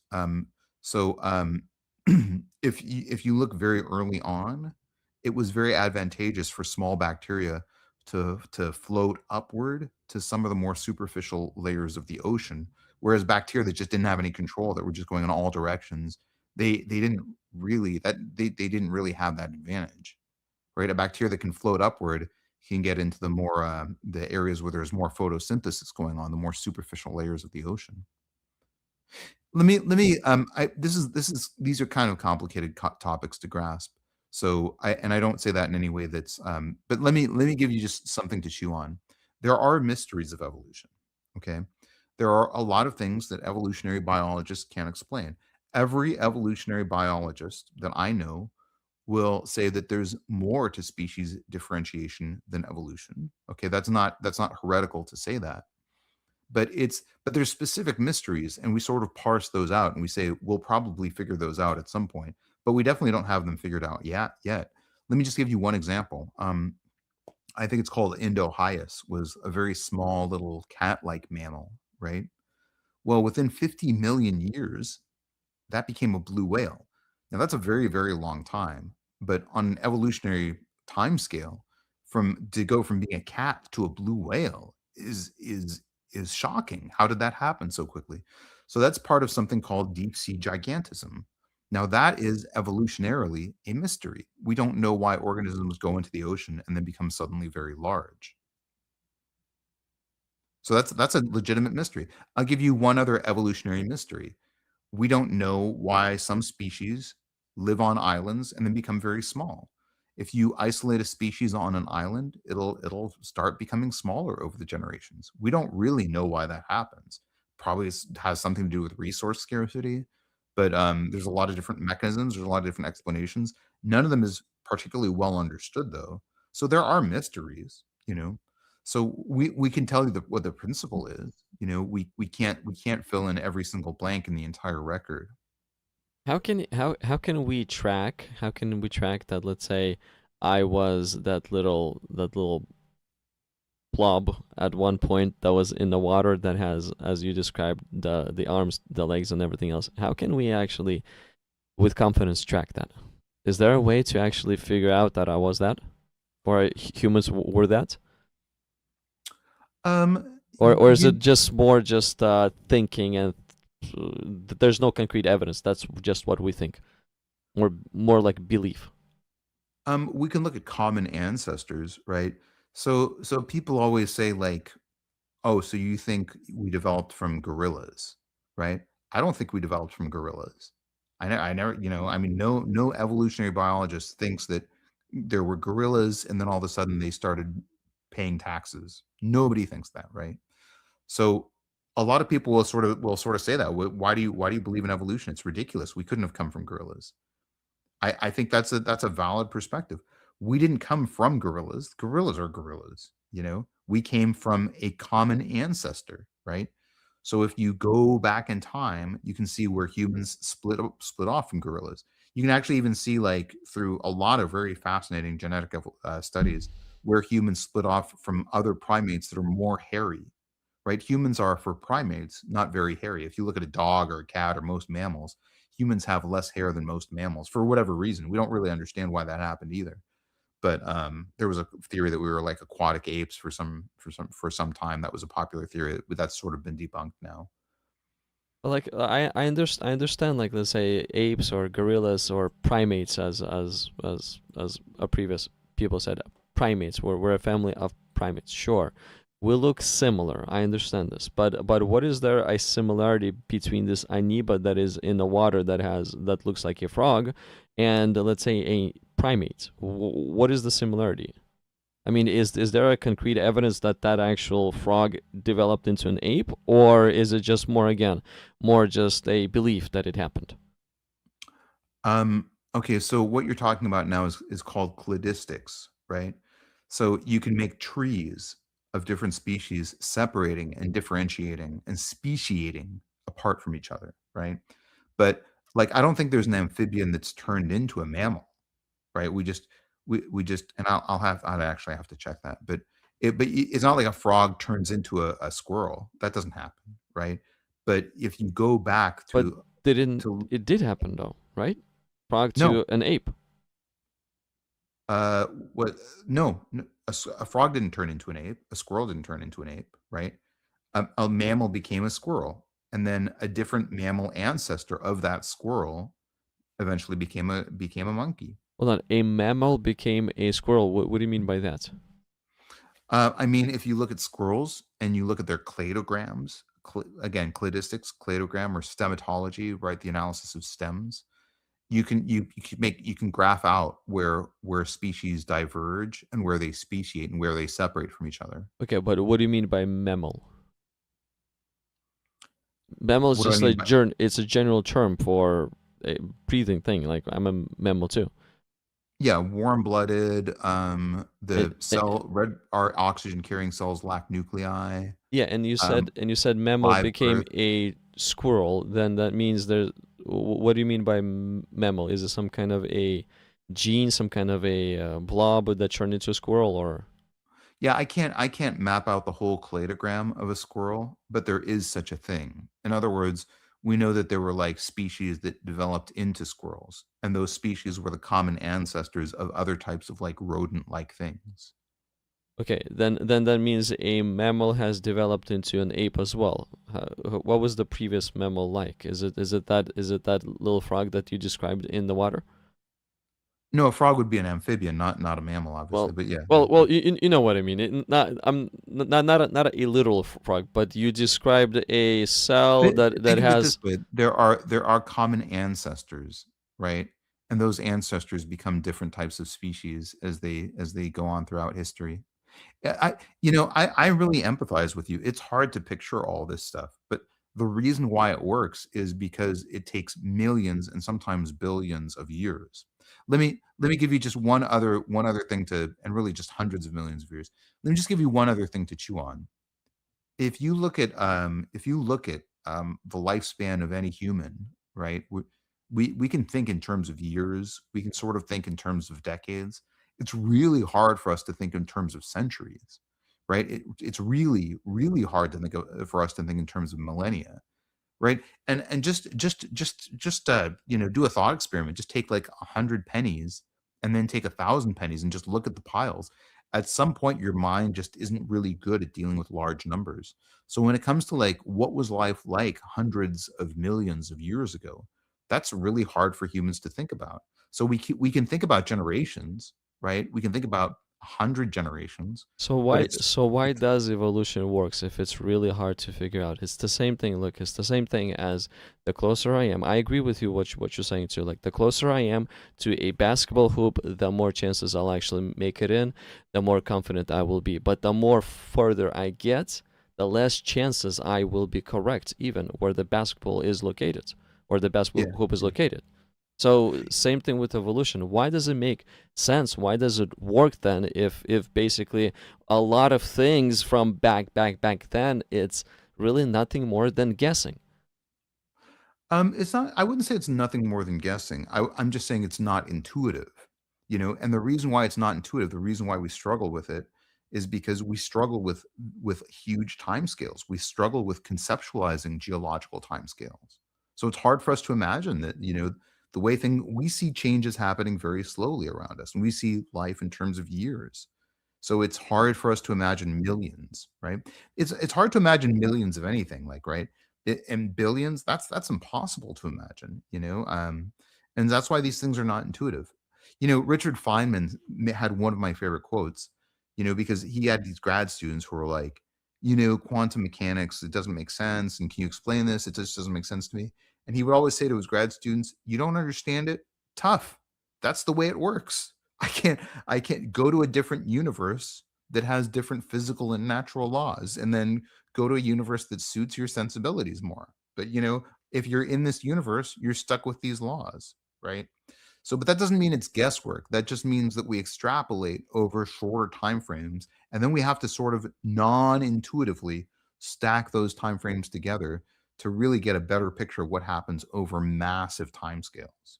Okay, like that being that you described in the water, that's going towards the food and learning where to go, and that being has, I think you said flippers. He has some legs. So like that being, like to me, yes, that being was billions of years ago. But how can evolution work? We cannot put this to work. We cannot understand how that works. We do not all it's nothing more than but a guess that being was ever there, and then that being got out of the water and started walking on land. It's nothing more than a guess. We have no hard evidence. No, we have fossil records. Yeah, we have fossil records. We cannot be And we have certain off of that. And we have biological evidence, and we'd actually look at the natural world around us and say, here are some examples of evolution happening. I'm enjoying this, but I really should get going. But I've really enjoyed this conversation. And look, this is not easy stuff to grasp. And I admit that it's not intuitive, but just because it's not intuitive to us doesn't mean that it's not sensical. Okay. What do you? Last question before you go. So Sure. just I would know. What do you think about God and the creation? Yeah, here's what I think about it. If there is a God, and I think that there probably is, then God is smart enough, okay, to be able to create human life in ways that obfuscate God's own theistic intervention in creating that life. Let me explain that in a different way, because I think that was maybe too many words. Let me explain it a different way. If you're God, okay, and you created all of the laws of nature and the laws of physics, would you ever need to violate those natural laws to create a human form? I think that the answer is no. Right? Here's another way of thinking about that. If you're omnipotent, omniscient, and omnitemporal, right? And you want to do anything, okay? And let's say I'm omniscient, omnipotent, and omnitemporal, okay? And I wanna get a sandwich without paying for it. Well, I can make a sandwich appear at my doorstep using nothing but the natural laws of the universe and the chaotic world around me, right? Because I could drop a quarter in a tip jar hundreds of years ago and set off a cascade of events that would culminate in the desired outcome. Does that make sense? So here's another way to explain that. If I'm the one who writes all the rules for the universe, if I'm God and I wrote all the rules out, would I ever need to violate those rules to create humankind? Oh, I think but the answer is no. but how so? You, How so? because you're the one who wrote all the rules. No, how where do you see a violation that happened? Where do I see what? The violation where God has violated His own rules. Where do you see that happening? Oh, violation. No, I don't. I don't that's what I'm saying. I don't think so. If you're saying, is there any evidence that God created humans in a way that violates any natural laws, right? I would say the answer is no. There are certainly things that we don't understand about evolution, but if you're God and you've created the universe and you've created all the natural laws, then you could create humans without violating any natural laws. So another way of saying that is you don't need to circumvent those laws. Here's the reason why this is important. I see a lot of apologists who look at the world and say, let me find evidence of something supernatural happening. I think that's a flawed perspective, right? If you're God, you should be able to, create all the desired outcomes that you want without violating any laws of nature, because you're God. You wrote those laws. You created all those laws. You don't need to violate them. You don't need to stretch them. You don't need to do anything supernatural. Give me one of the laws. Give me the laws so that I would fully grasp what I mean, I understand the concept you're saying, but like I cannot connect what was done wrong. Okay, here's a law. The cosmological constant, okay? It's very finely tuned, right? Meaning if it was a little bit larger, then you wouldn't have stars and galaxies, because all the matter that formed would clump into dark black holes, and that'd be the end of it, right? If it was a little bit lower, then the gravitational attraction between mass wouldn't be strong enough. And when the Big Bang happened, you'd just be sort of left with a universe of very finely distributed dust, right? So let's say you want to create humans. Well, the first things you have to do is you have to create galaxies, you have to create stars, you have to create planets, right? That's at least the step one, right? Well, you do that by having sort of natural laws that you lay out at the start of the universe. Let me give you just one more thing to think about, and then I really should go. Hmm. Um, there are different questions that we can ask about the world around us. We can ask how type questions, and we can ask why type questions. A how type question would be like, how did this happen? To me, those how type questions should always be the domain of the sciences, right? We don't need to look to God to explain causation. We don't need to look to God as a mechanism, right? But we should look to God to answer the why type questions. Why are we here? Why does the universe exist? Is it purposeful? Those are the questions that I think theology should focus on.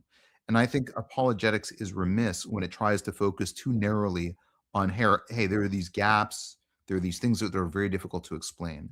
I think when you use God as a wrench and you're trying to like explain some pathway of causation by appealing to God, I think your argument inherently gets much weaker and much less appealing.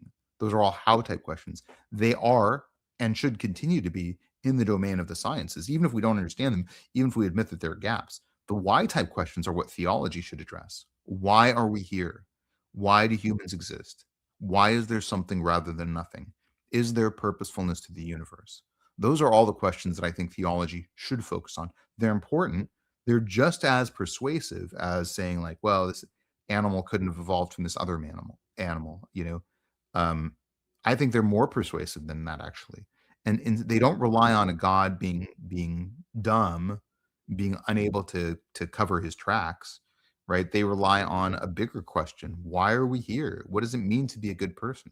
Those are theological questions to me. I think they're very enriching. I think they're very meaningful. I think some of the how type questions have to be looked towards God too, because like let's say how type question, how did we come to be? We looked at science, and what did science do? Science literally created a story of creation of their own, how everything came to be. Now that story of creation, it's very hard to believe. It really is, because there's a lot of changes that are like, what are you basing this changes on? But didn't science also give us the Big Bang theory? I mean, That's science also that's gave us the universe that's that has a starting point.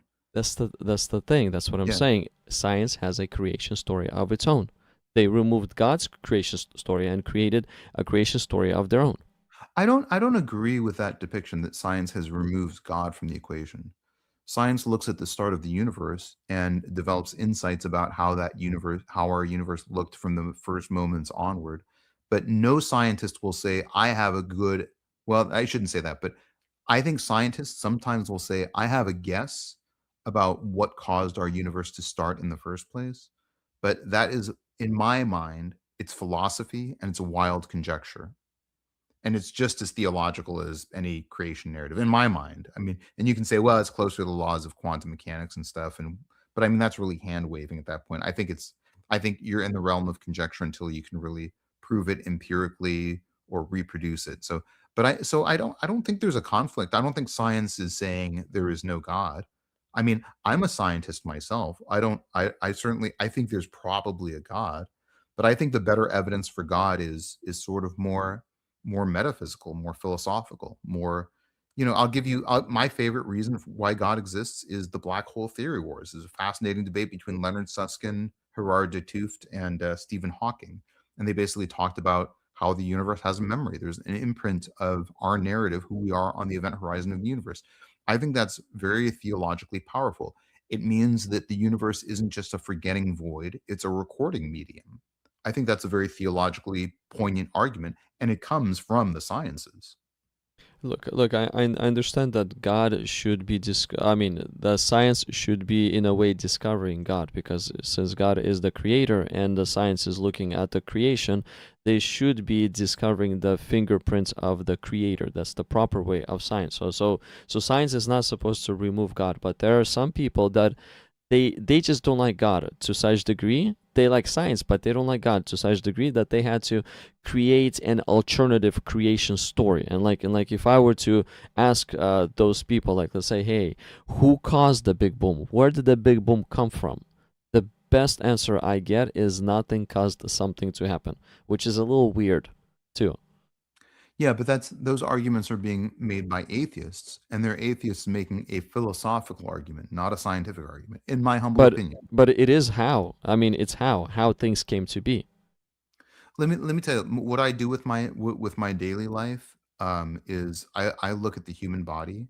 I virtually, not in any real human. I don't touch human beings, but virtually, I dissect the human body. I disaggregate it using different imaging modalities, living people. I feel like it's really beautiful. I feel like I'm in some ways seeing God's handiwork. So I think that we've created this false dichotomy between the sciences and theology, and we've said science has, and I think the reason why we've created that false dichotomy is because theologists are taking a perspective that's very mechanistic, and scientists are trying to fill in gaps where they in mechanisms. And I think that's a flawed perspective. Even if you say, here's how the universe actually formed, here's how the Big Bang started, and you can prove it scientifically, I don't know that that to me removes what is behind that concatenation of events. There's Even Leonard Susskind, who's one of my favorite scientists, says there's always going to be a veil of ignorance that we can't look behind. There's always going to be a moment in time that we can't pierce behind. Even if we go back to the very first moments of the universe, there is no way to get that far back. And as we scale up our efforts, our marginal incremental increase in resolution decreases. Anyways, this has been a really fun talk. I got to go, but you should check out my channel. I think there's some content there that you'll really, really enjoy. I make some really great academic historiographical arguments, and I engage with a lot of atheists, and I engage with a lot of Christians. I think you'll really find it nourishing. And I'll give you a sub. I'll sub to your channel. I think this has been a fun conversation, and Do you do such live streams as these two, where you just talk to people?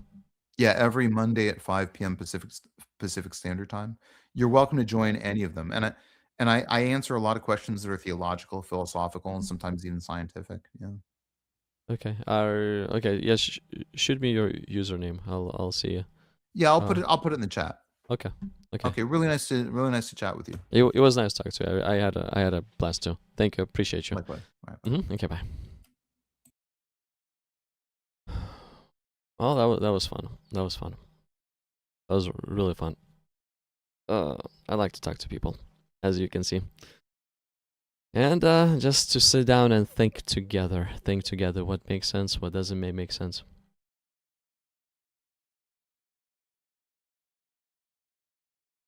This is the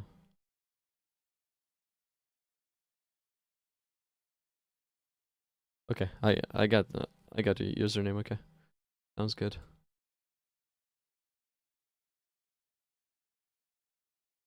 Sounds good. Well, it would be nice to talk to. Been nice to talk to you, Tavo-san Abri again. It looks like you are a professor now. Again, this what I was talking to him about is not my level of expertise. Is not what I'm doing. Is I'm trying to use logic in order to understand things. And yes, there's going to be mysteries everywhere. There's going to be mysteries, yes, in science, in this religious science aspect. The religious side, this is just how I perceive things. Science is science. Science is not attached to religion, but there's also people that took science and created, in a way, a religion of their own. So science is just a way to figure out things. Math is a way to count things, okay? But once science gets a creation story that cannot be confirmed or affirmed in any way, then it's pretty much just got turned into a religion. It literally just got turned into a religion. And same thing with, let's say, grammar, same thing with reading in English, with language arts, same thing. Language arts is language arts, but the second language arts gain a propaganda of whatever, then it's no longer language arts, it's literally a propaganda, that's teaching propaganda. So I think science is great. I'm pro science, as long as it's not getting turned into religion. Because science, in a way, according to what I think, science is supposed to actually point to the creator. Science is exploring the things that the creator have created. That's what science in essence is. When we look at the creation, we're like, oh, let me see how the creator created a rock. Let me see how creator created a tree. That's the basis of science. But once we start to actually remove the creator from the science and say, oh, the our new creator is this big boom that happened, and here's the process. So the big boom was first on the first day. On the second day, there's some kind of bacteria that entered into the sea. On the third day, that bacteria turned into, I'll just call it a frog. Then or amphibian, and then on the fifth day, that amphibian started to walk on Earth, and then the sixth day, that amphibian turned into an ape, and then the seventh day came forth a human being. That's a creation story of its own, and people just turned science into religion. So science as science, I like. Science as religion, I personally think it's as false as, sure, Islam. It's as false as you just put the religion in there. That is false. Well, anyways, it was nice to talk. It was nice to hang out. It's 12:57 a.m. It's almost 1 a.m. I'll be getting off. Thank you, everybody who is still around. Some people have been around for a while, actually. A while. Yeah, I got the channel. So this is the channel of the person whom I just spoke with. That's, and I did subscribe to your channel too. I want to talk in the future again.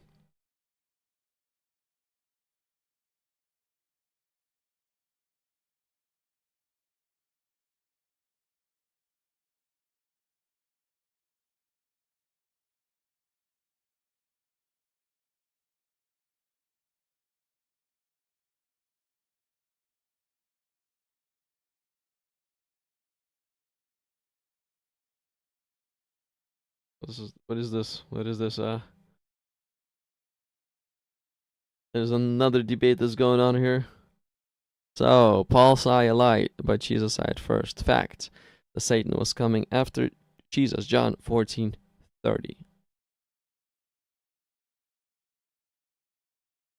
I don't know what they're talking about. I don't want to get into it. My mind wants to rest. It was pleasant to talk to everybody. It really was. Bibian, thanks for joining. Hassan, thanks for the conversation. And Tavo San Abri, thank you for the chat as well. So thank you to everybody. But I will be getting off. Just throw that like, subscribe to the channel, and let's continue to talk and try to figure out what is the truth. And until next day.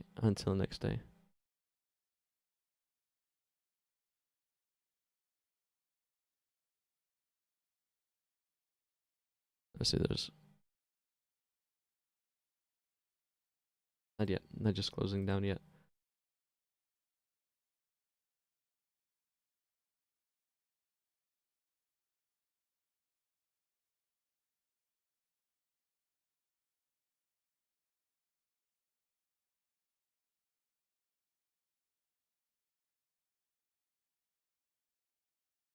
Well, anyways, until next time, guys. Thank you so much for conversating. Thank you for hanging out. I just wanted to go over last few comments, but I am gonna be getting off. So until next time.